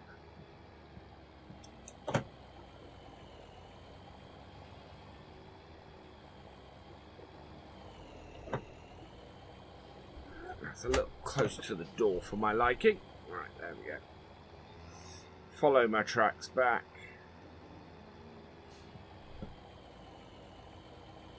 Park her up. Perfect. Right. Now, yeah, straw bale I put in here. Nice bit of bedding for them.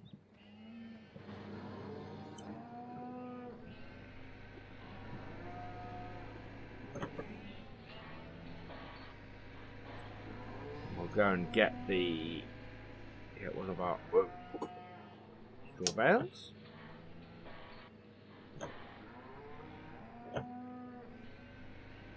There we go. I kept it in place. Perfect. Right. Oh, we've got that gate open. The vibrations from this door tend to open this gate. It's hugely annoying.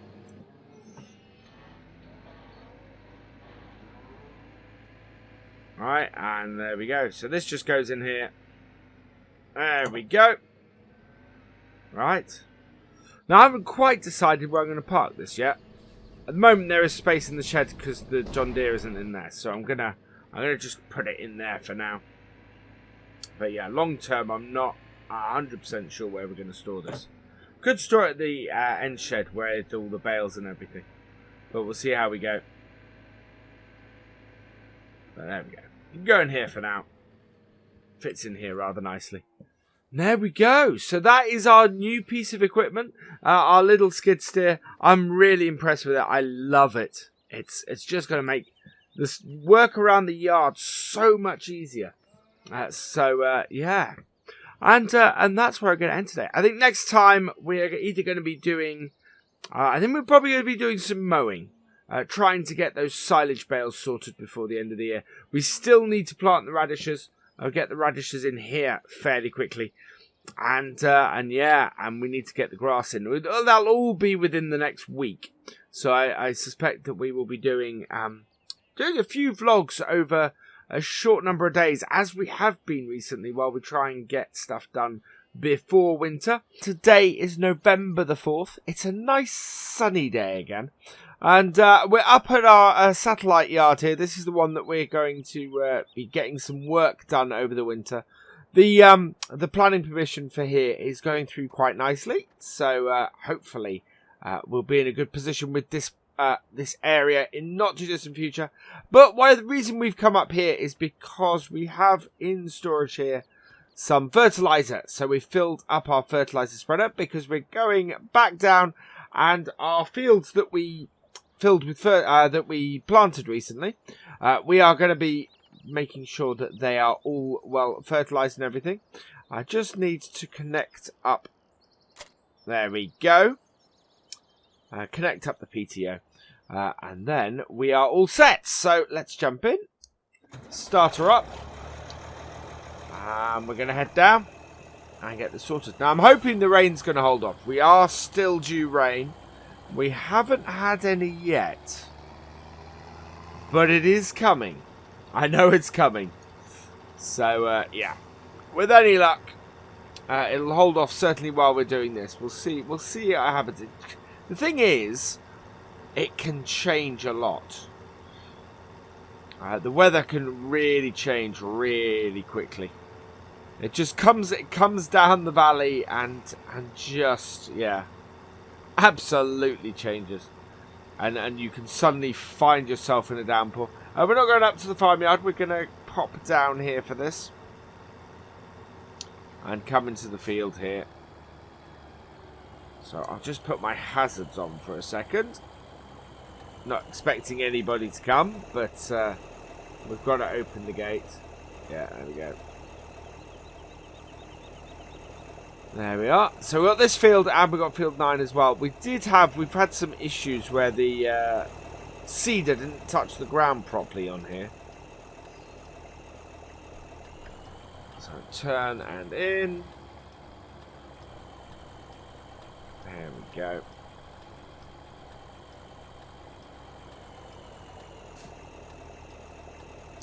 Turn the indicator off and go and close the gate.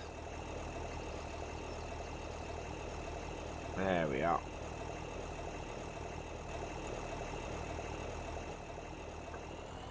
Right, so we'll head up to the corner here and we'll get this covered. So yeah, I've decided I might need some help with the remaining grass that we need to do, the silage we need to do. So I've contacted somebody, and with any luck, they're going to reply that that's all good. There we go. So yeah, well, we should be able to get the silage all done at once if that's the case.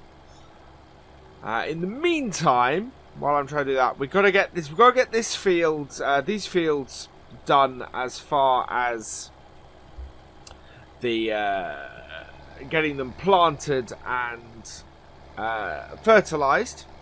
This is not going to take us very long doing this, and then we need to get our new field planted with oilseed radish, because we want to. What we want to do is get oilseed radish in that, increase our yield on that field as high as we can, and then hopefully that is going to just bring us in a whole load of money, and hopefully we'll be able to buy another field or two with that. There's basically I want to get all the fields around the farm. We have basically that one in the distance there is the next one.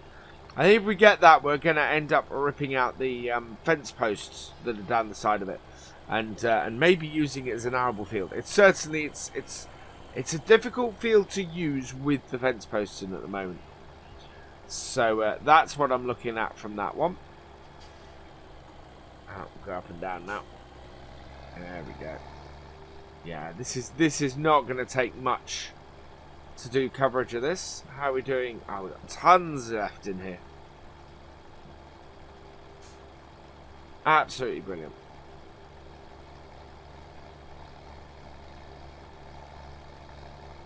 I want to try and follow the contour of what we've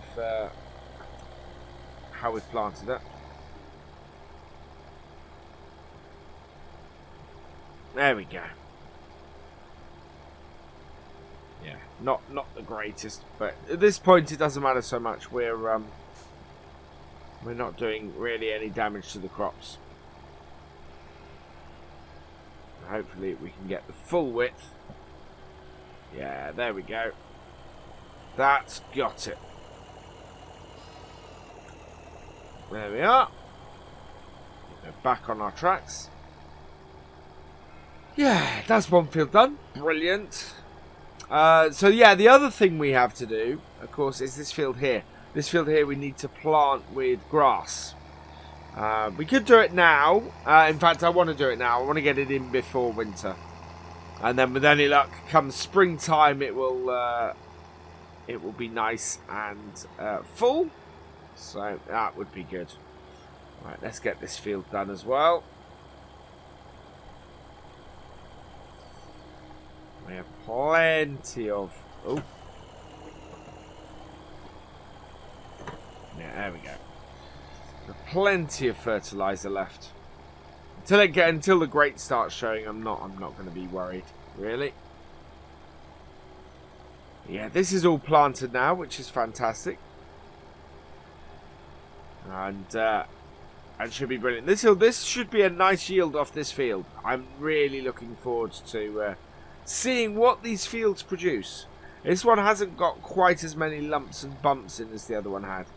So down by that tree where we had real trouble getting it planted, this one has only got a couple of patches where we had an issue. And over time, ploughing through the fields should sort that. It'll all even out eventually. For now, though, it's all just a little bit rough and ready. T-Dub is perfect for this job. Really great. The only thing I wish I could do is get some narrow tyres for it. But it's really tough to come by narrow tyres for one of these. As we mentioned previously, as somebody else noticed, the TW5, we actually ended up... I think this was an American import, this tractor.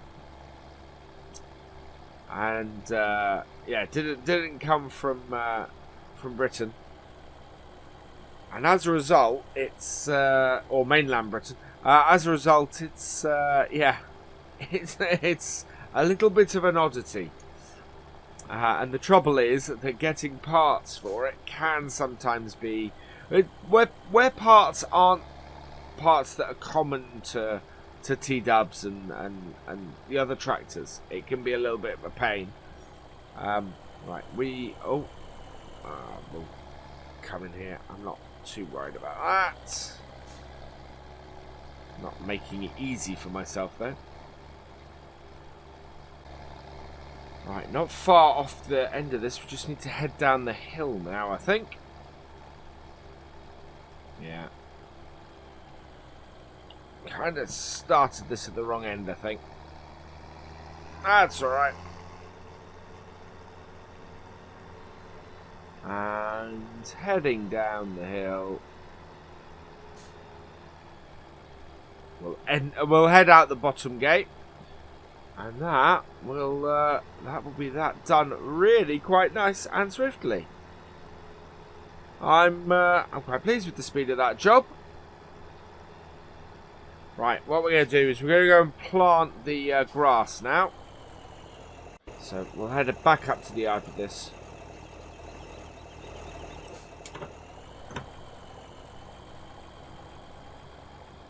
There we go.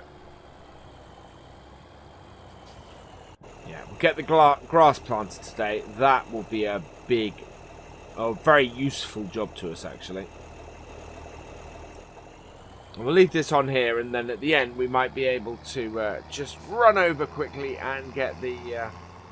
we could actually run over the field now, quickly thinking about it. As soon as we're heading back. That would make the fertilization, make the planting of the grass much easier. Give us a good base and give us a really good yield on that grass. And that field will be utterly amazing as far as grass goes. If we can do that now. So let's go do that now. Head up here. Get that planted. Get that fertilized.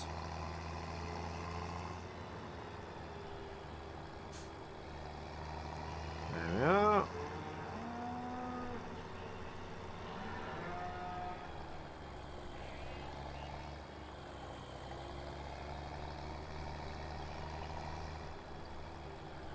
Oh, I think we might have run out, actually.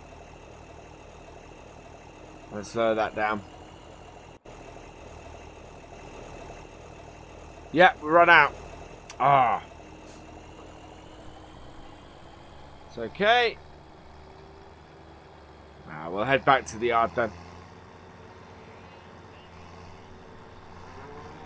And I will head over and get some more fertilizer in a bit. For now, let's take the other tractor and just get this planted. So I'm just going to leave our fertilizer spreader on the back of this for now. Park it up. There we go. Right. I'm going to get the John Deere set up. Okay, we're all set up in the John Deere. We got grass seed in the Mac, and yeah, I had actually filled it with grass seed last time. I'd got this ready for this, so yeah.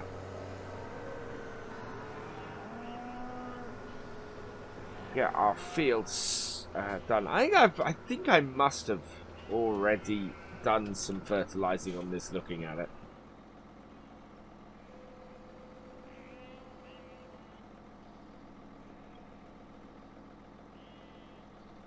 Oh, wait.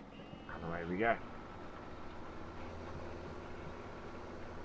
Perfect.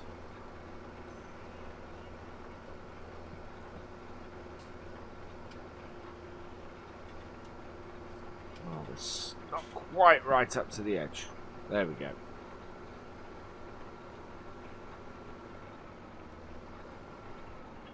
It doesn't really matter here. Headland-wise, how it's planted. But I'm gonna still run it in the same way as I would run any other planting.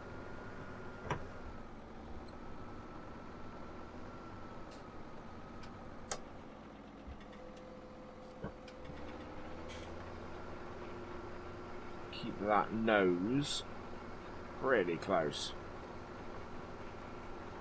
Yeah, there we are. Get this grass in.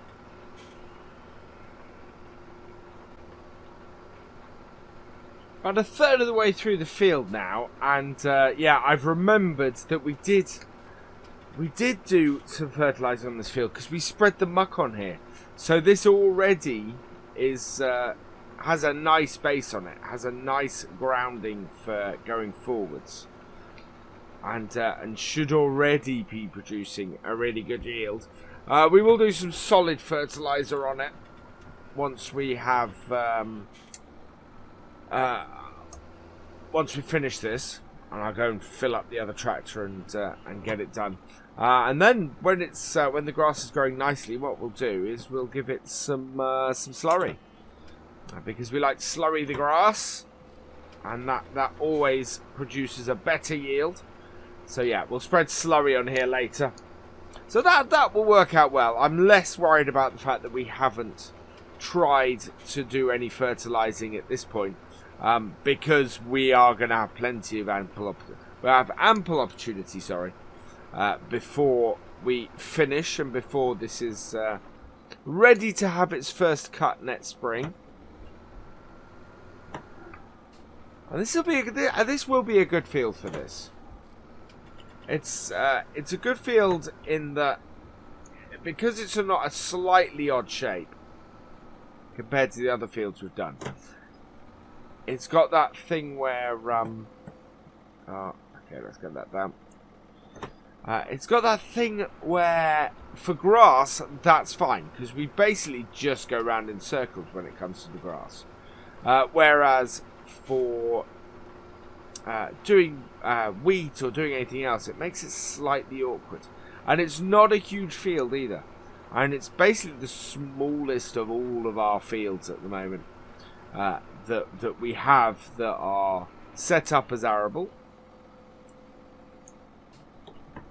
So I'm not too worried about losing this. We're gaining 3 and losing 1. So it's not like we're massively hitting ourselves or shooting ourselves in the foot by converting this field to a grass field. And where it is and everything just makes sense. It just works better as a grass field for me. This field. So doing this for me is a no-brainer. Absolutely is a field that will work better this way. As will the others work better how we've done those, I think. There we go. And it's good for the farm to evolve. I like that the farm is evolving and changing, and it makes sense. Nothing's static in this world. Nothing lasts forever. Is what life has taught me, I think. Yeah. And if you don't evolve and change, then you die. Wow, that was a bit morbid for this vlog. Not really kind of what I'm going for. Yeah.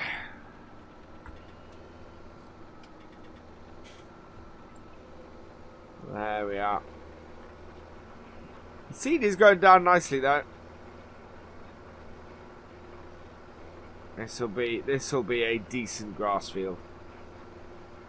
It will work well for us, I can tell. Which is very good news. Yeah, it's all about making the farm that little bit more efficient. That little bit more able to bring in the cash. And rebuild. And yeah, and rebuild from the low point that it was in when I took over. It just wasn't working as it was when I took over.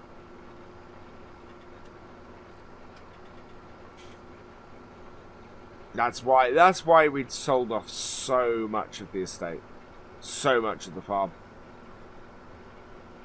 because we just couldn't sustain it as was. Admittedly, you didn't need all those fields so much when you're just doing a dairy. But it was. I want to expand the dairy side of things, you see, as well. And I can't do that if the farm is just getting by on the dairy. Yeah, we need money to invest. So expanding the arable side is the easiest way with what we have.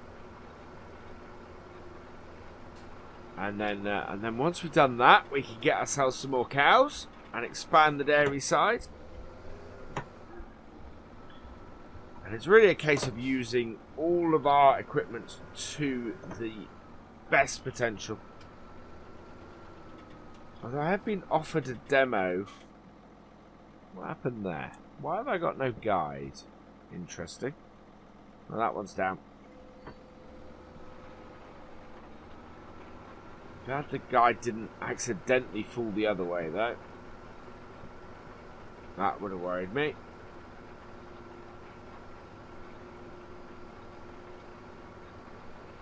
There we are.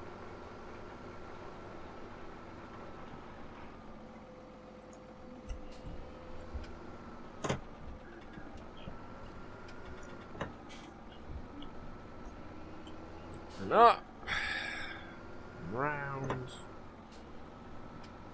Right, let's get this field finished. Right, we're into the fiddly bit now. We've got the last couple of sort of bits to do here, and then we should be able to get the headlands knocked out. I'm not too worried about getting the markers out at this point. It's got to the point where, you know, you're doing such a little amount of seeding that there's not a huge amount of point.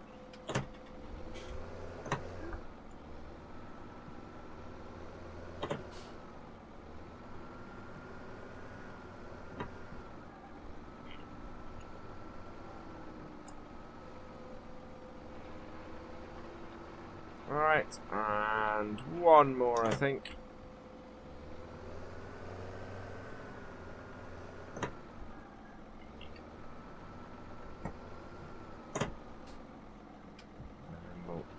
Started in the corner. Right, there we go. Right, so now I'm going to head up this side of the field here and start on the headland. Easiest. We've got a big C shape here, so I want to basically position myself here.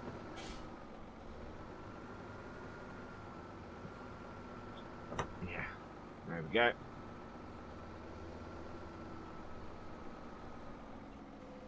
That. We've got about 2 widths worth here, so that's easy enough. So to make sure that we get everywhere.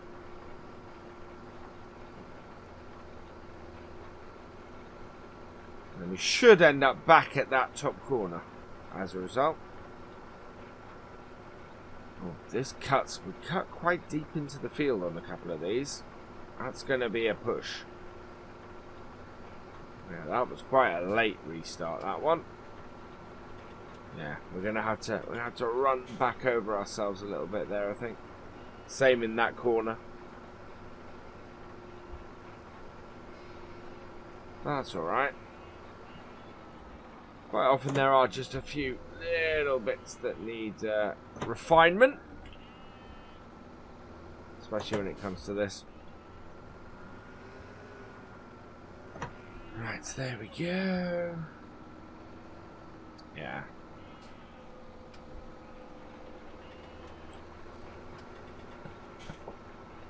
Let's see, we got some extra width down here that needs doing, so we'll come back and grab that and sort that. And same with the patches, we'll just get some seed into that as well.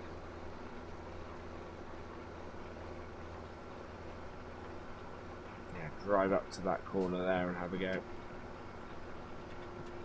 Oh look, I think I missed a swathe then.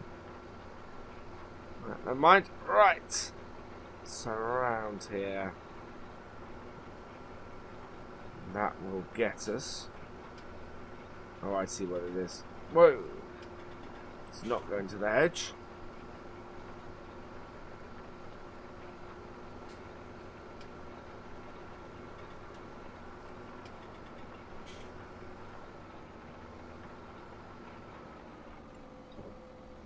There we go.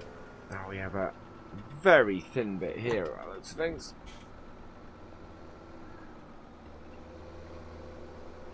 Yeah, there we go.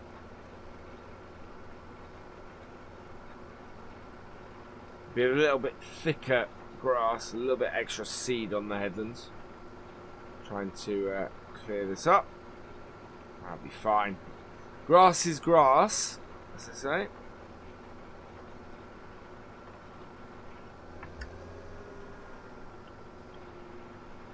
There we go.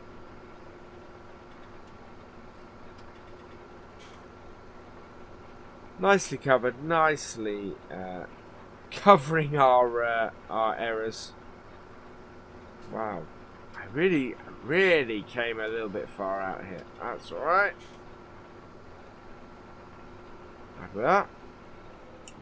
And we need to shut this gate before we can clear this up.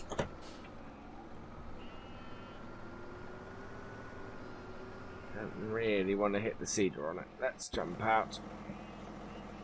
Shut the gate. There we go.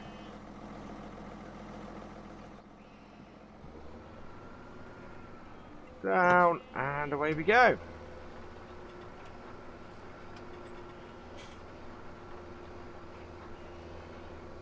Oh, that's looking good. Yeah, I'm happy with that. That's a jobbed, as they say. Today is November the 10th. It's actually really early in the morning. Sunrise has just happened. Well, I say really early in the morning. On the farm, it's not that early. It's just gone 8 o'clock. And I've been up and I've been sorting the cows. And today, we're going to be using this lovely machine, along with the Disco of 3450, because we need to go and cut our last set of grass for silage. We're doing this rather late in the year, but I have some help on the way. So I've got a friend coming over in the next couple of days to help me get this baled and wrapped. So we need to get it cut. We need to get it cut rather quickly. So let's jump in. Start her up. And yeah, so we need to get this cut and rowed today. I don't know how much of that I will do on the vlog. I may get it rowed separately because I don't want to make the vlog too long. But we'll certainly go and get it cut. We're heading up to field 10. Field 10 is our only grass field that, well, that either we haven't ploughed up or isn't currently seeded and waiting to grow as the one to our right there. Our winter wheat has perked through in the last couple of days, which is fantastic. That is growing rather nicely. There we go. The friend I have coming over has his own YouTube channel. Well, he has videos posted by another YouTuber in the same way as Virtual Farmer posts mine. And so yeah, I don't know whether he's gonna. He might record his own perspective on the work we do. But yeah, certainly he's gonna come and help me out here. And yeah, I think it's gonna be good fun to have somebody helping me on the farm. I spend an awful lot of time on here, sort of on the farm, just doing things alone. I mean, it's nice to go home to my wife in the evening and share my day with her, and sharing my day with you guys as well, of course. But yeah, it can be quite a lonely thing. So having someone to work with is going to be quite nice. I'm going to enjoy that. Now this field, I think, is fairly uneven in places. It was a candidate for me to turn it into an arable field, because we had left it fallow all year, or basically just as grass all year.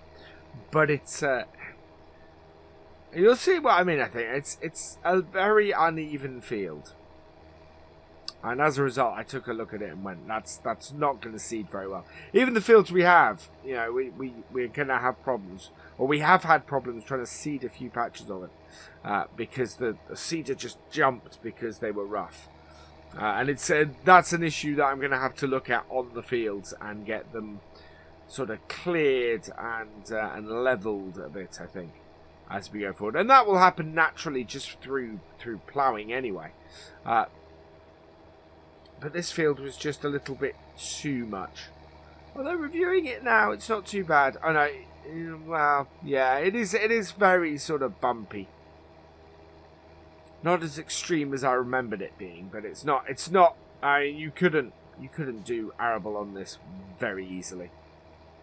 It's too sharp in places. Right, there we go.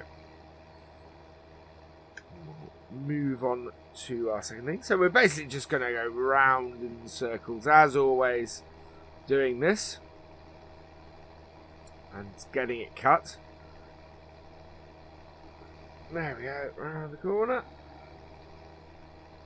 It's a nice square field, which was part of the reason why I went, oh, that'd make a nice arable field, until I actually came and viewed it.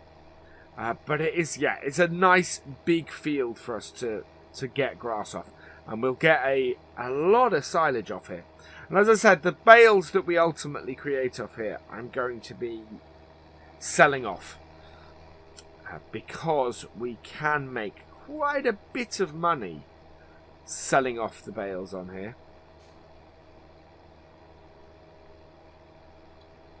The sun is coming up. Oh, I love sunrise on the farm. Such a beautiful time of day. And especially in the autumn like this, with all the leaves having gone this wonderful golden colour. It's just a really peaceful, really wonderful place to be. And I know I said at the start, it'd be nice having somebody else to work on the farm with, but it's also just nice in a solitary kind of way. You know, you're out here and you get the stuff done, and it's just nice, calming and peaceful. And you get away from the troubles of the world. And that's the thing. It just makes things. It just seems like there's not a worry in the world, I find, when I'm out here on the tractor. No matter what job I'm doing, whether I'm ploughing or cultivating or mowing or seeding or any of that, it's just such a gorgeous, wonderful place to be. Yeah, I really love it.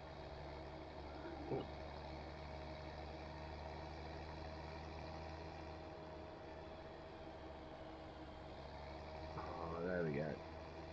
Yeah. Just absolutely fantastic. So we'll get this cut. And once we've got this cut, I want to get the windrower up here. Get the little Massey on the field. I don't think I'm gonna get the. I don't think I'm gonna do that in today's vlog. I think today we're just gonna get this cut and get it done. Very good, very useful. Oh, yeah, nice and peaceful. Look at that. We're quite a lot in the shade.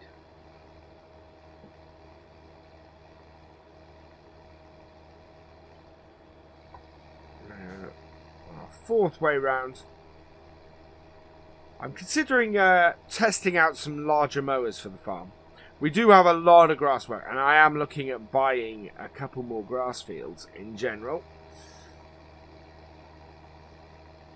come next year.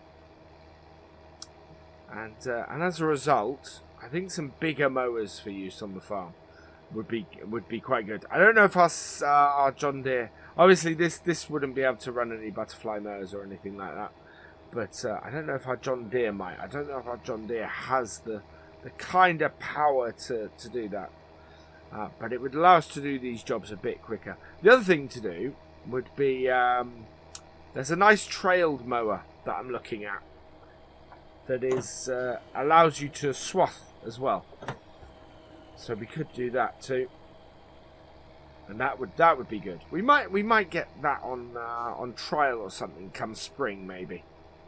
I think that would be, or maybe just sell the class in the spring and get one of those. See if I can get hold of a second-hand one, because there must be one of those available somewhere. Fairly common around here, because of how much easier they make things, and of course the farms just get bigger and bigger all the time, as you know we're expanding too. So it's not that weird. There's a lot of field.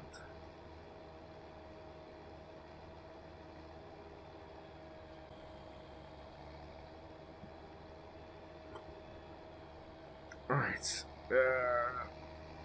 how are we doing? We are on turn 5. Yeah, lots to do here.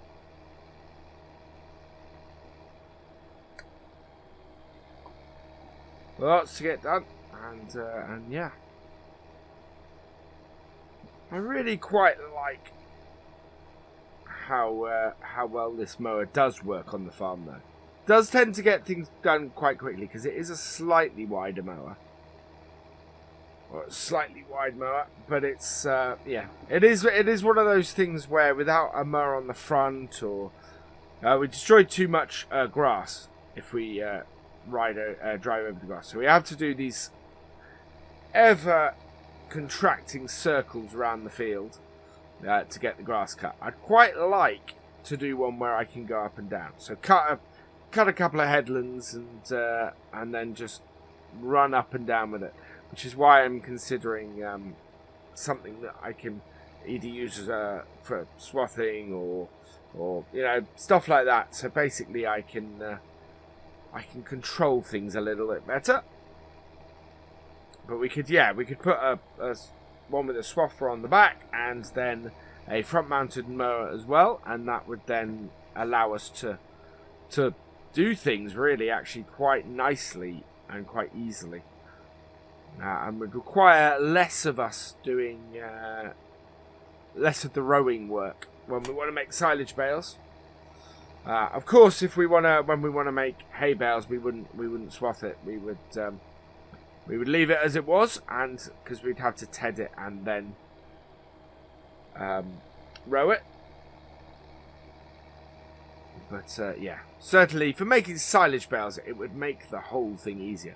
The question does become, is this tractor powerful enough? And if not, would our John Deere be powerful enough for that job? Which is not a bad thing. I'm not too worried about that. Not too worried about using our bigger tractor for that job. There we go. Round again. Yeah, it is just lots of concentric circles. You get quite dizzy doing this sometimes. Especially when you get sort of into the middle and you're doing tighter and tighter circles.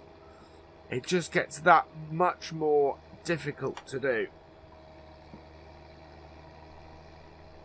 Yeah. And the other thing is, it very, very quickly becomes, oh, I'm doing a very small area. And we're over halfway through the field at the moment, I think.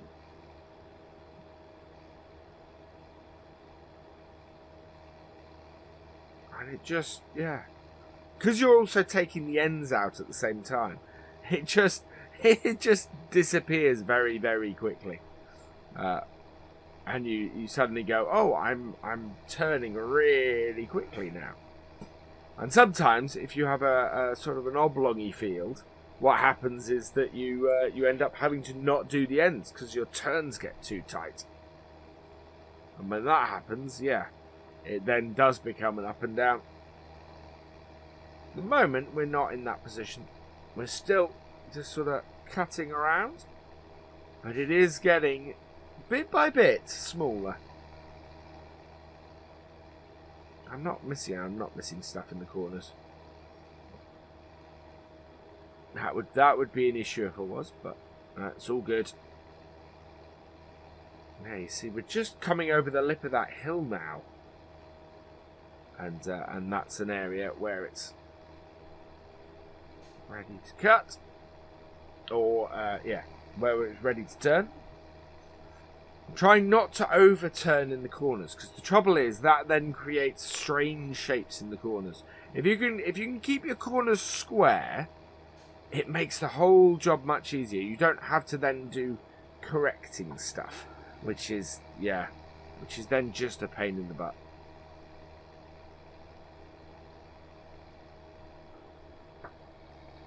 You wanna try and keep the whole thing pretty square, and just keep it cut through. Ideally, we probably want to reseed this grass. The grass on the farm in general is quite old, which is why I quite like. Well, it's been a few years since the fields have been replanted. And I find if you replant the fields every so often, or every few years, then you end up getting much better yields from your grass.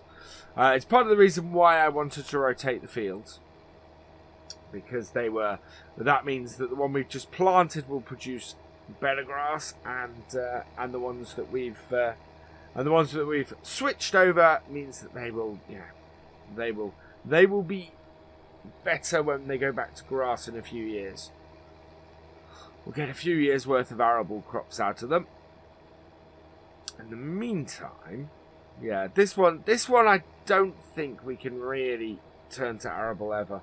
It's just that it's just too undulating.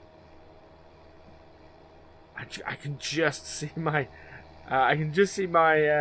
drill just jumping all over the place on this field. I don't fancy trying to drill this. Mind you, if we're replacing the grass, we do have to drill this. So we'll have to see. We might have to get a specialist seeder or something that that trails and maybe works a bit better. Not that our Amazon is a particularly bad seeder. It's just that yeah, it does have a tendency to jump if the ground's a little too rough for it. We are certainly turning quicker this end of the field. The other end still seems to be a bit longer.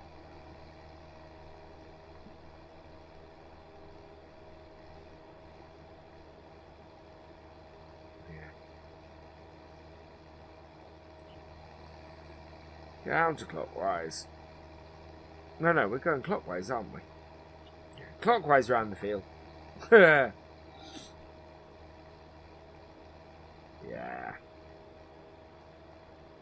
It's getting closer and closer now.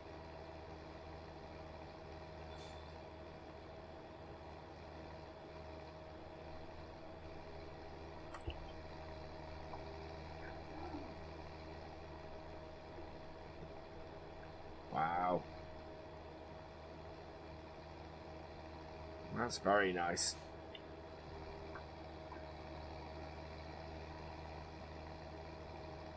Coming together. You see what I mean about the it's now getting a bit tight on the ends to keep doing to keep going like this. I don't want to start picking up at the end and going round yet. It's not quite there, but at the same time those are getting tighter and tighter, those turns. But it suddenly clicks. It suddenly goes, oh wow, there's not much field left.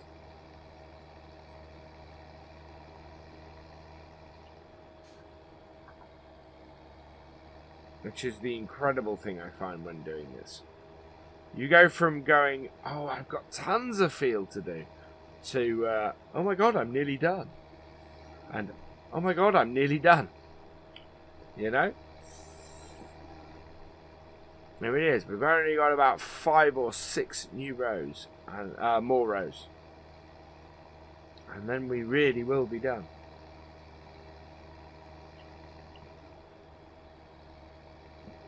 Right.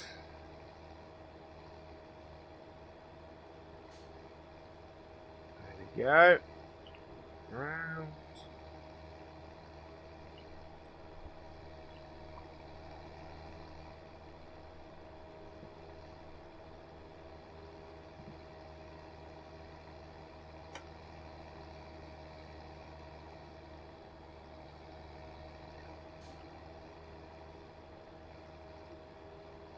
Yeah, we're now going to have to come out the end and go around because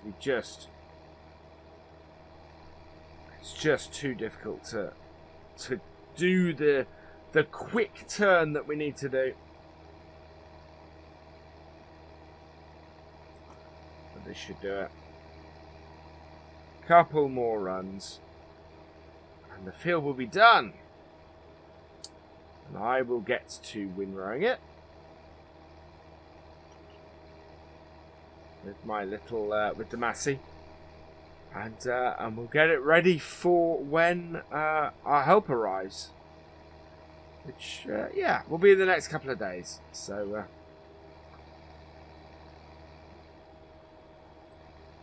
there we go.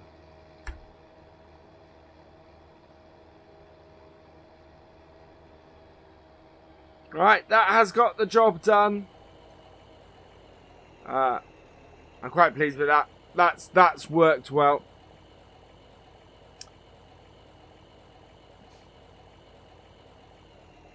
Turn the tractor off and jump down. There we go. So, yeah, finish as we started with our T-dub in frame. Today is November the 12th, and something quite special is happening today. So, we have to get the silage bales done. We're running out of time. So I've asked for a friend of mine to head up to the farm, and he's come quite a way to help me out. But yeah, hopefully he's going to arrive at any moment. Here he comes now in his his nice blue Land Rover. I quite like that. Eddie! Hey Frank, welcome along. Hello, my friend. How are you doing? All right, thank you. So those who don't know Frank, Frank is he has a similar vlog to mine. It is posted by Simulation for the Nation, and I'm sure Virtual Farmer at this point will very kindly add a link to the video so you can go and check his videos out as well. But Frank is here to help me do the silage bales. So he's going to drive the John Deere and do the baling while I do the silage wrapping in the T-dub. Can I say, Eddie, I love your John Deere. This is beautiful. I know, I got her an absolute steal a couple of years ago. We needed something a bit bigger on the farm, and yeah, she fit the bill. I did have to raise the height of the barn door to get her in, though. It was the first change. The first change I made to the farm was to raise the height of the barn door so that we could fit the tractor in it. I like any means necessary. Oh, absolutely. Where can I've left my Land Rover in the way. Where can I park this? You can park it out the front of the house. I think there's enough space beside mine if you want. Beautiful.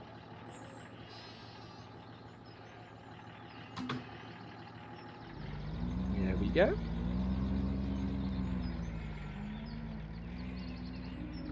Oh, just gonna while Frank is doing that, just gonna check on the cows. Cows are okay. I did do them a few hours ago, so they've not made a lot of mess since then. And it's yeah, we'll get this job done. Get these silage bales wrapped, and then they'll be fermenting, and then that will be the silage done for the year. Hopefully we can get these bales sold. And with that, we'll buy some hay bales, because doing hay bales at this time of year is just, well, you're not going to get much usable hay out of it. It's so not ideal. No, not really. It's a little bit wet and a little bit cold. So yeah, let's jump in the tractors. Beautiful. And we are heading up to field 10, which is the other end of my nice new road. Although my nice new road seems to have grown some grass, so I'm going to have to get some weed killer on it, I think. I will let you lead the way. Okay, you might need to reverse the give you a little bit of room here. Yeah. But yeah, you can show me the way to go. This is a lovely little yard you've got yourself here, Eddie. It is. Thank you. I've had to enlarge it a bit for the same sort of reasons, really. Okay. What we had when I took it over from my grandfather last year was the yard. Well, the whole farm had been set up for doing dairy and cattle. Very much like your own farm, in fact. And when I took it over, it was failing. A lot of the fields had been have been sold off, and yeah, it needed a complete rejuvenation. So yeah, that's my big long-term plan, is to buy back everything we had to sell off. Well, it's looking very smart. You've got a nice little set of buildings there. Coming along very well. And we're adding a little bit more of an arable focus to it as well. So we're not completely getting away from the dairy. You know, it is still at heart a dairy farm, but we're looking to increase the arable on it, because we have a lot of arable machines, so we might as well use them and make some money from having them. So yeah.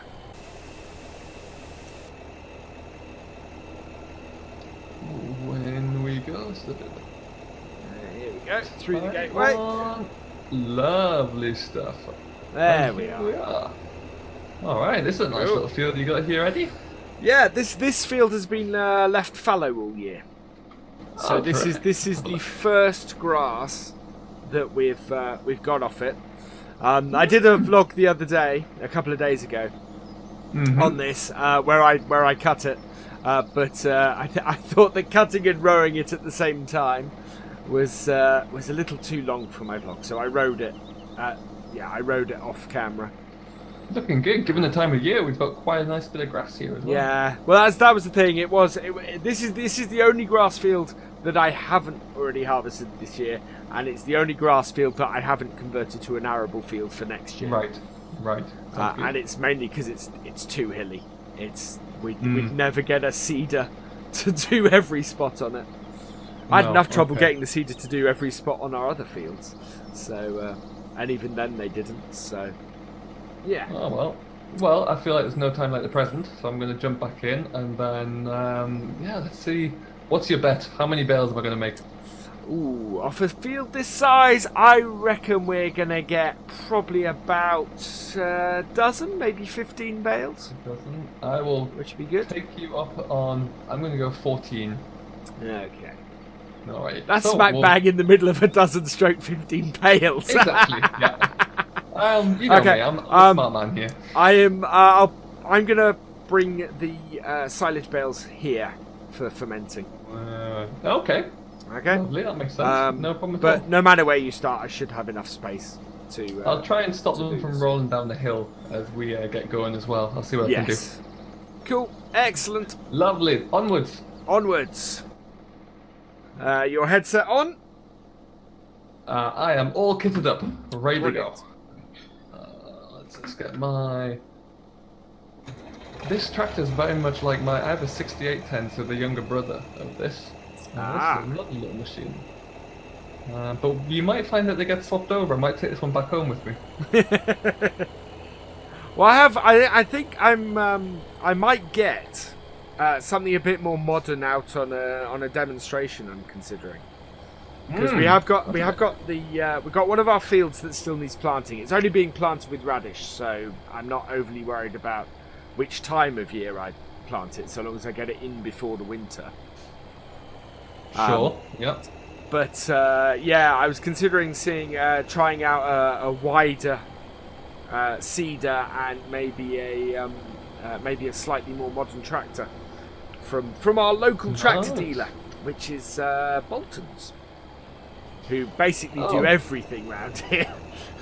Yeah, I'm the same. I've got one man, and he's my go-to for the works. Really, I'm gonna. Actually, I need to cover that side on. Lovely. Very nice. How are we looking back there? Yeah, that's come out nicely. I should be able to... Yeah, the thing about this this wrapper has been on the farm for a very long time. Is it starting to show its age? It's very much showing its age, but it's very picky about how it picks up a bale. Right. You have to position yourself just right. And the trouble is, it's 90 degrees. It's completely perpendicular to the angle that the bales come out of the baler. Well, at least you've worked out the knack of it there. You've got it kind of ironed down, it seems. Yeah, lots of practice. So and a little bit of swearing, which of course cannot include in my vlog. So if I swing the baler out on this on a slightly more right angle to how they usually come out, it might help you out a little bit. I'll give you a little bit more kind of swing space. That would be excellent. Lovely. Yeah, I don't do bale silage anymore. I have my forage wagon back over on Meadow Grove. So it's because I can do it all as a one-man operation now, which works out very nicely. Don't need to hire in any help or anything. Well, it's one of those things where here we do have a silage clamp, which I actually use for bale storage. That makes sense. It's well, the trouble with it is that it holds an awful lot of silage, and we don't have a local BGA. Yeah, okay. So all the silage I create on the farm, if I create it in the clamp, I have to use on the farm. Whereas this way, with all the grass fields we've got, we just supplement the farm income with selling silage bales. Yeah, absolutely. That kind of works. A little bit of extra income at the end of the day. Exactly. You know, I get hold of or I sell sort of 3 silage bales and I can buy a cow. So it's from there it's quite useful. That's the kind of math I like. I find the price of beef extortionate at the moment. Oh yeah, price of beef is extortionate, and the price of milk is awful. Yes. Yeah. Oh, I'm trying to. As we were talking the other night, I have taken the business approach of rapidly increasing my herd to try and make it worthwhile. Yeah. Because I figured that I had about 50 or 60 cattle, and it wasn't making it. It wasn't worthwhile, or financially, or otherwise. So we're 135 now, which is a pretty big bump. It is. I think we're not a very big herd. These bales are just rolling off. Because that's the other problem with this silage wrapper, is it puts them down in such a way as they roll. So. Oh, and they're just going everywhere, are they? They're just going everywhere. They're not. Well, I think we've just blocked our exit. We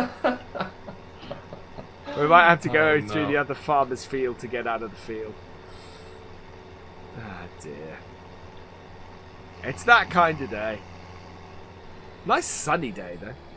I was going to say, I had a lovely drive over here. It's very seldom that I get over here. Once I got off the ferry, it was a lovely little roll over. Very rarely do I get to come over this way, so it's a nice, refreshing little change. Let's put it that way. Well, we do have rain forecast, which is one of the chief reasons, other than to see a friend of mine, one of the chief reasons why I wanted to help on the farm, because it's grass and rain do not mix. It tends to rot really quickly. They do not, no. Not a huge problem for making silage bales, wet grass, but it would definitely reduce the number that we get. Okay. I think I'm going to be out with my count there. That was, what's that, number 6? Yeah, we got a lot of bales off here. Leaving it for a year is really... Yeah, there you go. Yeah, there goes that bale. Oh, the gate's doing a great job. It is. Kate is doing bale collection at the moment. It's working. It is working. Okay, I'm going to start I got another one over here. You are definitely turfing bales out quicker than I can collect them. And well, you know, it's when you've got such a beast like a John Deere strapped in the front, anything is possible, really, Eddie. Anything is possible. Well, that's the thing. That John Deere and that baler were two of the first things I bought for the farm. They are... basically, I did have one of my viewers once ask me, why have I got such a new baler on the farm? And it was basically because... I was looking for ways of making more money on the farm, and the silage bales just made the biggest sense from the off. Yeah, absolutely. And you know, it's something you're going to use for straw and hay and silage, so you're going to get your use out of it. It's going to have some mileage on it. So go new, get a warranty, and make it worth it, I suppose. And yeah, as I said, that 7810 was an absolute steal. It really was. In great condition, really smooth as well. I'm kind of swerving a little bit over the rows just because it's a bit thin, so I'm trying to get an even bale for you. But it's that's my windrower. It's a little sip, and it's a great dual windrower tedder. Oh, okay. But it's getting good rows with it can be hard sometimes. Oh, it's just there's a few little spots around here that are a little bit threadbare, really. So it's it's to be expected if you haven't put any fertilizer on and it's just kind of fallow grass. That's still looking pretty good. Right, that is the thing. The grass in this field is a little bit old as well. It kind of needs. It does really need ploughing and replenishing. Maybe one day, Eddie. Oh yeah. Maybe one day. when I actually have a seeder that might actually do it. What's your plans for the winter? Once we get all these in, what are you up to? So most of these, all the silage bales on this field will be sold. Okay.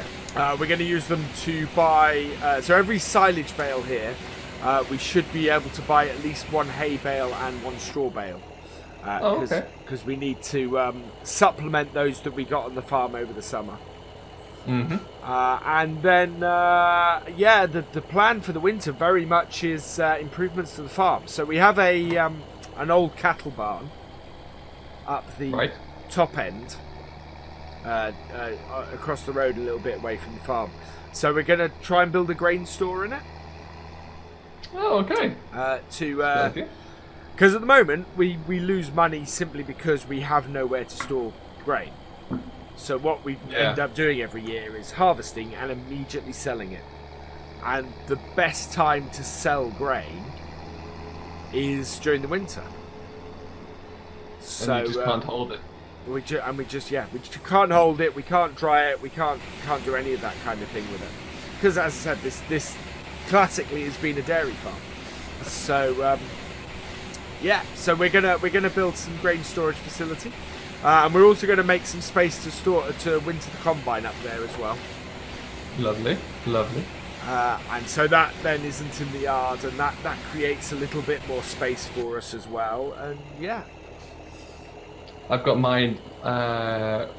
We had a little bit of a change around. I no longer own or operate out of the big arable yard. I used to. The big yard you last came and saw me on, we don't have that anymore. We kind of work solely out of the cattle yard now. But we still do have storage space on the small little sheep yards. So somehow I managed to squeeze my old combine in there, and you know, we got rid of a bit of arable land as well to help kind of replenish the livestock herd. But we don't do a lot of our arable work ourselves. We get contractors in to help where possible. So I'm debating just selling the combine entirely and having a contractor to look after it all. Oh wow! Well, we're gonna, before next harvest season, we're gonna give our old TX34 a complete overhaul. Nice. We got a guy called Matt who's going to be working on it. Oh, very good. He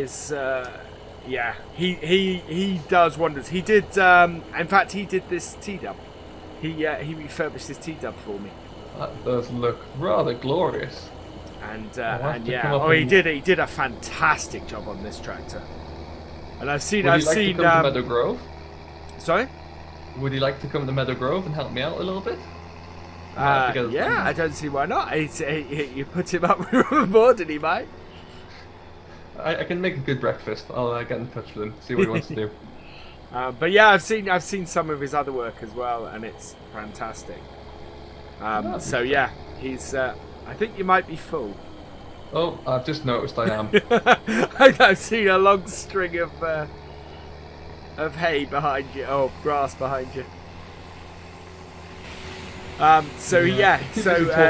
He's working, or he will be working on the TX34, and so that will give that combine a whole new lease of life. So you still get plenty more years out of the old combine yet. Oh, absolutely. Excellent. And the focus, yeah, as I said, is very much buying back the rest of the fields that we sold off. Concentrating on the ones around the farm, this side of the road first. Okay. Nice. So yeah. Excellent. Well, there was quite a lot of.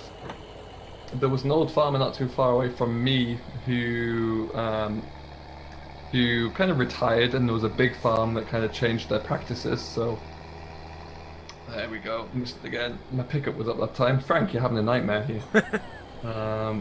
And the I might get that bit. So yeah, we were able to do a little bit of an arrangement with him, make some trades, pick up some land, swap some land, that kind of thing.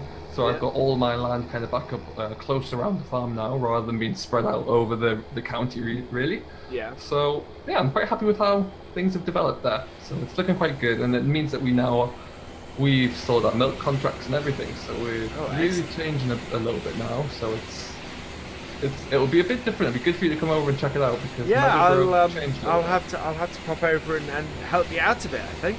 I think that would be.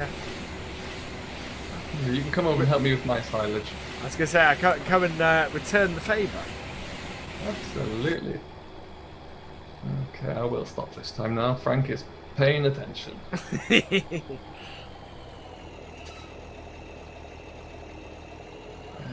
go.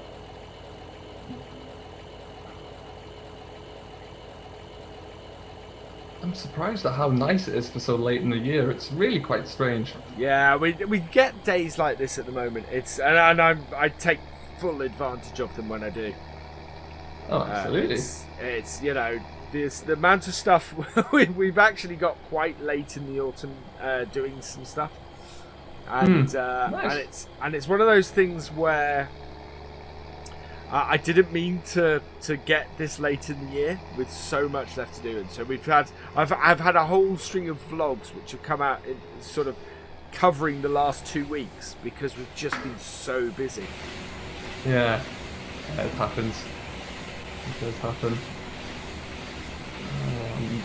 I am very envious of those arable farmers who seem to get the winter crops drilled and then kind of take the months of November, December off. Yeah. Very envious. Well, hopefully I will be done with everything by the middle of November. What, we're That'd be only nice. 3-4 days away, and the only thing I really have left to do is the radishes. I've got a bale here if you want to take this one. Yeah. Hopefully it's not going to roll away on you. I'll go and grab the one down the other end of the field, and then I can go and and then I'll grab that one when I'll position myself unloading this one to immediately grab that one. Oh, we're making light work of this. What I got left? are. 1, 2, 3, 4, 5 in the bit rows. Lovely stuff. Oh wow, that was the best pickup. That was That just was so smooth. I saw smooth. that. Has anyone got a drone you could have picked that up on? I've always thought about investing in a drone, but I quite like the whole thing of just sort of being in the tractor. Yeah, my nephew has one, and he comes out occasionally, and it's okay. I don't know how to fly it. I can't use it, and evidently neither does he, because he was trying to film me spraying the other day and he crashed into a tree. So oh no! I don't think he'll be coming back anytime soon. There we go. Yeah, this gate is actually proving to be really useful for collecting these bales. Until you forget the bales are there and you shut the gate when we're Well, finished. yeah. Oh, that's the other job I got to do, of course, is once these are... Well, I'll probably get these restacked a bit later, so that they're much neater. I'll get the get my little Massey up here and get them restacked. Because although we've got the skid steer on the farm now, the Massey is still really useful. Oh, I bet. How do you find the skid steer? I'm intrigued by that idea. It is... It was suggested to me by one of the viewers. Okay. And I'm amazed that it never occurred to me. Really inexpensive little vehicle, massively useful around the yard, especially in the cows where it's really tight. Yeah. And so I'm just able to manoeuvre around the yard so much easier. Well, that's handy. Just speeds up the whole feed nut process in the morning, I bet. Yep, and cleaning up and... Oh, I'm going to... I'm going to say you're going to head into a bale if you go that way. There we go. There we are. I've often thought about one. I only have a front loader on the front of my 6810, and that's all I use. And it's great for what I need, but it's a little bit long, and my yard's quite tight in some cases. So there's a lot of 3-point turns and cuts. So I might have to think about something a bit smaller, but it's a financial standpoint at the moment. Well, I'd have said, get one on loan maybe. See how useful it is to you, and then when you're a little more flush, you then you pick one up, maybe. I may well have to have a look-see, have a play. I do like playing with new toys. Don't we all? Although I did just buy myself a relatively new grass harrow, so that's me done for the year. It's about the yeah. That's the extremes of my purchasing this year. Yeah, I said I'd like to get a tractor out and try it out and demo it and maybe think about adding a new tractor to the farm next year. But to be perfectly honest, I still need to buy a lot of fields. Yeah. Oh well, we'll get there. And of course, rearranging all these barns and everything is not a cheap thing either. No, and that becomes more than you ever imagine as well. That's the thing. Absolutely. It really creeps up on you. Well, we've been going in for planning permission for the last sort of 2 months. Oh, I see. Oh Lord, that's never fun. Yeah, they very much don't want us. Oh, I can't twist around that way. They very much don't want us to knock down the barns. Okay. So and the sheds. So what we're probably going to have to do is try and keep the existing structures standing, empty out the contents, and try and build it all inside the existing structure. Okay. Which isn't the end of the world, it just makes it that little bit more difficult to do, that's all. Yeah, that'll be fine, it'll work. It will work, I'm sure. Put that down again, and we'll just cut up here.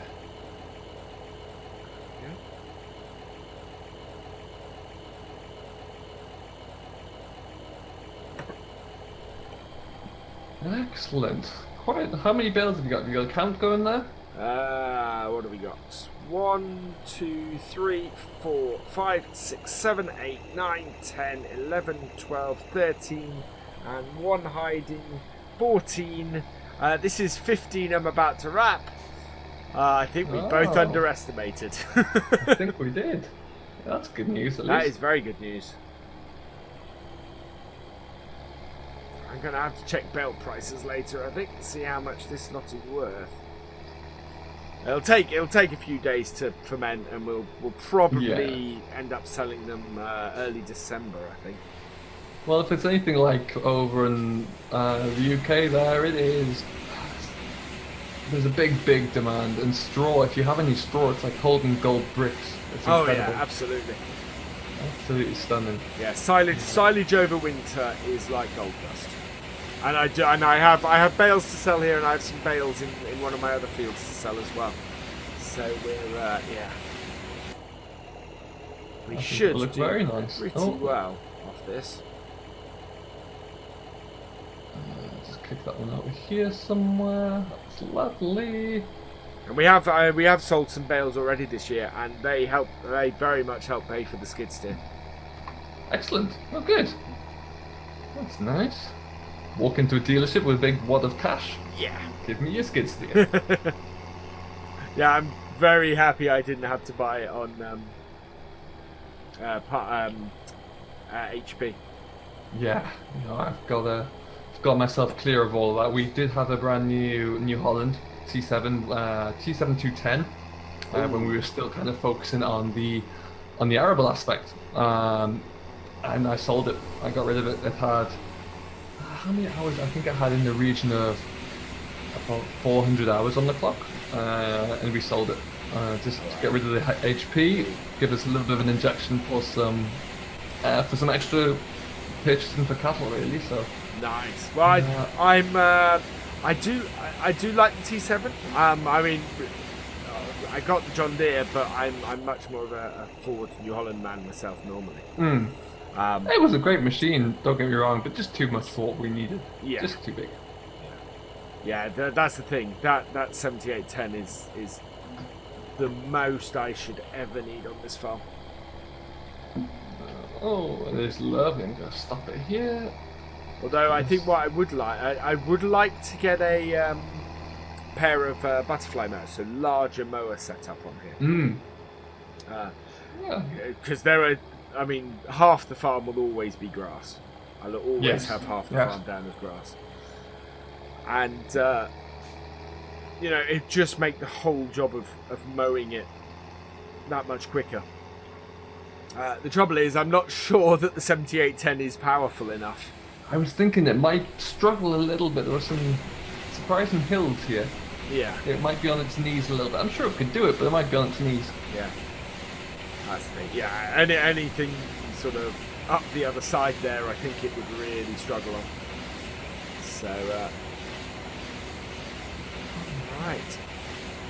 Have I got any other bales left that side of the field? I can't see any. Or is that the last one? I think we're good. There doesn't appear to be any in the hedgerows or anything like that. Excellent. So we are looking good. Well, there is the story that that I told when I was doing the bales in the next field over. We made sure to shore up all of the hedges on the farm. Okay. Because we once had a bale on the next field over start rolling, went through the hedge and up the high street, which was not the most popular thing that we could have done on the farm. I am sure it wasn't. No. There we go. But, it'll get the local villagers talking, if nothing else. Absolutely. All right, then Right. we are done, sir. We are done. I think that deserves a pint down the pub. Sold. Let's go. But I'm going to sign off to my viewers at this point, I think. So, do you want to stand in front of the tractor? There we go. Or on the tractor. Today is November the 15th. And actually, we're heading to do something quite interesting or quite exciting today. So we have one job left to do before winter, and that is get the oilseed radish planted. And to do that, we have been lent some very nice machinery by Bolton's Machinery up here. So, a brand new JCB and coon planting system, which, yeah, I'm really quite excited about. They basically said, we've seen some of your vlogs, we'd like you to give our stuff a try out, so that's what we're going to do today. Yeah, that's a really nice looking JCB, that is. That's the brand new fast track, that is. Got about 200 horsepower, and then we've got a Kuhn TF 1500 and the seedling that goes with it, which is the BTF 4000. So we're going to get these connected up, and then we're going to fill them with some seed pallets that I've ordered. And hopefully these will be quite nice. Wow, look at that. So much different to our stuff. But mind you, our stuff is about 20 years older. Yeah. But yeah, this is... Wow. So this goes on the front. Like so.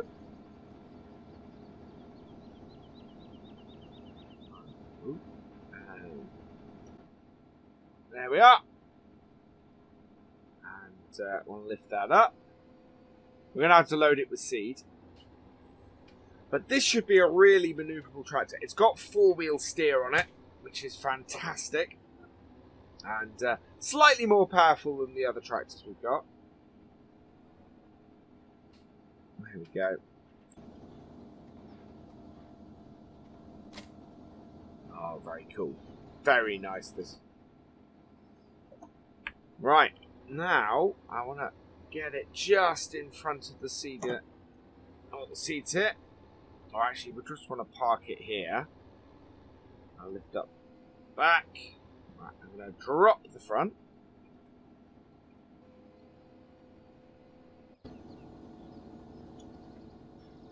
Take that off. Yeah, take the cover off. And we'll pop down here. Grab the little forklift. We're going to fill this up with some seed.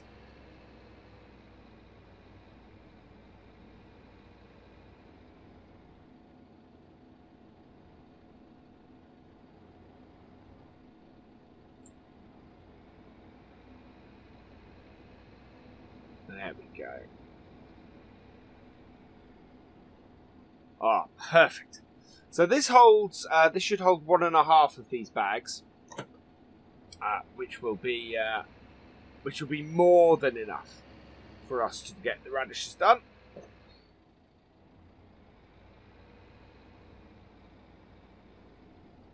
On the field that we got to do it, and we've got our new field is what we're doing this on. But this is something that I might look to, this setup might be something we look to expand the farm with next year. I've been very impressed with the little JCB skid steer we've got. So it'd be very nice if we could get something like this next year. We'd definitely have to sell one of our tractors. Probably be the John Deere to do this. But it sounds great too. There we go, nice and full. So we'll cover that up. Jump back in. Lift that up, and away we go. Right, down to the field. Awesome. This is a lovely tractor. Really is. Absolutely gorgeous. All the modern setups on it, all the modern sort of conveniences that you get on a a tractor that is brand spanking new. We definitely would have to borrow the money to get this. But if we're looking to invest in the farm, I don't see why not. And maybe if we are expanding the farm a lot, then something like this would be a good thing to have about. This would certainly cover all the jobs that John Deere does, completely and utterly. And it's good to freshen up your stuff every so often. There we go.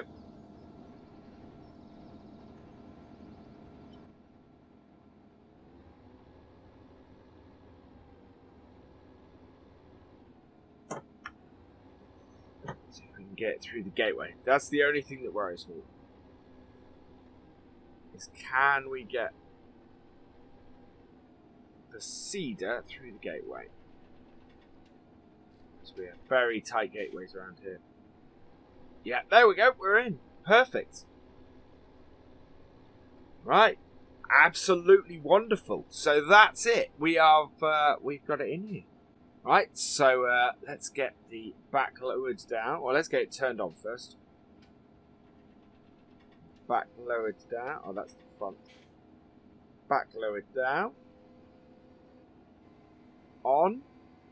Right. And away we go. Wow, we'll have this done in no time. So this is a slightly wider seeder than we have at the moment. It's a 6 meter seeder as opposed to the 3 meter we have. If not, it might be it might just be a 3 meter. I'm going to turn the there we go. But yeah, that is very nice. Wow. No issues at all. And really good turning circle. So that's part of the reason why I asked, when they said, oh, do you want to try out a tractor? Do you want to try out a thing? That's part of the reason why I went for the JCB. Is mainly because it is so maneuverable. It can turn on an absolute dime. And around here, around on this farm, with the space we have, a tractor that can do that is really useful. Absolutely massively useful. So, yeah. And with the investment we're putting in, it definitely is something that we could look to do. Definitely something we could look to go forward with.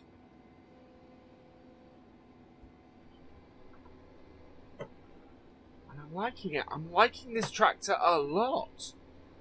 I really am. It's absolutely gorgeous. I think on a bigger farm this would probably be a karting tractor or something like that. But here it definitely would be our big piece of kit. Our piece of kit that we would do a lot of work with. Everything from ploughing to cultivating to seeding to baling. We'd probably put it on the front of the baler. Yeah. The idea very much is to try and run everything with 2 tractors. Almost completely retire the Massey, because the Massey is getting a bit old. And just try and put a new something a little bit more modern on the farm. To go with, which might look a little bit out of place with all of our older equipment, but it is so nice using a piece of kit like this. Very odd with a lot of the modern stuff that's on it, stuff I'm not used to. The only thing that worries me about having something like this on the farm is that I'm so very used to being able to repair all my tractors myself, and this is beyond what we have in the in our workshop. We'd be able to maybe change wheels and things like that on it, but I don't think we don't really have the tools to repair the tractor itself for the most part. You know, the T-Dub and the John Deere, I can get in there, I can get the engine case open, and I can fix most of the issues. And the only big issue we've had in the last year was when the T-Dub had that issue with its steering. that we had to send it away for. But yeah, this is really nice. It's absolutely gorgeous, and it works so well. And I really like the cedar as well. The cedar holds more seed than our current one does. It's a bit strange it doesn't have any markers. I think there is another bit to this that also has a built-in cultivator, if I remember correctly. Turns it into a direct seeder, which would be an interesting bit to get as well. It's a very nice setup. This Coon setup. So yeah, I wonder what it would be like to have that in it as well. I should probably have requested that bit too, but the whole setup is quite an expense. So yeah, but as I said, we are planning to do more arable around here. So having the expense, having a tractor that is a little bit higher powered and can handle a little bit more stuff, is not a bad idea. Completely retire the Massey, have the Ford around for when we need a second tractor, and maybe sell off the John Deere. The John Deere is the newest tractor we have on the farm, and that's the other thing. Do we keep the John Deere and sell off the T-Dub? Because the T-Dub has been on the farm for a very long time, and as a classic tractor is actually worth a little bit of money. And would certainly, that would then power up the farm a little bit. We'd then have our John Deere as our second tractor and this JCB as basically our primary. I mean, we could, in all honesty, for the most part, we could probably run the entire farm on this JCB. Lose the other tractors and do the entire farm. I'm not quite willing to do that. That opens us up to so much, so many problems. But it's, yeah, it certainly would be possible. Just have one tractor on the farm and run the whole thing from that. It's very tempting, but yeah, I don't think so. I think we want to keep the old faithfuls around, at least one of them.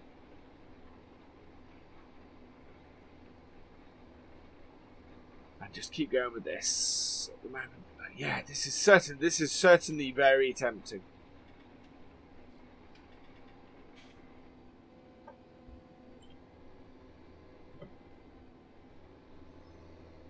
Oh, wow. It's just so maneuverable. It really is. I mean, for that reason alone, it's just awesome. To be able to make those turns that quickly just means this job gets done that much quicker. And we are a lot further through the field than we normally would be. At this point with the John Deere doing the seeding. We really are. And it's not struggling to get up this hill or anything. And the thing is, we could actually our cultivator. I'm just thinking our entire setup actually is getting a bit old. Is really its age is not conducive to what we're about to ask it all to do. For when the farm was smaller, when we had like a single arable field, that was, that made sense. But now I'm just looking at this, I'm looking at what we're trying to do, and I'm going, do we need something bigger? And this JCB would certainly fit that bill. Along with, and as would, with this seeding setup, with the cultivator in it, so long as this JCB was able of running the entire setup with the cultivator on as well, absolutely would be perfect thing.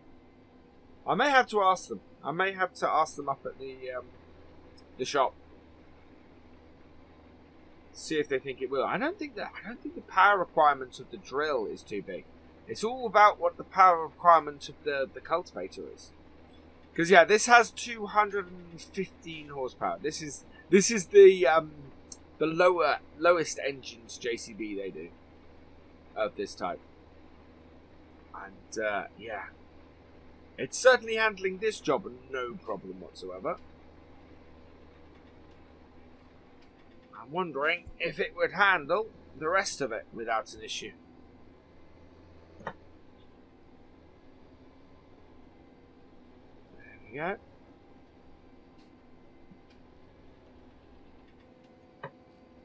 Very, very nice, this. Wow, it is making very short work of this field. Really short work of this field. Just eating it up. And we're going at a really decent rate. We're seeding really nicely. We should have enough seed in the front of here to do this whole thing.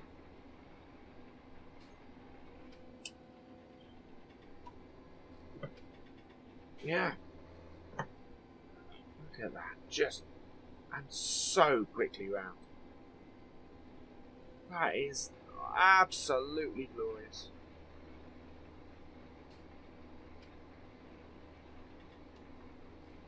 Really, really nice.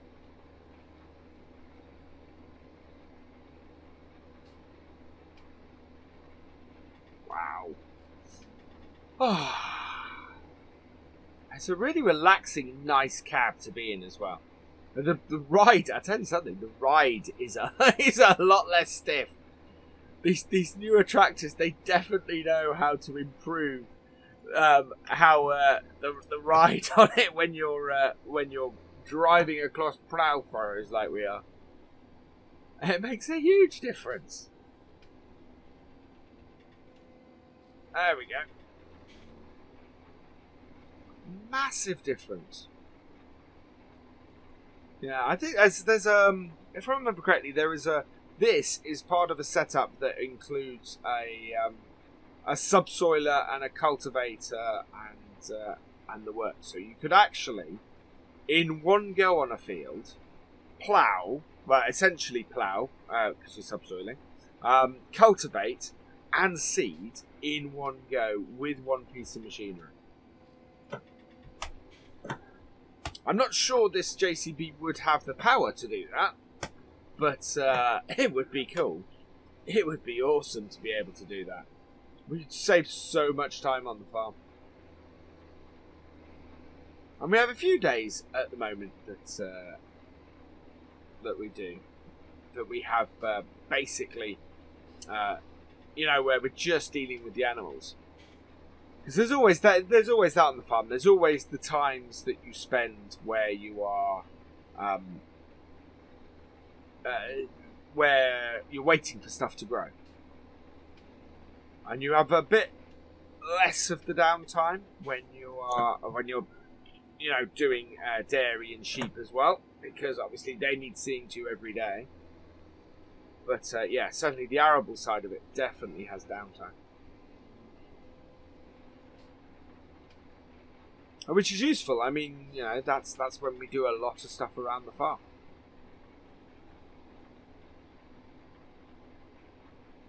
And if we can get canola in here and get a good amount off the canola, that would easily pay for this.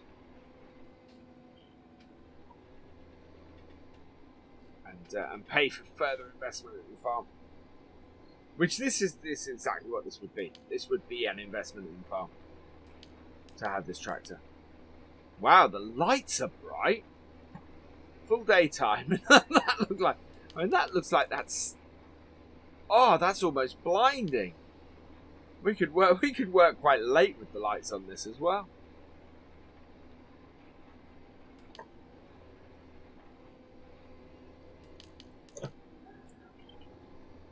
Really good. Wow. Right. So yeah, I'm gonna finish this field off. But I think I'll end my vlog here. Yeah, I'm loving this tractor. Really am. We'll see what we can do. We'll have words with them and see what they think. But I think it'll be next year before we would see this return to the farm, maybe. Today, it is December the 5th, and we finally got the go-ahead from Matt to get this down to the to Bolton's, where he's going to pick it up and he's going to take it away.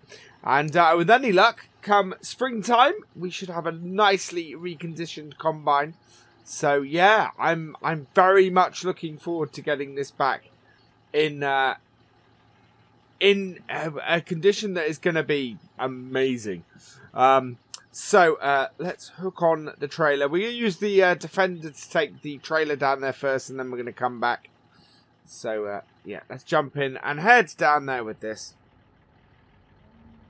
It is a nice, it's a chilly but bright winter's day today. And this is the time of the year where the farm really kind of shuts down a little bit. We've still got all of the stuff with the cattle and the sheep, and we've still got to look after them. But all the arable side of things, that's all done now. We returned that JCB that we had here last time. What that was, I'm thinking that's wow, that's 3 weeks ago, nearly 2 weeks ago. We tried that JCB out. Yeah, loved that. That was a lot of fun and a great track to that. But yeah, we've obviously taken that back because we were just trying it out. And I'm looking at my options with that. I did discover that the one that we borrowed was actually only had 160 horsepower, so it was less powerful than our John Deere, and yet it made short work of that field. So yeah. We are looking at our options with that. As for this, yeah, we want to keep the TX34.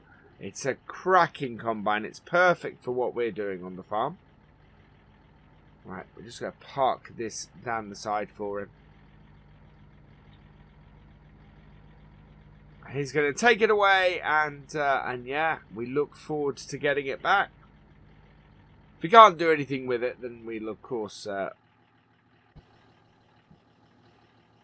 we'll just take it back and use it. We might look at something else if it's the case, because the trouble is it's not as efficient as it once was, which is part of the reason why we're having it reconditioned like this. Once we've got this job out of the way this morning, the next thing we need to do is we need to clean the cows. They've been a bit messy, so we need to clear them up. And we might give them some water as well. I think both they and the sheep could do a little bit more water. So we've got that to do today as well. But yeah, main thing we want to do is get our combine down there. As I said when we had Frank over here the other week, Matt's done some fantastic jobs. The TW5 that we have on this on the farm is his work. He took that and reconditioned it, rebuilt it completely. And yeah, it's absolutely cracking. Really wonderful. So I can't wait to see what he's going to do with the combine, to be honest. Let's not take the fence post out. This is not the easiest thing to... Lots of blind spots in this car. There we go. That'll do. We'll park that there. And we'll go and grab the combine.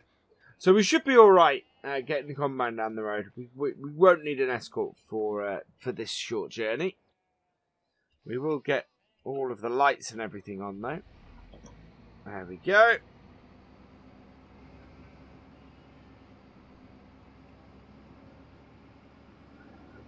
The roads aren't, as I said, the roads are not busy around here, and we've got enough space to sort of get out of the way if we have to. There is another route to the shop, actually. I think we might try and use that, because we are then going less distance on the road, and we can clearly see stuff coming either way. There we go, out onto the road. But yeah, we can go down here. This is also a direct route to the shop, which is quite useful for when you've got something like the combine here. It means that we don't have to drive it all the way around on the road and try and get it through the village.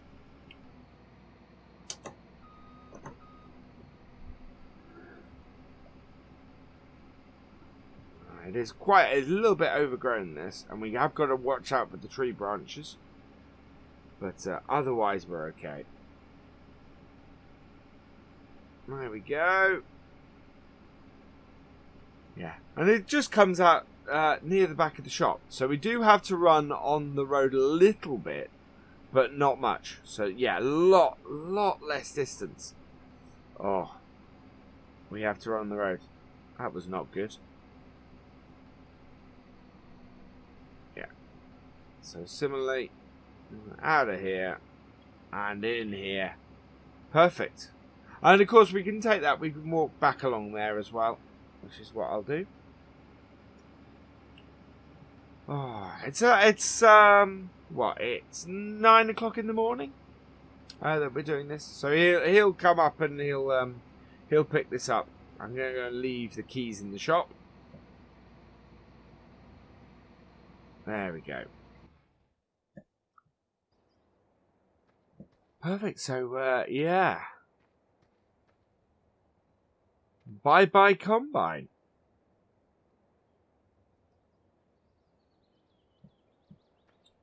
Alright, just pop in here. There's a lockbox over here somewhere. Yeah, there we go. Right, there we are. And we will walk back to the farm. So yeah, this is quite a big day. The combine I'm really looking forward to getting back come the spring. But we've got a lot to think about. That tractor has really given me a lot to think about. But in general, we're doing all right. We're on the same course that we'd already planned to be on. Our crops are growing rather nicely at the moment. There we are.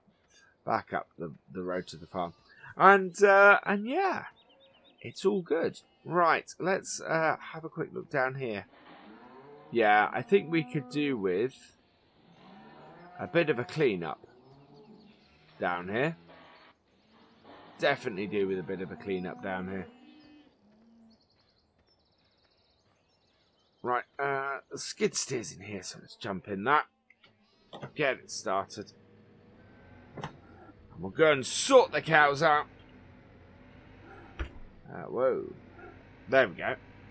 Sort the cows out because they need cleaning up. And I've gone the wrong way because the bucket is this way. The skid steer really does turn on a dime. There we go. Right, bucket is there. There we go.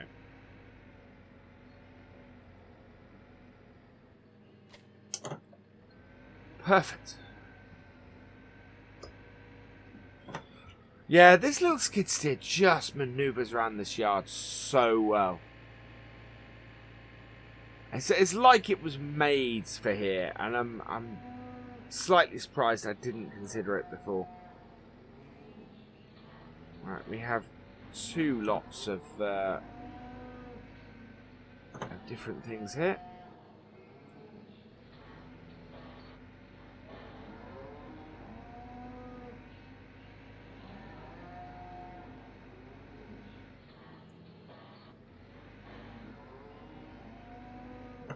Go.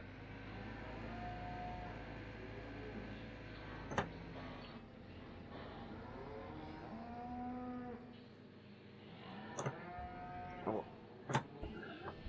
Let's spin round and tip this on the other side, I think.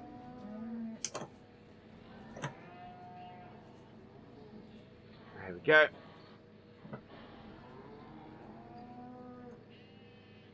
Yeah, that's emptied out. Good. Forward. Oh, it fits in here rather nicely, but it does have this issue that it gets. You can end up Austin Powersing it almost. because it can fit in here sideways, and because it's great for that, it does mean that you end up with this issue of a bit there that we left. You end up with this issue that it can just get stuck sideways. There we go. Especially if you get the bucket down. Yeah, you see we're pulling the bucket down. I'm hoping it's going to miss.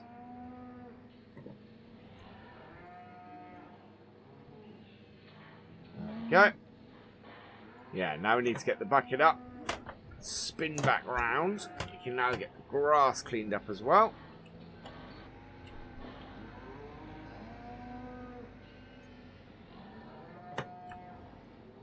Ah, really? There we are. Get rid of that new load of hay that came out. And then before I drop any more hay, let's get the grass.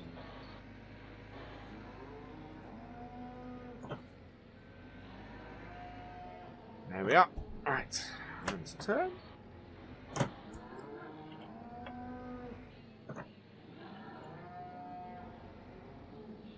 Yeah, maneuvers very nicely in here. Ah. There we go. Dropped a little bit on the ground. Probably clear that up.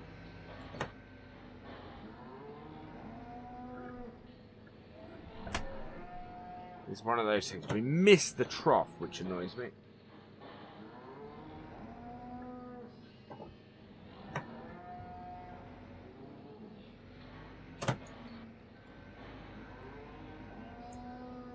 Oh, I can't get the bucket in close enough. Never mind. Yeah, can't get the bucket in closer. Right, I'll have to go and clear that up later. But yeah, all in all, that's worked very well. For the most part. I'm going to put the bucket back.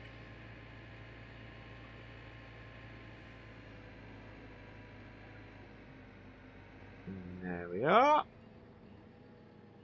Now JCB can go in the shed behind us now. Because that's empty. Yeah, completely empty shed now. Until, well, the combine we're not looking to house here anymore. Yeah, work is starting on our barns up there soon. I'll take you guys up there and show you what's going to happen, I think.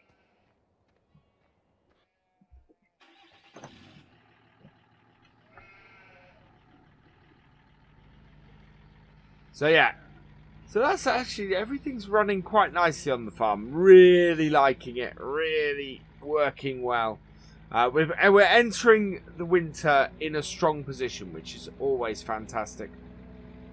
Yeah, it makes me very happy to be in the position that we're in. Right, so this is the shed up here, of course. So we're not allowed to demolish anything. They've told us that none of this can actually come down, which is fine. I can accept that. That's absolutely fine. A lot of the stuff in here, though, we're stripping these barns out. These cows are going to move up to the main farm. And yeah, the internals in here are coming out. This is going to be storage for the combine here on this side. And then on the other side, we are looking at doing a grain store. So we're going to build a grain store in here. So, yeah, it's going to be really exciting. I'm really looking forward to it. Work will start in here over the next few weeks. By the end, well, by the new year, this will all be stripped out, and I should think by the spring, we'll have had we'll have built our grain store. But it's fantastic. I'm really, really looking forward to it. So yeah, that's really what's going on down here. I'm sure we will. What we'll do is. I'll bring you up here next time and you can see the whole place stripped out. You can see the changes we've made for that.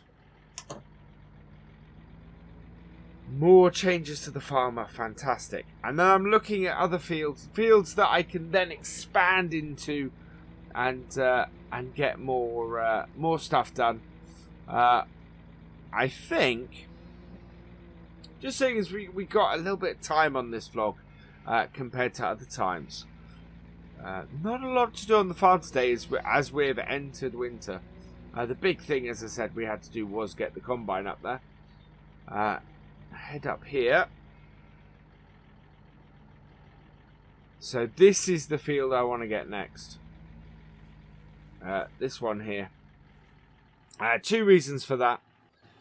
One, it is quite good as far as the it's great as far as accessibility from the farm because it's very close.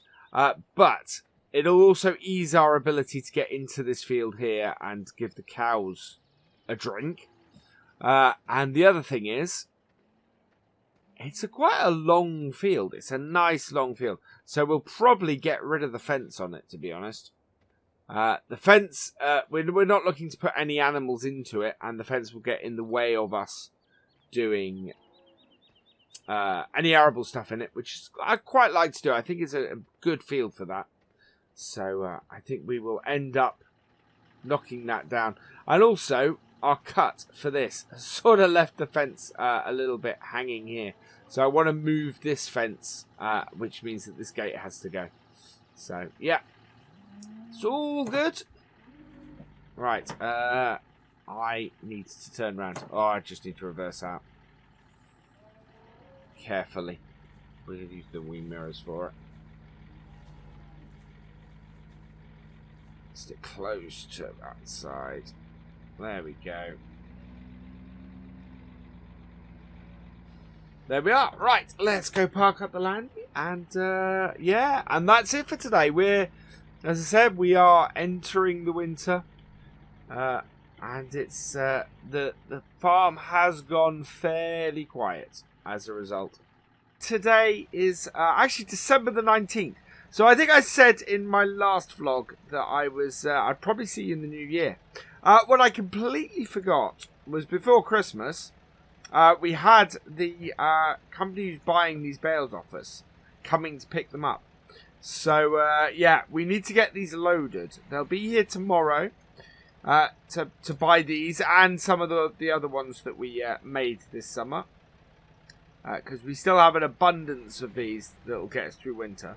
So, yeah, so I need to load them up. I need to get them down to the farmyard and, yeah, where they will get picked up. So that's good. Yeah, and I've been looking into various bits and pieces. The work has started on the barns at the far end.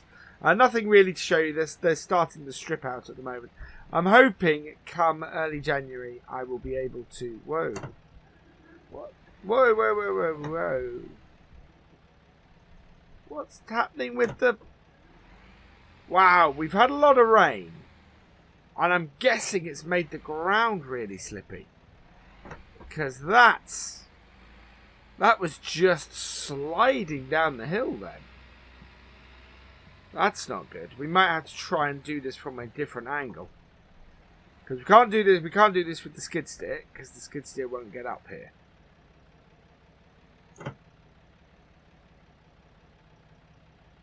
Ah.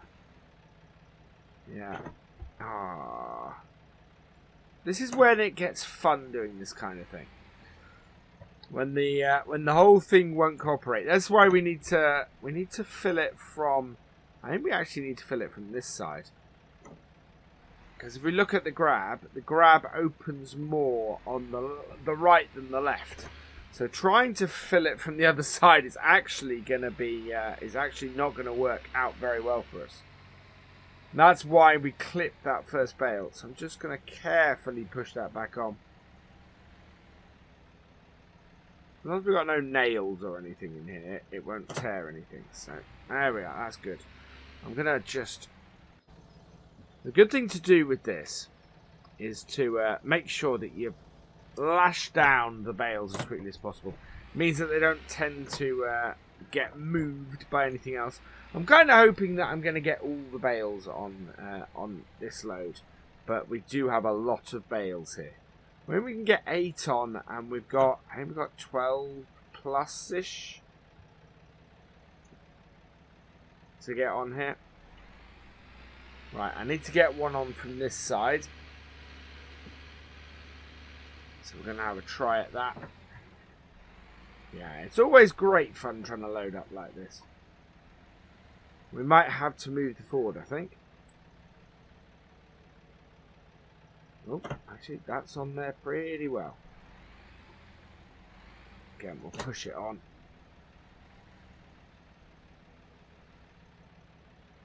There we are. Yeah, I'm going to turn the Ford because... oh, excuse me. Christmas is coming, and of course I'm coming down with something. That's not very helpful. I actually get a few days off, and everything, and your body goes, "Oh, you've made it to Christmas." Time to, well, I say a few days off. Of course, with the cows, there's never really any time off. It's just less work to do rather than. There we go. Rather than, you know, an actual holiday, which would be nice. Well, I've got another one there. I'll lash those on. Yeah, we should be able to fit 8 on here. Oh, yeah, I'm going to move the Ford.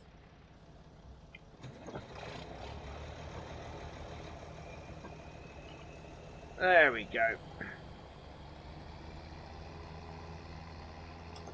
So, yeah, come the new year, the other big news I got is come the new year, I'm going to head over and go and see Frank. We've been arranging it, and, yeah, a couple of months' time I'm going to go and see Frank and help him out, I think. And he will, yeah, that will be a big help to him. I think we're going to try and do, well, I'm not exactly sure what we're going to do yet. You know, we are a couple of months ahead, but a couple of months away from that. Well, actually, a couple of months isn't the end of winter. It's going to be more than a couple of months, I think. So in the springtime, anyway, we're going to go and help Frank out. And see what he's... see how his farm is doing over at Meadow Grove. And I'm looking forward to that trip. That trip will get me through the winter, I think. It's nice being on your own farm, but it's also nice to get away from time to time. There we go. Yeah, that works much better as a way to load them onto here. How many more have we got? 9 more. Ooh. Yeah, I think we're going to end up doing 2 piles. If we can get the bales on top. That would be good. That would be very good. Right, there we are. Get this one loaded on. So yeah, things are moving ahead, even though it is the end of the year and it is the quiet time. But this is the time to get everything done. So we're going to be doing maintenance on all the tractors just after Christmas and getting that all done. That is not on the top, and it's not in the right place either. There we go. Yeah, I'm going to have to shift that because otherwise we won't get another bale on.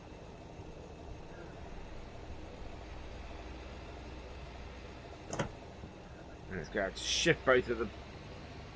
Just sort of nudge it on. Yeah, I'm very careful to keep this trailer in really good nick because I end up having to do this with these bales. There we go.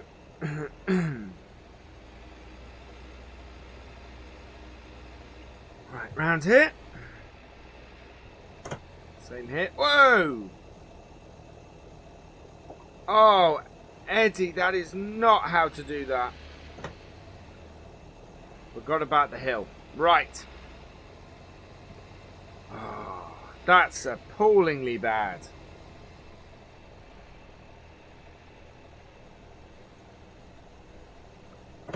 That really is. Wow. When it goes wrong, it goes really wrong. I'm going to have to get out and inspect the bale, I think.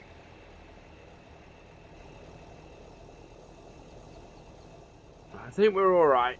I can't see any tears. Yeah, I think it's okay. That's good. Not in the greatest position, that other one now, though. Whoa. Oh, I think this Massey might be coming to the end of its usefulness. Its brakes are really bad. And I know well, even replacing the brakes, I don't think are going to make a huge amount of difference to that.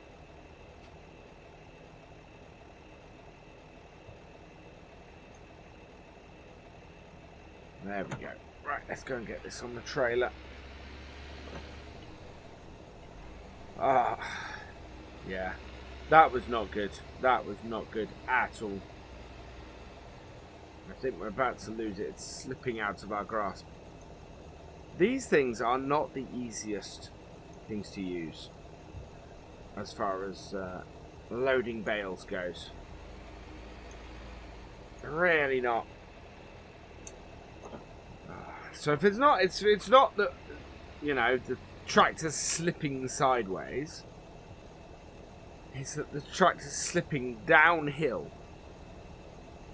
Yeah, this is a very steep field in places. Right, there we go. That'll do the trick. There we go. That's much better placed. Right.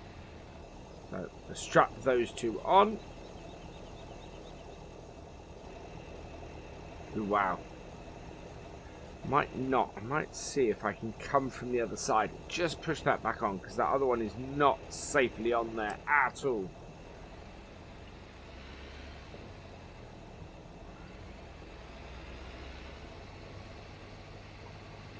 At all.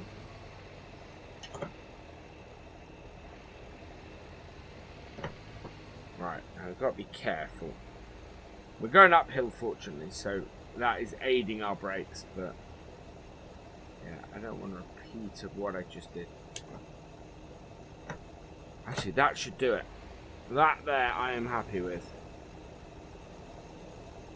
Perfect. Yeah, that'll hold those on.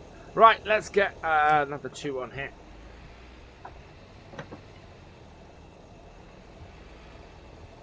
We have to start undoing straps to get the second row on.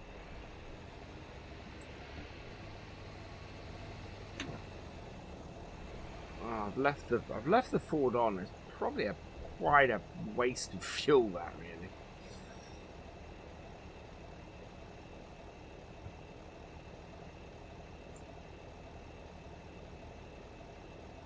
Right.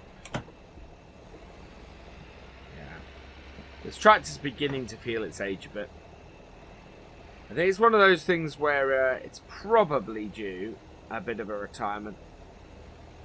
And with that, and with having tried out that JCB the other week, oh wow, yeah. I'm thinking a little bit more modernisation on the farm. Still trying to work out where I'm getting cash. At the moment, we may have to borrow a bit, but I'm not really wanting to do that. If I can avoid it. Especially as I'd like to, if I can up the number of cows and things we've got. Well, we have, of course, we have transferred the herd from the other barn in. So that's increased our cows here. I'm trying to remember how many it was by. It was quite a few. I think it may have been a couple of dozen. We may have been housing sort of 20 odd cattle up there. So yeah, that's almost doubled our herd on the farm, which is fantastic.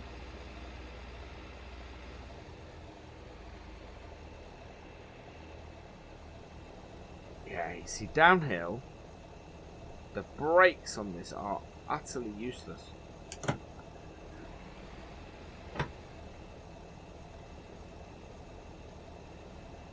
There we go. Can't see the top of my things, but perfect. Right, we'll just push that on. Yeah, it then becomes interesting when we try and stack the ones on the next row up.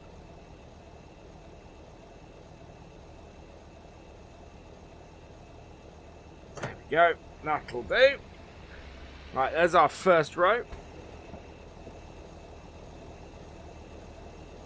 Right, so I'm going to take off.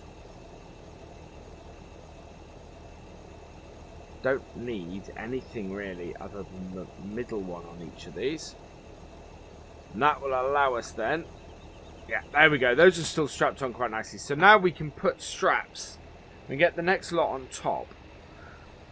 And put straps across those. And if we do them alternating, that will actually create a much more stable loading setup. So we'll do that.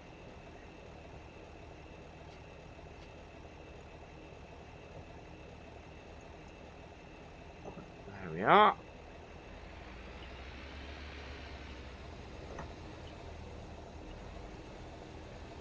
Which is the other trouble of the Massey, is that the trailer we got is quite high. Yeah, at the end of the day. And it makes it quite difficult for us to see where we're placing these bales. To the point where I've actually got to jump out and have a look. Yeah, look at that. The grass is so wet up here. And it's not particularly from rain. We've not had a lot of rain. It's more that we're whoa. Right. What's going on there? I can't see anything. There we go. Ah, no, it's not quite.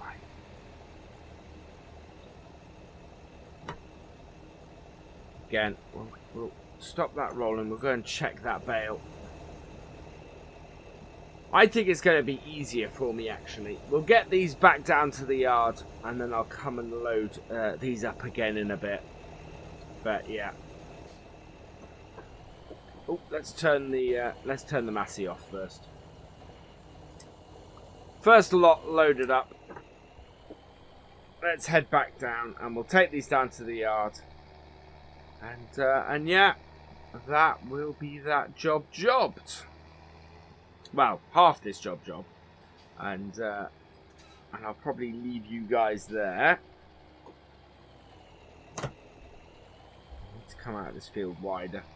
It's the way the gates opened doesn't make for a particularly easy turn. And the trouble is, I don't think I've actually, for a trailer like this, I've not actually built this road right. The road needed probably to come a little bit further into the field, but never mind. It works generally, so that's not too bad. So similarly here, I need to take a wide turn in.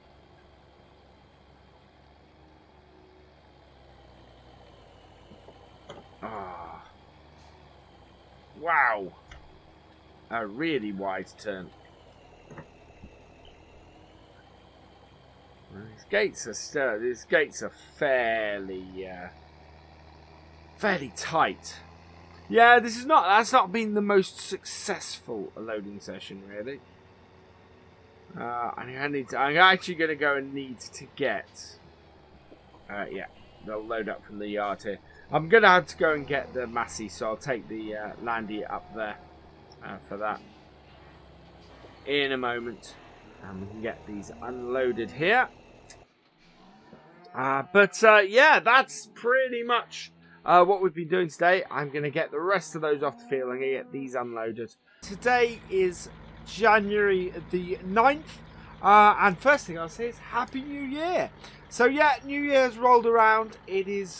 We're back to work. It's all go here on the farm, especially up here, which is where I'm brought you first. So this is where we've got the shed working, and I've come up to have a look because it's been cleared out. They've been hard at work here, and wow, look at that. So this is our new space that we're going to be turning into our grain store. At the moment, I'm just sort of working out exactly where. Well, we have got the plans, and I've come up here to work out how it's going to look. Yeah, it's going to be a wonderful space. This should be plenty of space to tip up, and we may get these doors moved slightly, but yeah, I think this is going to be an awesome space. Look at the size of it. That's just absolutely incredible. Really amazing. So all this stuff out here is being picked up shortly. We've got our old dividers and things. We might use some of it. Some of this flooring will be useful down at the main farm. So we'll keep all that. But yeah, in general, it's coming out of here, and this is going to be a wonderful new space. I'm really looking forward to this. That is just absolutely gorgeous. And it's going to make, yeah, that's just going to be wonderful. The design we got in here, are the lights working? Yeah, the lights are all working as well. Still, that's good. Don't know if the internal ones are, but certainly the external ones are still working. The internal ones, maybe a bulb's gone. Right, we're going to head back down to the farm because we do have to look after our cows today. And we've got to feed the cows, we've got to feed the sheep. It may be winter and the farm may be maybe not a lot going on, but it's still, we still need to look after the animals. We still need to make sure that they are doing okay. So I head back down here and back to the main yard and sort them out. I don't think it's going to be an overly long vlog. We don't have a lot to do on the farm today beyond that. So it is the time of year where things are a little more relaxed around here. Right, I'm just going to park the landy over here. I've already got the tractor and the skid steer out, so I'm not too worried. There we go. So we've got we're using our TW5 for this. We have, oh wow, we have quite a lot of cleaning up to do. We might do that first, actually.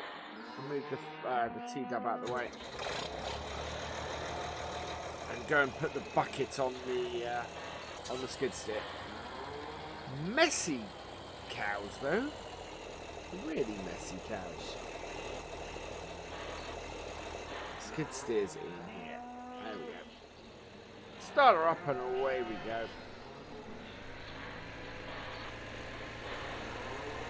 Wow, that's messy. Oh.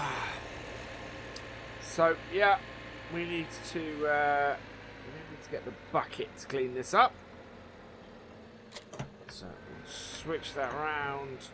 I do love the maneuverability of this. This is one of the nicest things that I've purchased from the farm. This little skid steer really allows me to get everywhere I need to and want to get. It would be yeah, it just makes everything that much easier. Just to be able to, yeah, you know, sort of get in here and get into this stuff. This is a big pile of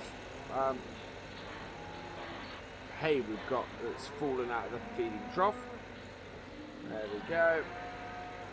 That's got them.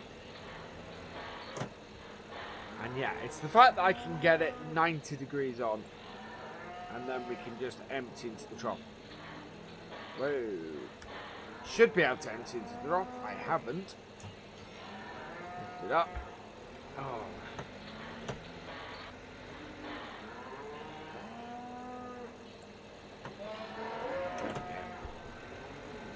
Four-wheel drive turned on. I wonder why that missed. We have that issue sometimes. Yes. You can see from the mess that we've made at various points. I had to get something in here to clean that up at some point. Right. I think then we can go and drop the bucket off this. And get our nice bale spike and give the cows some feed. And then hopefully, oh, actually, before I drop this off, thinking about it, the sheep need cleaning out as well. So I might as well use our bucket and clean the sheep out. And then once that's done, We can drop the bucket off the front. The sheep actually are alright for food at the moment, so I'm not going to worry too much about them.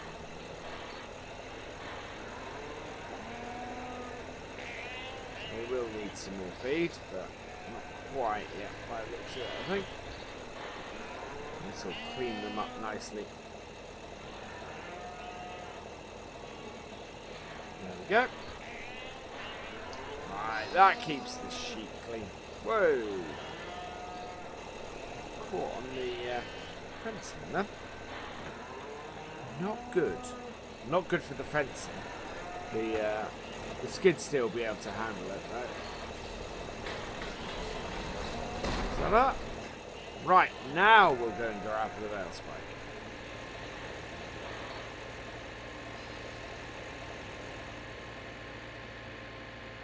Try and avoid catching the landy with it. Actually, looking at this, we can turn this and put this along the wall. I think I'd like to put some sort of shelving on. We actually have space around here. We have a lot of space around here at the moment. The combine, of course, is still away having its overhaul.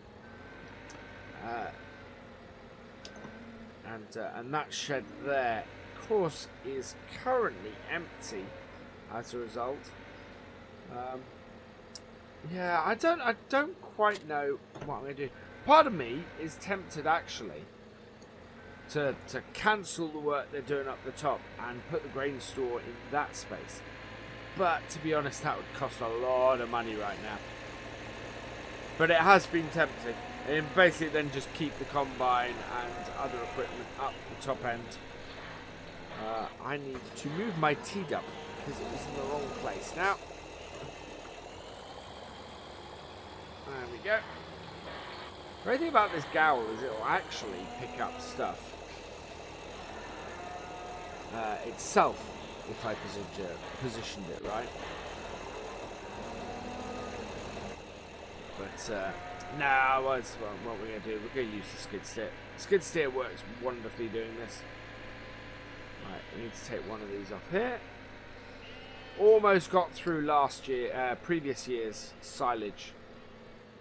You can tell where last season or last year's silage. So yeah.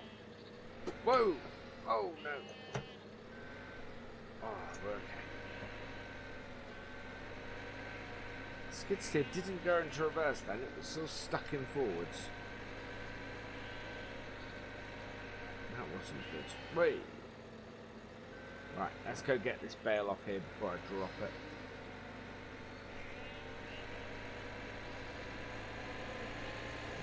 Now, we need to give them a straw bale as well. I think we're going to have to go and buy some straw. Which is part of the reason why I wanted to have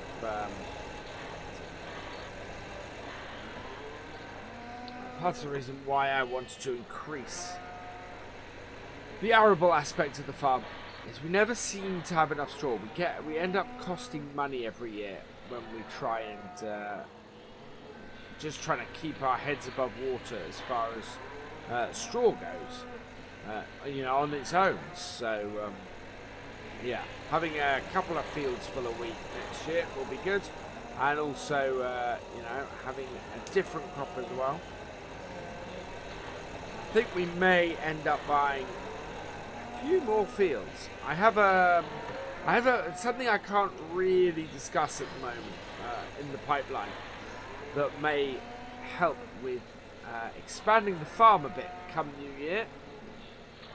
I hope to be able to talk more about it in the near future. Maybe I'll be able to talk about it in the next vlog, but this one, unfortunately, I can't. It's all still very up in the air, but it would be big news for the farm if it does happen. So as soon as I know, I will let you guys know. Right, there we go. That's that done. Let's jump back in. That's where that door locked. Right. Burst it up. And there we go. Feeding our cows.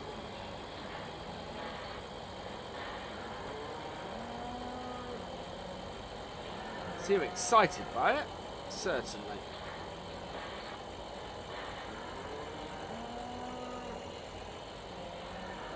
There we go.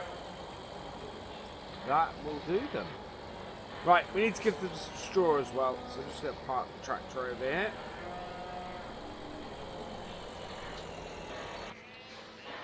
Out the way, and we'll jump back in the skid steer. We'll go and grab straw bales. So you see the conundrum I've got is we've got to last till summer. We do not have enough straw bales. We don't have anywhere near enough straw bales. Look at how many hay bales we created last year compared to how many straw bales. So I'm going to have to put an order in for straw bales. It's not money I want to spend, but it's money I think I'm going to need to spend just to keep us going.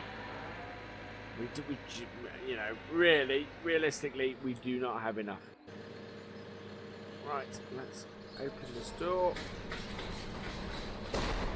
Put some straw in for the cows as well. There we go. Right, that has got that done. So that's good news. Now, I think both the cows and the sheep need some water. So the next thing we're going to do is we're going to go and park this back up in this barn. We'll just plonk this in here. Like so. And, yeah. Jump into here. We need to park this up in such a way that it's not going to be in our way for this next job. So we do have some equipment, but probably at this time of year we've got snow shed forecast, so I should probably get some of this equipment under cover in the next couple of days. And we do have the space to do it at the moment, so that would be good. There we go. Hitch it. Right, get the water on the back.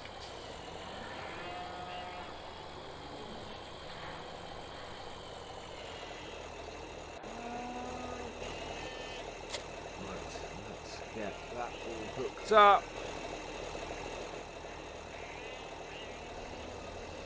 That's filling out. Got the pump running. Yeah, I think we're going to replace this water bowser come New Year. We're looking at replacing a few bits of kit come the New Year. This water bowser I think is going to be one of them. I think we might get a 3-point hitch mounted one. Mainly because, while this field here is not any difficulty to do, the sheep being the sheep, and actually been pretty good. The cows field is just so difficult for us to get the tractor into with this trailer on.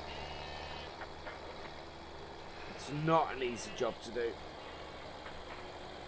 And as a result, we end up just trying to squeeze through and work our way through areas and ways that we can't. So our choices are either to replace this bit of kit,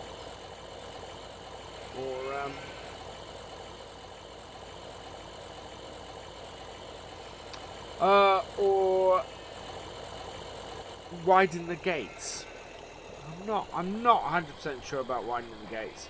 We are doing a lot of work already on the farm.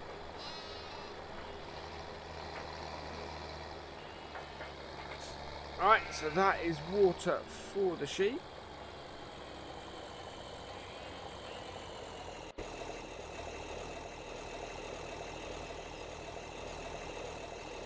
And see if we can give some to the cows, I think.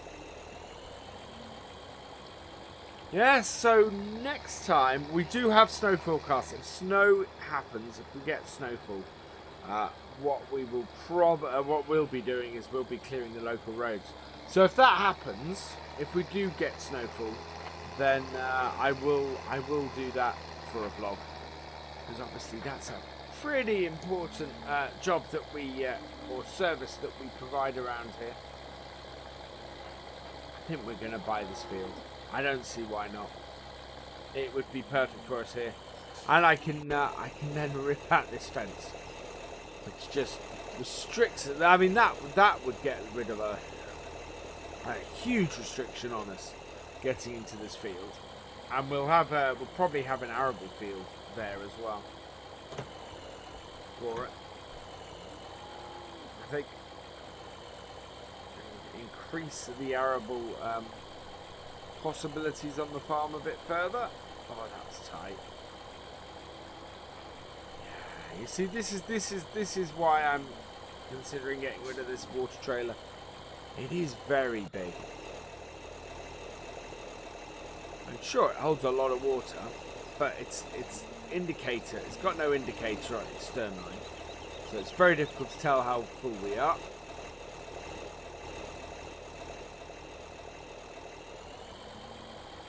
Right. Wow.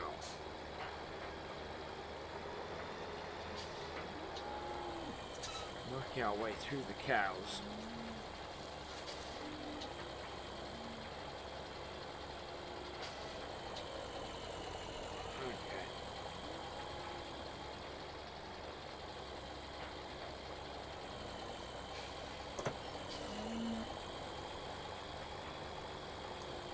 There we go. Right. There we are. So that is emptying that out. I'm going to leave it here. Basically, that is what we have to do on the farm today. It's a quiet time of the year. But I hope you've enjoyed having a look at how the barn is coming along. I hope you've enjoyed seeing the work with the cows and the sheep. We've had quite a bit of snowfall overnight. It's yeah, we've had about somewhere between half a foot and a foot of snow. So we've got the snow blower out, and we're basically clearing ourselves a path out of the farm. And what we're going to do after that is the road down here has quite a bit as well. So we're going to be doing a lot of snow clearing today. Which is good. It's something that we help with around the village when we do get snowfall around here. It's not too far off the average. You can see the sheep sort of wading through it quite deeply. It's not the worst snowfall we've ever had. We've had about 4 or 5 foot here before, but at the moment, it's yeah. I want to get this around the corner. At the moment, it's it's pretty bad. I mean, you can see the road. The road isn't too bad, but down here, it's pretty awful. So we've made it out of the farm. I'll turn the blur off for now. Yeah, we made it out of the farm, and we're going to head up here and just clear the road coming down here. Clear the road past the farm mainly, which is the worst bit. We'll put our bits on for this, our hazard warning lights. It's because if anybody does try and make it through this road, we don't want them having troubles with a great big snow clearing tractor. We're going to go up to the top of the road that sort of comes into here. The trouble is that the council is always fairly late getting to us down here at BallinCraig, so so we tend to sort it out ourselves a bit, and my grandfather did that for years. So yeah, right here it's a bit clearer. We'll clear up down to the bottom. Right, so I want to turn my pipe.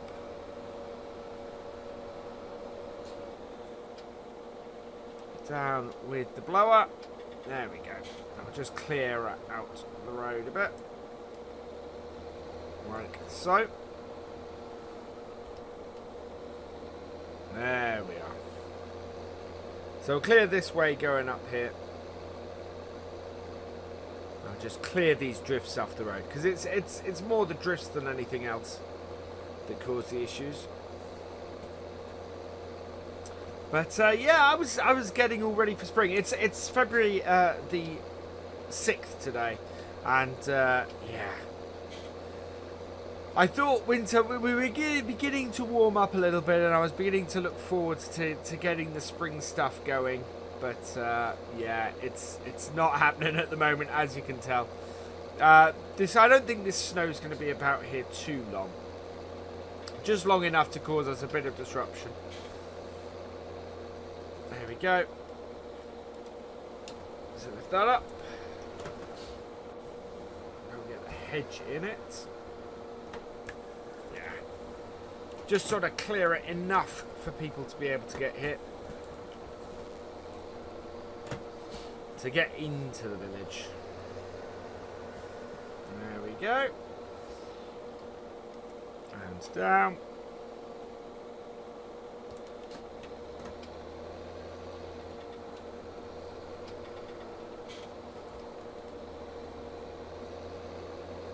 It's not the fastest thing to do it, and we tend to like to use the John Deere to do this job because it has a little bit more horsepower than the T-Dub. Speaking of which, the T-Dub is going to be becoming a bit more of a yard tractor and a bit more of a sort of general use tractor. I've decided that we're going to Come the spring, we're going to modernise the farm a bit. My dad's going to lend me some money. He's selling some land, or he's got some land selling, and he needs to reinvest it a bit. So he's going to lend me some money come the springtime, and we're going to modernise the farm. That means two things. Firstly, I'm on the lookout for a decent JCB, like the one that we trialled a few months ago. I think I'm going to look for an X-Demo. I think there's an ex-demonstrator or two that I've been I'm hearing rumblings about, so I'm going to go and check one of those out and see whether that would be suitable for the farm. Maybe a little bit more powerful than the one we had. I think the one we tried out was the bottom of the range one, and we're gonna try something with a little more horsepower to it because we're gonna try and get a combo kit, I think. Something that will allow us to do drilling and cultivating and possibly even ploughing at the same time. The other big thing is I'm negotiating for a couple of new fields. Don't want to block that driveway. Yeah, I'm negotiating for a couple of new fields. I think that will do.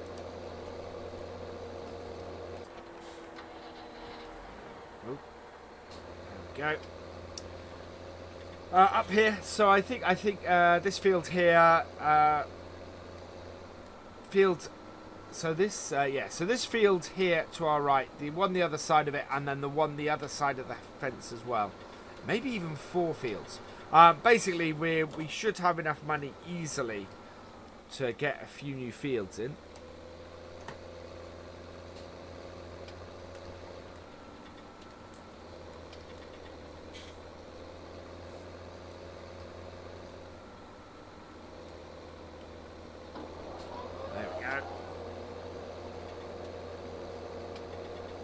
Clear the middle of the road on the way back down here.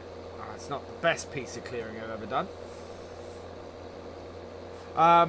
But yeah, so we're going to buy some more fields, and we're going to keep some of them as grass. We're going to turn probably 1 or 2 of them into arable, so that we're keeping the mix of the farm going forward. And that will almost give us the entire farm on this side of the road. Which is fantastic news. I didn't really think that we would maybe be as far as getting all of that back at this point. So yeah, that's really good news. I'm gonna just tilt that out so it's a bit more on the verge. That way, if people are coming down here, then they'll be able to do this a bit better. So yes, but the other thing, of course, is that means we're going to have a whole load of machinery that we need to sell on. So what we're going to do is we're going to get out, we're going to have a farm sale in a month or 2's time, where we're going to sell off a whole load of old equipment, stuff that we are no longer going to need, We should be in a position where we can get the new stuff first. I mean, we got bits from the barn conversion we're doing down here, the conversion to a grain store. We have a whole load of stuff from old cow bits and pieces that we'll be able to include in the sale. And then yeah, we should also, let's put that because this side of the road needs this more. We should also be able to sell off I think our old cultivator, probably going to sell off the plough, you know, stuff that I don't think we're going to need any longer, given the new kit that we're looking at buying. We're going to sell all that stuff off and yeah, then move forwards. And it'll be a very exciting time. That will bring the farm up to a much more modern standard, I think. Right.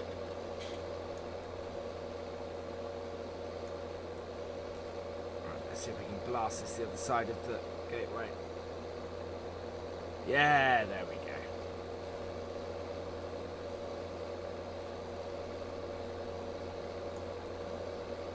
Keep the gateways clear. Perfect. We're fairly clear on this corner, actually. Right. Wait, let's keep that on the verge of the road. But yeah, this will clear. This bit of the road tends to keep quite clear here. So I'm just widening it a little bit, just so that it makes it easier for people coming around this corner. This snowblower is a fantastic piece of kit. We got it a few years back. Well, actually, we got it a few years back when it was one of those really big snowfalls. Just because no snowplow would get us out of it. We needed something that was a little more heavy duty. And so yeah, we bought this, and it just works really well in the snow. Just clears things really quickly and really easily, as you can see. And it just means that we're able to help the village out when we do get a big snowfall. Just works really well. And then the salters will come through, the gritters will come through eventually, and clear the rest of it. It just sort of opens everything around here back up for business. Doing this means that we don't get totally cut off, which is never a good thing.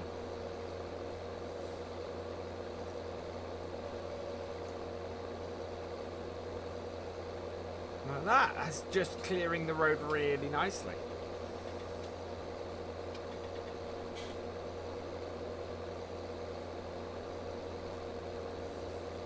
I love bright, crisp winter days like this. I mean, my favourite time much more is the summer and autumn sort of time. But this time of year, when you get for a nice fresh snowfall and the land looks pretty like this, yeah, just wonderful. And it means we get to be even helpful at this time of year as well.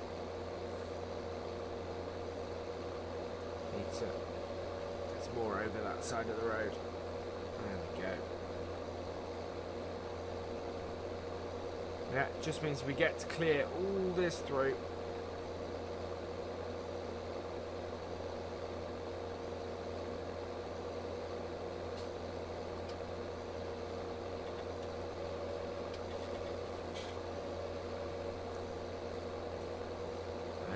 And yeah, and be a service to our local community, which is you know, I like the farm to be a little bit at the heart of the community. That's why we have one of our fields for the fair, and that's why we try and, you know, do as much to do with the locals, with the local village as we can, because it's you know, it's good to be part of the community, and good to help out, and good to be useful. So I kind of want to go down the middle of the road. At the moment we're only clearing one side, really.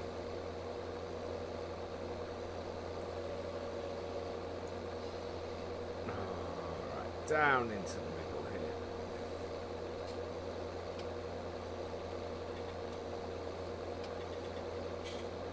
There we go. Yeah, that's clearing the road a little bit more evenly. Still not great. I'll probably have to come back later, I think, and clear the other side. But it all sort of, yeah, it's working well. We're going to have a little bit of fun here because obviously we've got our stuff that we cleared from our driveway is sitting partly in the road. Not the safest way to have left it, but we can. Yeah, there we go. Clear it a bit better. Like so. Yeah, this is where it gets really bad. It sort of blows in the valley here. It blows off the fields and just fills the road. So this is where the worst of the snow hits in the bottom here. If we clear it off, we can that just sort of opens it all up again, which is great. We want to try and clear it to the side actually. Get the roads open to the traffic again. We're not heading across country there for a while, so I'm not worried about piling it in front of my gateway. Or in front of the roadway there. There we go. Yeah. So this is basically what we do when snow falls in BallinCraig. We're out with the snowblower and the John Deere clearing it up. I hope you have enjoyed this vlog. I hope you looking forward to what we have coming up. But to keep it short for you guys, because we're basically going to be doing more of this. Today is March the 3rd, and what we're doing is we're filling up our Marshall trailer here, our Marshall slurry trailer. We're going to go and fertilise this field here. So as soon as it's done, which won't be too long, we're going to do that. The other big update I've got is, I don't know if you can see it from here. Oh, can we? No, not really. We've bought a new field. So the field you can see in the distance over there, we've bought that. We've actually taken the fence out of it. And I think we're going to convert that maybe to an arable field. We'll see how we do. But yeah, so that we're going to do when our new piece of equipment arrives. So we have a new tractor on order along with some new equipment. It's quite cool. It is a former demonstrator and as a result is pretty top of the line. What we're going to do is when that arrives, we're going to go and take the TW5 down here and get that converted, get that added a front loader onto it, is what we're aiming to get done to it. And then that's going to be our yard tractor, and we're going to retire the Massey. Right, let's jump in here. Oh, start up again. There we go. That's all ready.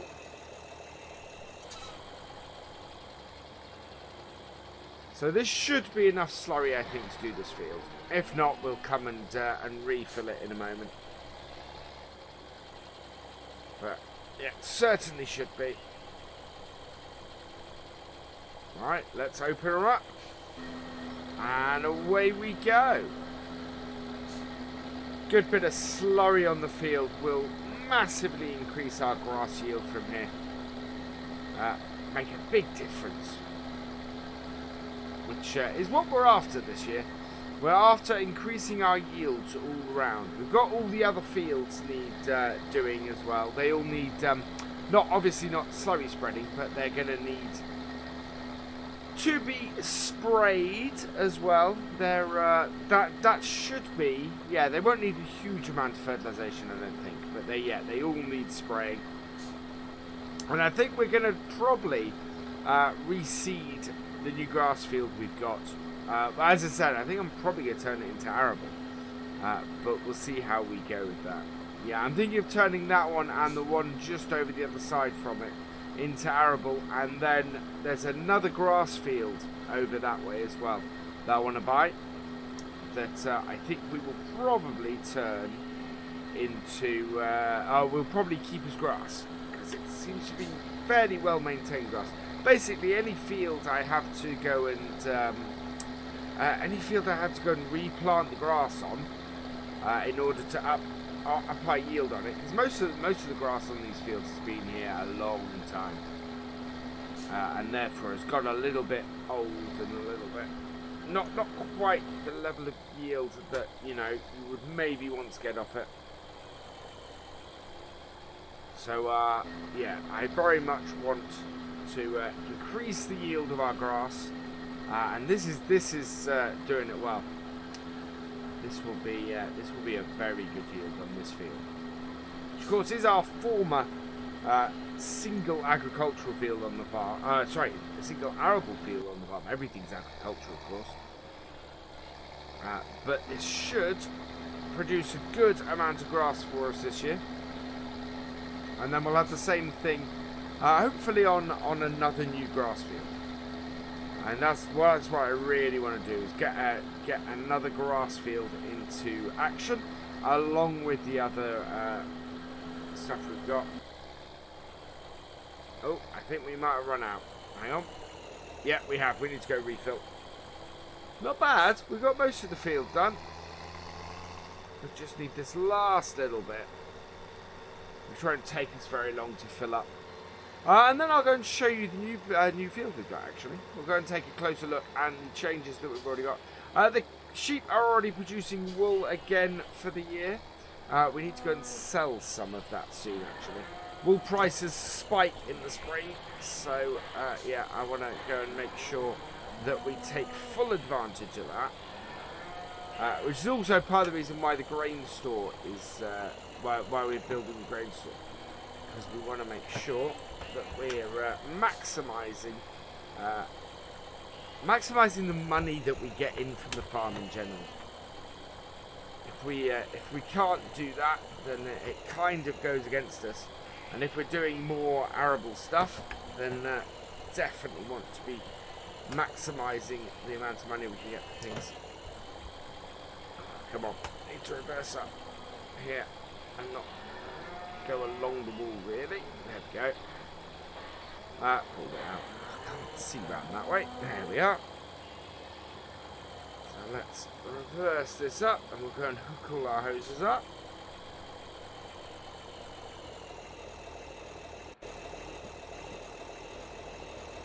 There we go. Let's fill it up. So yeah, the new tractor we got very much is like the one we demoed, like the JCB we tried, but it's a very different tractor, and you'll see that when it arrives. It's quite a coup, the one that I've got, and I got it for a really good price. And again, thanks to my dad for investing in the farm for that. Oh, we're done. Let's go and unhook the cables. There we go. And off we go.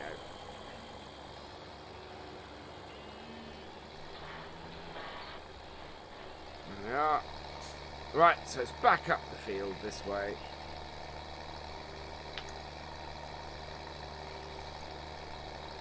And we'll get this finished off and finish the manure spreading, and that's just going to be great.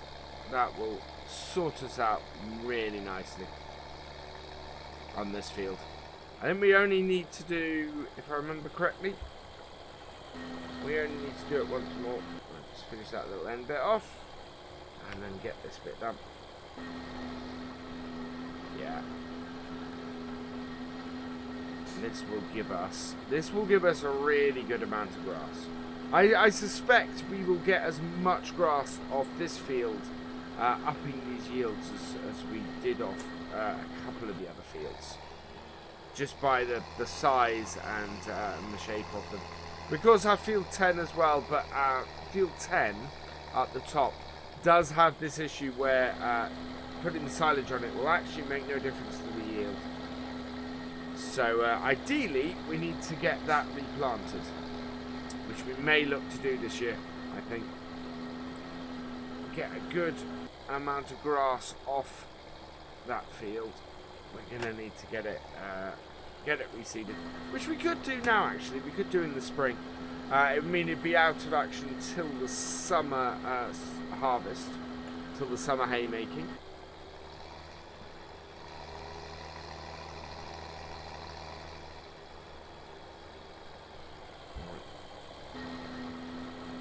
There we go. Finish off in the corner. And that is our field done. Yeah, there we go. Right, we'll go and park this up then. Now that that's done. You can see, actually, you can see the fields from here. Those which will respond to the slurry. So that big one in the middle there, that will respond well to the slurry. Everything around it won't. The field you can see in the distance over by our new barn, that's the other grass field I want to buy. It's quite a big grass field, that. And will probably do us quite well. So, yeah. And we're going to cultivate the radish in as well, over this way. But yeah, I'm going to concentrate on probably 4 crops, I think. We've got a load of wheat in, so we're going to put, although it's a little bit odd for this part of the world, I think we're probably going to plant some soybeans. It's a crop that is beginning to come in, and we do have the climate for it. So we might put a field of soybeans in. We're certainly going to put a field of canola in. Or as people call it around here, or it tends to get called in the UK, of course, oilseed rape, or just rape for short. Right, park this back up here. There we go. Unhook it.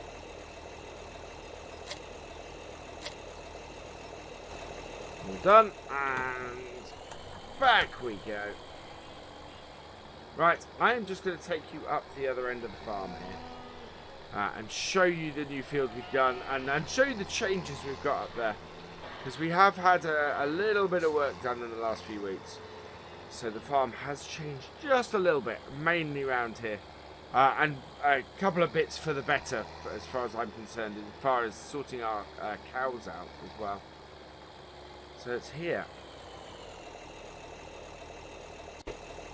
Here is our new field. So yeah, we bought this field. We've fixed the fence here. It's still a bit of a dip, and I might get some earth and fill that in at some point. But yeah, we bought this field. The first thing I did was I've removed this fence. So this fence has gone all the way, has disappeared all the way at top. 2 advantages to that. One, we're looking to make this arable. So as a result, we don't want the fence in there. And 2, this turning into here is now a lot easier. So yeah, that's the advantage we've had from this. We'll just run over here quickly. There we go. So this is the other field I'm looking at buying. Should similarly be about the same price. And then the third field I'm looking at buying is this one over here, which actually the size of it would make a great arable field, but also makes a great grass field. And the state of the grass is in top-notch condition. So yeah, I kind of want to I kind of want to keep that as a grass field, and then we'll have this and this maybe as arable fields. So yeah, and that will be, once we get that, the only other field is the other side of the cows. There's a big field as well. So this field here is quite big.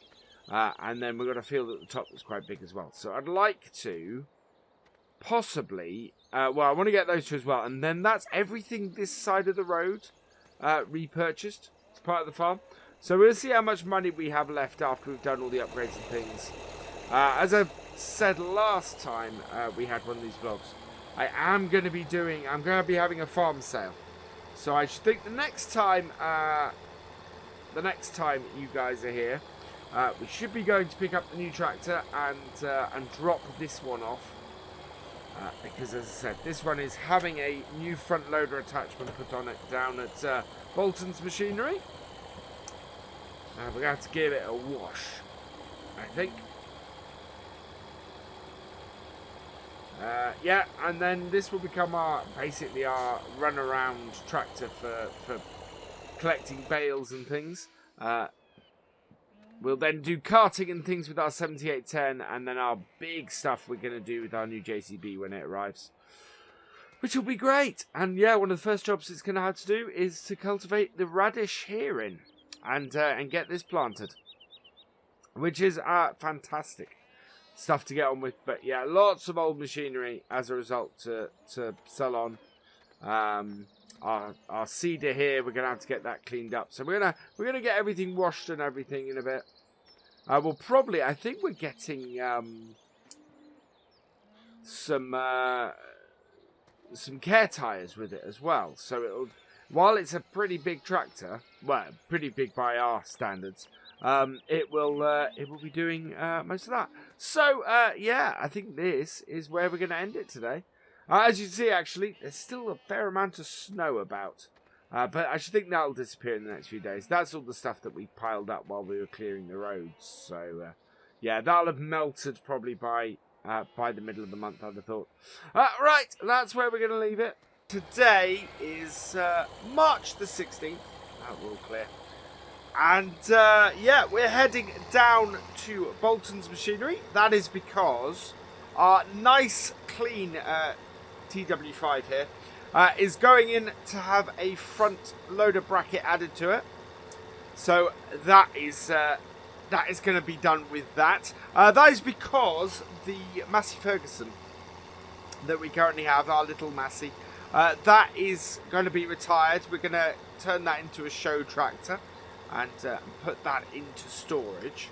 The TW5 here is going to become sort of our general use yard tractor. A little bit more powerful yard tractor we're going to have. And this is because up at the shop as well, we are picking up our brand new tractor. It has arrived and I'm so looking forward to this. We're going to immediately get it to work. And there she is. Up there. Wow. Look at that. Got that for an absolute bargain price as well. Gorgeous. Right, so we'll park this up here. And there she is. Our fast track 4220, sorry. This is a top of the range fast track. Awesome piece of kit. Really beautiful. And we bought some new equipment to go with it. So we've got this this Kuhn cultivator. We've got a Lemkin subsoiler, a Kuhn seeder, and a Kuhn seed tank, which goes on the front. So these things can actually all be used together. We're not really going to be doing that because I don't think the tractor has enough power to use all three of these at once. But it should have enough power to use any two of them. So let's start her up. Oh, listen to that purr. So yeah, as I was saying, this is more powerful than the one that we did our test on a little while ago. I'm going to put the front bit on this first, because we only have limited space to manoeuvre. There we go.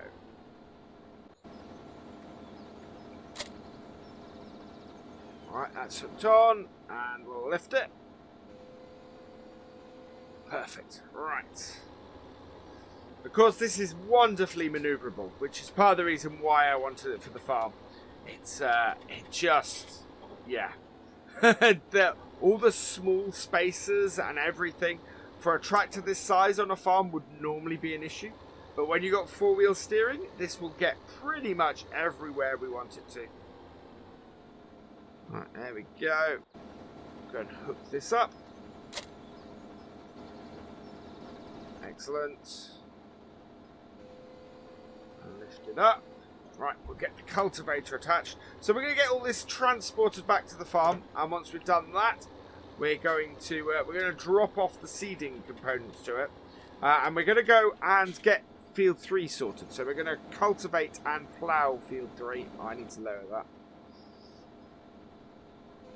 There we go. Yeah, so we're cultivate and plough field 3 because that needs doing. There we go. Lift that all out of the ground. And yeah, will just be fantastic, this will, for this. For everything to just speed up this whole arable side of the farm, this will be perfect. I think we might be able to get some care wheels for this as well, which we don't currently have for any of our tractors, I don't think. Right, let's hook this up. There we go.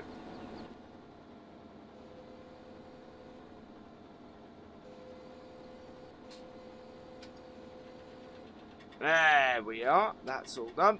Right, we need to put our beacon up. There we go. Beacon is up. And off we go.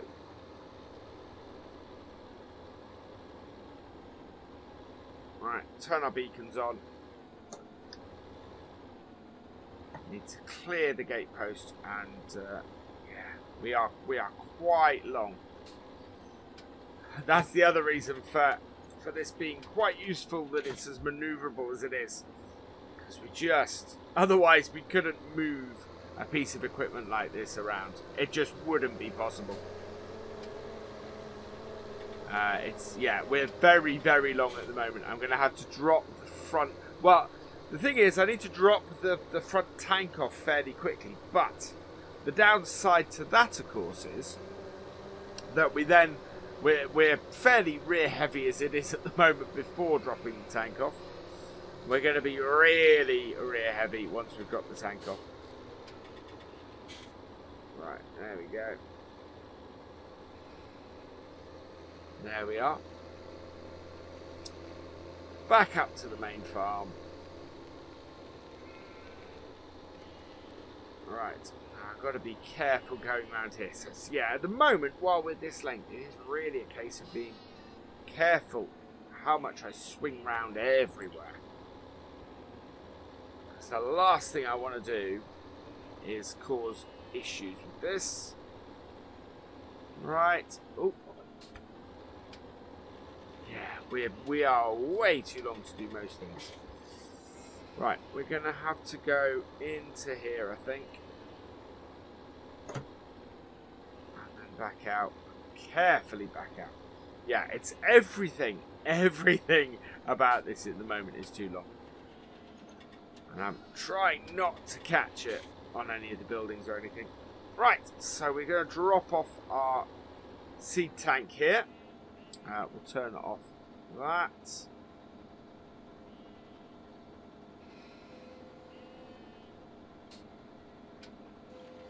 There we go. Jump out. There we are. Right, that's that done. And then we want to reverse out. And then we're going to try and drop off the cedar at the back. And we should be a little more manoeuvrable now we've not got the tank on the front. And that's the thing, that's part of the reason why I don't want to use all of this at the same time either, because we just can't, I just can't swing round and manoeuvre in the yard well enough when I have all this kit on the back. Just, the whole tractor is too long. I mean, we're also going to be changing where all this is stored. We've got our farm sale coming up towards the end of the month, where we will sell all of this off. There we go. Drop that off. And drop that. Right, we want to hook up our PTO. There we go. PTO is hooked up. Back in the tractor and lift the whole thing up. Like so. And away we go. Right, we are going to sort out field 3 now. We are a little bit back heavy. So we're going to get this ploughed. Ooh, there we go. Into the field. Yeah. The width on everything is just really killing us here.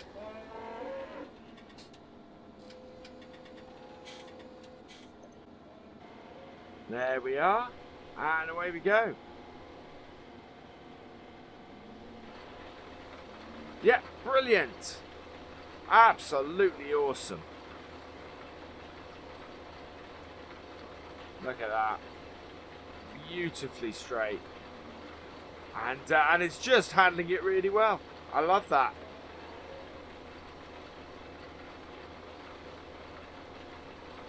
It is doing the job, and it's doing the job well, and that just makes the whole thing worth it.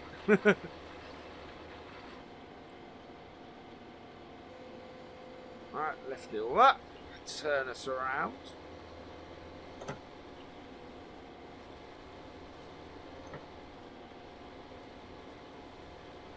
Bring it back down.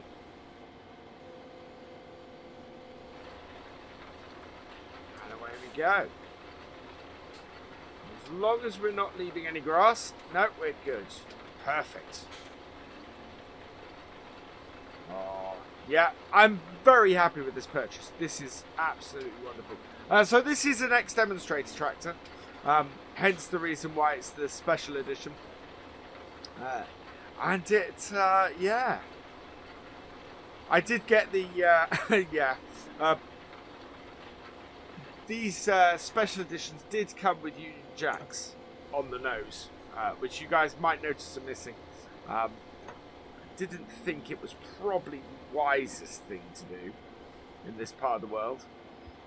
An Englishman driving around a Union Jack livery tractor in rural Northern Ireland is not always the wisest, well, not really the wisest thing for me to be doing. So, yeah, so we had that removed. But otherwise, yeah, this is the special edition. 25 years of JCB this tractor's celebrating. Yeah, it's a beautiful tractor. It works well. It works very well. And it's going to be a fantastic addition to the farm. This is just going to make things go so much smoother on the arable side, having this about. And it is the maneuverability. There is no other tractor we could have bought for this kind of price that would afford us the kind of maneuverability this does. That just gives us, it just makes it really easy to do this kind of job on the farm as a result, and to do it in a time and a manner where it's quick enough. You know, it's all of this works wonderfully in our favour because we spend so much time sorting the cows and handling, you know, all the work with the cows and the sheep on the farm. There isn't that much time for us to do the arable work that we're now adding to it. Yeah, we're and it is just me on the farm, you know. It is just me doing all the work around here. So yeah, something that improves the efficiency of the work that I can do. That just makes a massive difference. And that's what this is all about. And we should be able to, we should bring in enough money this year to cover the cost of this. Easily should. I don't think it's going to be a problem at all. As I said, I did borrow the money off my dad to buy this tractor, as he had some he wanted to invest, which is quite cool. But I do want to give him a return on his investment as quickly as I can. And I'm negotiating for the other two fields, so the field the other side of the hedge there. Yeah, so negotiating for those, so hopefully we'll have those by the end of the spring, and can get those into, well, one of them, the grass is fairly horrible, so we might have to replant the grass in it, but that's not a huge issue. The other, the grass is actually in pretty good nick, so I can keep that as a grass field, or alternatively I could make it another arable field. I'll see how I go. I'm deciding on crops at the moment that we're going to be planting this year. I think we're going to have some spring barley, and I think we're going to put some canola in as well, some oilseed rape. And then I think we might see if we can get some oats. I'm negotiating at the moment to see if I can get some seeds for some oats, and see if the local place will take oats. It's a fairly common crop here in Northern Ireland, so we should be able to sort that. But we'll see what happens. See if I can get it.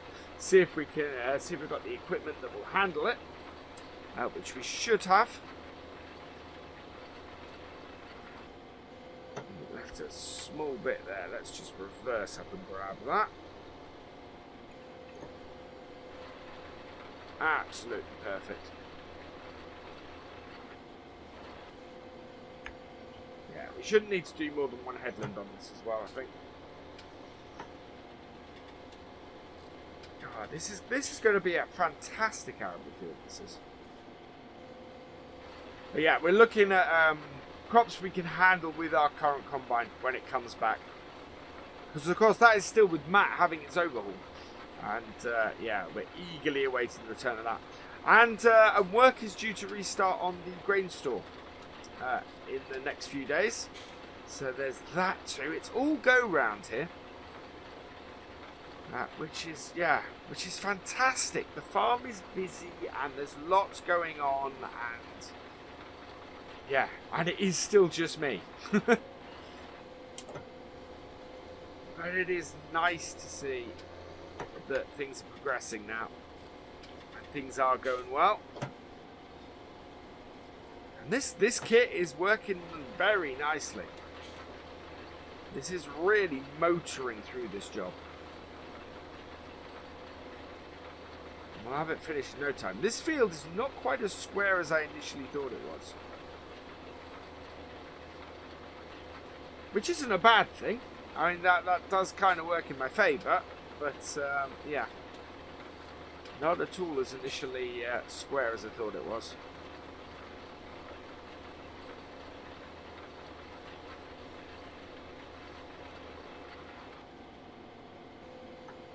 Round we go. Yeah, because look at the difference of space that still needs to go up here compared to what's down the bottom end. Every time I get near the bottom end of the field, I think I'm nearly done, and then I come up the top and realise that actually I have quite a bit to go. Yeah, not a square field or a rectangular field by any means, despite what it looks like. We'll be down in this corner in a minute. Should be good. Half tempted to leave a sliver of grass up that side. But yeah, you guys getting the idea of what I'm doing here anyway. This is going to be a good arable field for us, and we'll be planting it in the near future. Not quite as I think I'm going to put the oilseed rape in field 6 there. That is going to be the field that is going to have a massive yield on it this year, because we've got those oilseed radish in it. I think we might put spring barley in this field. And then, yeah, the question very much is, where would we plant a field of oats? Where would we put that? And I think we might have to have a look at what's available, what we can afford, and which fields are worth keeping as grass. Given that we have field 7 newly planted with grass, we have field 10, and yeah, we have field. Yeah, and then we possibly have 2 more grass fields over here. So it really is a case of how much grass do I need? Do I want? I think if a BGA or something like that was to open, nearby. We might go a little bit further into the grass, but to be honest, at the moment, the money to be made is in the arable side of things, and that's why we're very much adding the arable side of stuff to the farm. Right, I am going to finish up during the next run. I will finish the field off, but yeah, it's good length for us to do. So let's get this going down. And yeah, in which case, I'll get this finished. Today is March the 25th. It's late afternoon, and it's actually, well, we got some sunshine over that way, but there's a fairly horrible mean cloud over that way. Yeah, not the brightest or nicest of days. But as you can see, we've got our TW5 back, and it has its front loader bracket and its new front loader on it. So very pleased to have this tractor back on the farm. This is a cracking little tractor I like to have about. We've got the front loader on this, of course, because we are retiring the little Massey. The other thing is, that field there, which is where we normally have the summer fair, we will be having our farm sale in the next couple of days. So the job we need to, the primary job we need to be doing on the farm today, and that we're going to be doing, is finding or getting the equipment that we want to sell, and getting that down to there and set up ready. There's not too much equipment I think we're going to sell. I think we're the livestock trailer there we're going to sell. The bit we're about to pick up, so there's a cultivator up here that we're going to sell.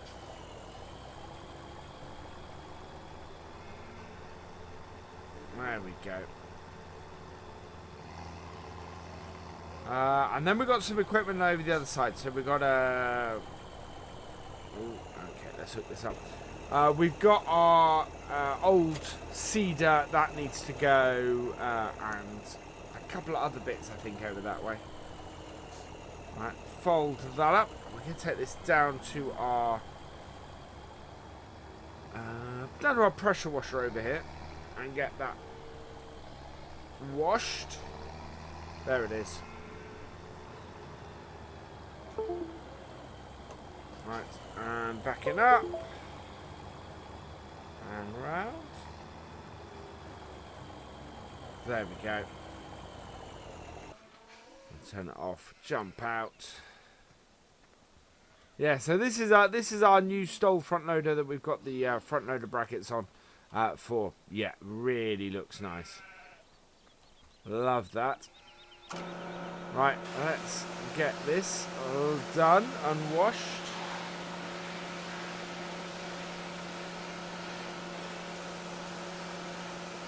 So yeah, this is an old Massey Ferguson 23 cultivator. I think it might have come with the Massey. But we don't need it anymore. It's, yeah, we have a better cultivator now. Although I don't think our new cultivator is quite as wide. The multifunction aspect of it is kind of worth more to us. There we go. So that we can take down to the field. There we are. Let's head down there with this. And then we'll come back. And we've got to do the same with the cedar. And yeah, we need to look at what other stuff. So I can't remember what other stuff that we need to sell on from there. But it's these are the two chief bits, are the cultivator and the cedar. There are going to be some other items from other farmers in the farm sale. I know there's a couple of tractors and things. We're not selling our Massey. I want to keep it. I want to display it and show it. I'm looking for some front loader equipment from it actually, because we got. I discovered. I said before actually that I didn't think the front loader arm was original, and I've since discovered that it is. So yeah, very much keeping that with it. Right.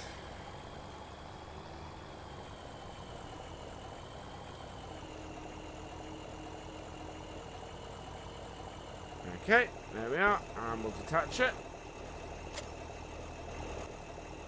And we'll go and get our seeder and get that washed. The other thing we need to do is we need to...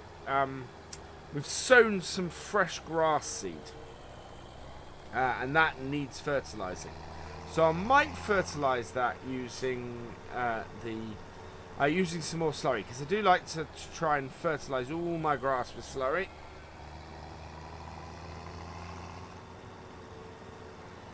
So I think that's the way I might go with that.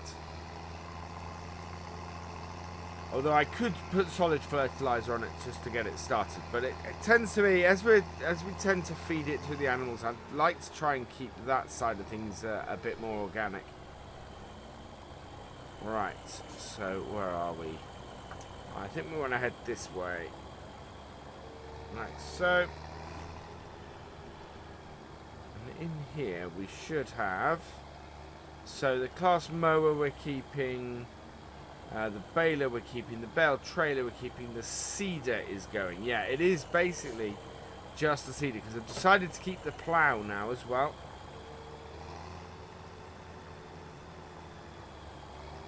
There we go. And then later I'll be heading up to the new yard and or the yard that we're updating and putting the grain store into. Because we've got a whole load of cattle stuff. Cattle boards and things that need selling.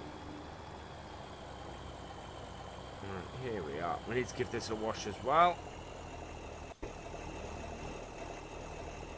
I'm not going to be worried about hooking up the PTO for it. But we will lift it up. There we go. Right, let's take this around and get this washed. Don't need that right up there. Oh yeah, and this livestock trailer. It's a nice livestock trailer. It's good, and we're kind of outgrown it on the farm. When we had only a few animals, it was very different. We could have that, and it would because it only takes 2 sheep and 1 cow. That livestock trailer, and we're gonna need something a bit bigger. So yeah. Although, to be honest, right now, I'm not looking to sell off any of our animals. Our sheep are producing wool, and our cows are producing milk, and it's all good. In fact, I think we're going to be selling off. We're going to sell off some wool soon. Wool prices are on the up, and it's just about time to sell some wool, I think. There we go, spick and span and looking very new. So let's go and take that down to the field as well.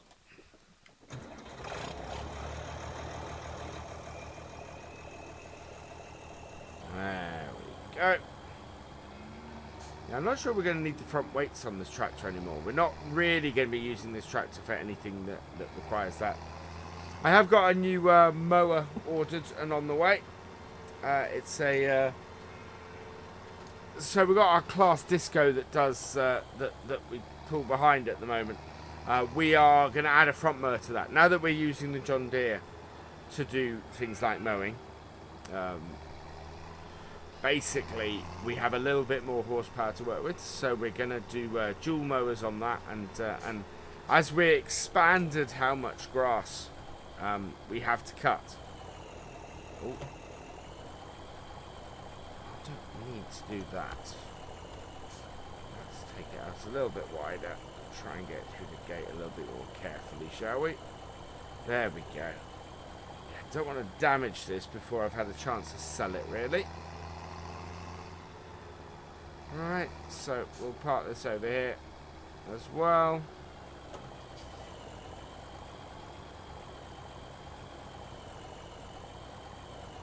Yeah. Our offerings are a lot more than just these 3 pieces of kit. And as I said, we do have other farm sale, other people bringing farm sale stuff down. I will try, if I can film it, I will. Just see how we do. But, yeah. for the most part today, we're just doing the setup for it.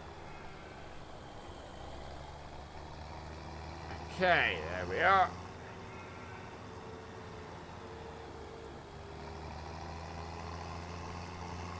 Right, and just one more bit of kit, which is that trailer.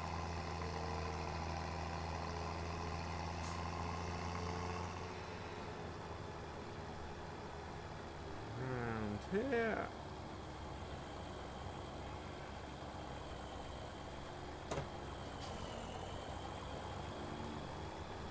Would be tempted to update our bale wrapper.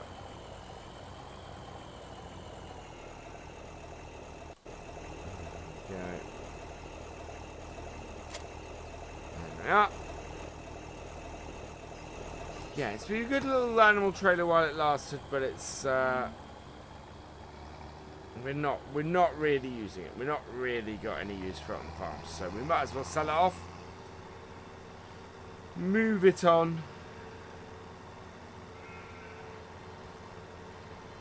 We need to raise the money, to be honest.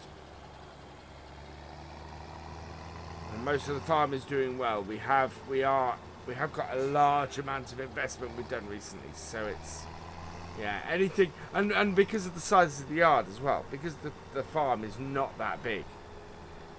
Having something that is not useful to us, or something that isn't used really, is not great. We had to shift some stuff around to park our new bits of equipment in the shed. So yeah, that is actually quite an important thing to sort. A bit of space. Right, there we go. So other farmers are going to be bringing stuff over in the next day or so. There we are. Which will start filling this up.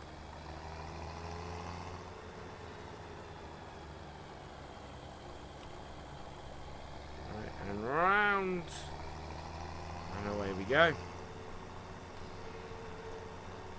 Right, let's head back up to the main farm. I think we'll go and grab the slurry tanker quickly and just get our new field of grass slurried and done with that. It's quite a long way round. Should I use this or should I use the John Deere? I will use this because we can use this still for that job. We did use we have used the John Deere recently for a similar job.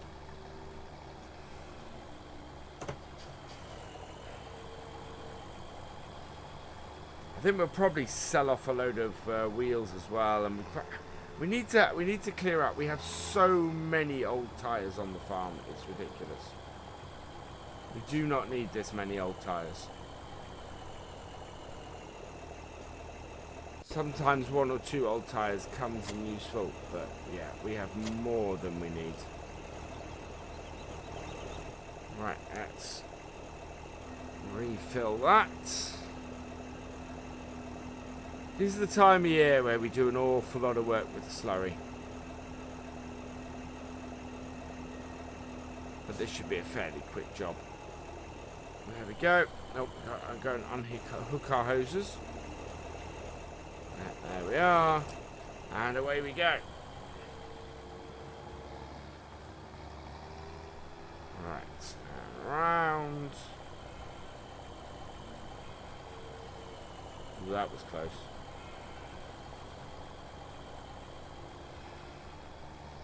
Very tempted to change where the wool gets put and stacked up. Kind of in the way where it is. Used to be that it was right at the back of that, right at the back of the sheep shed, and 90 degrees to how the forks would pick it up. So we decided to change that practice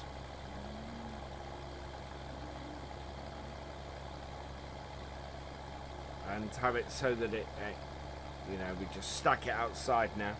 Now that the feed tower has gone from there, that freed up a space to sort of be stacking the wool, but it's still a bit in the way, so I think we might rethink that.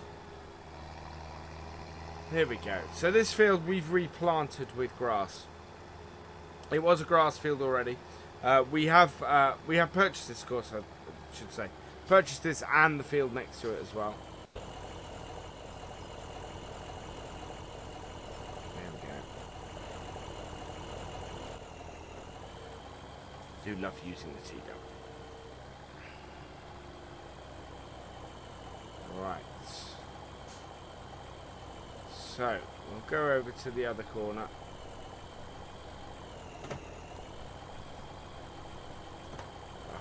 I'm very, very tempted to take this fence and this gate out. Doesn't really serve a purpose for us. We don't have anything we're trying to keep in this field. So, yeah. Other than getting in the way for the tractors, this fence is not a lot of use to us. But we'll see how we go.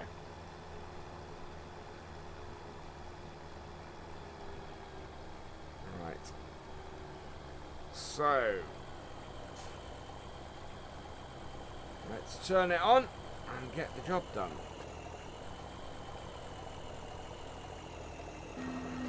There we are. And we're off.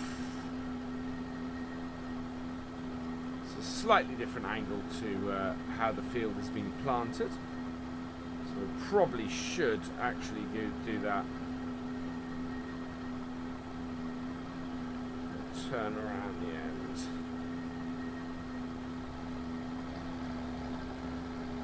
We'll go until we run out.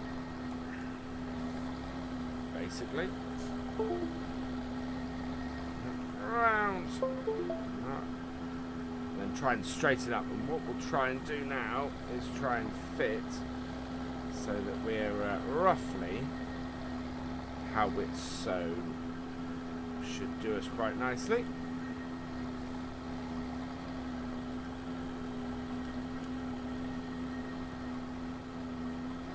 Yeah, there we go.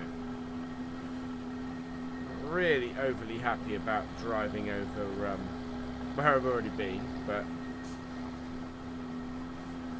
I could minimise that, to be honest.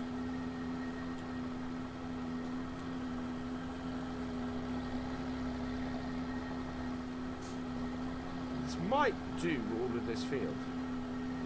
Might being the operative word. And I'm not too worried about where I'm putting tracks in, because it's grass, so it'll grow even where I drive at the moment. So I could have not worried about that angle, but hey ho, never mind.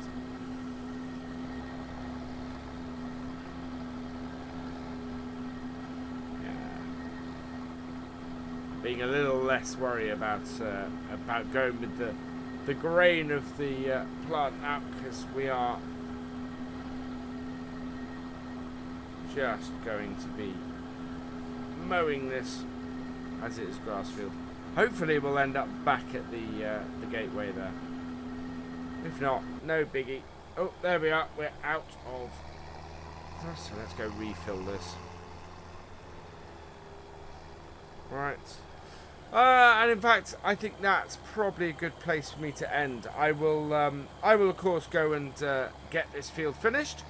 But for now, all that remains is thank you for watching. I hope you've enjoyed this video. Please leave a like, drop us a comment, and give it a share. Special thanks to all my patrons and channel members. Your support is invaluable in making these videos and helping the channel to grow. For more from Virtual Farmer, check out the links below, follow on Twitch to watch live, and for more videos, subscribe and ring that bell. I will see you next time. Goodbye.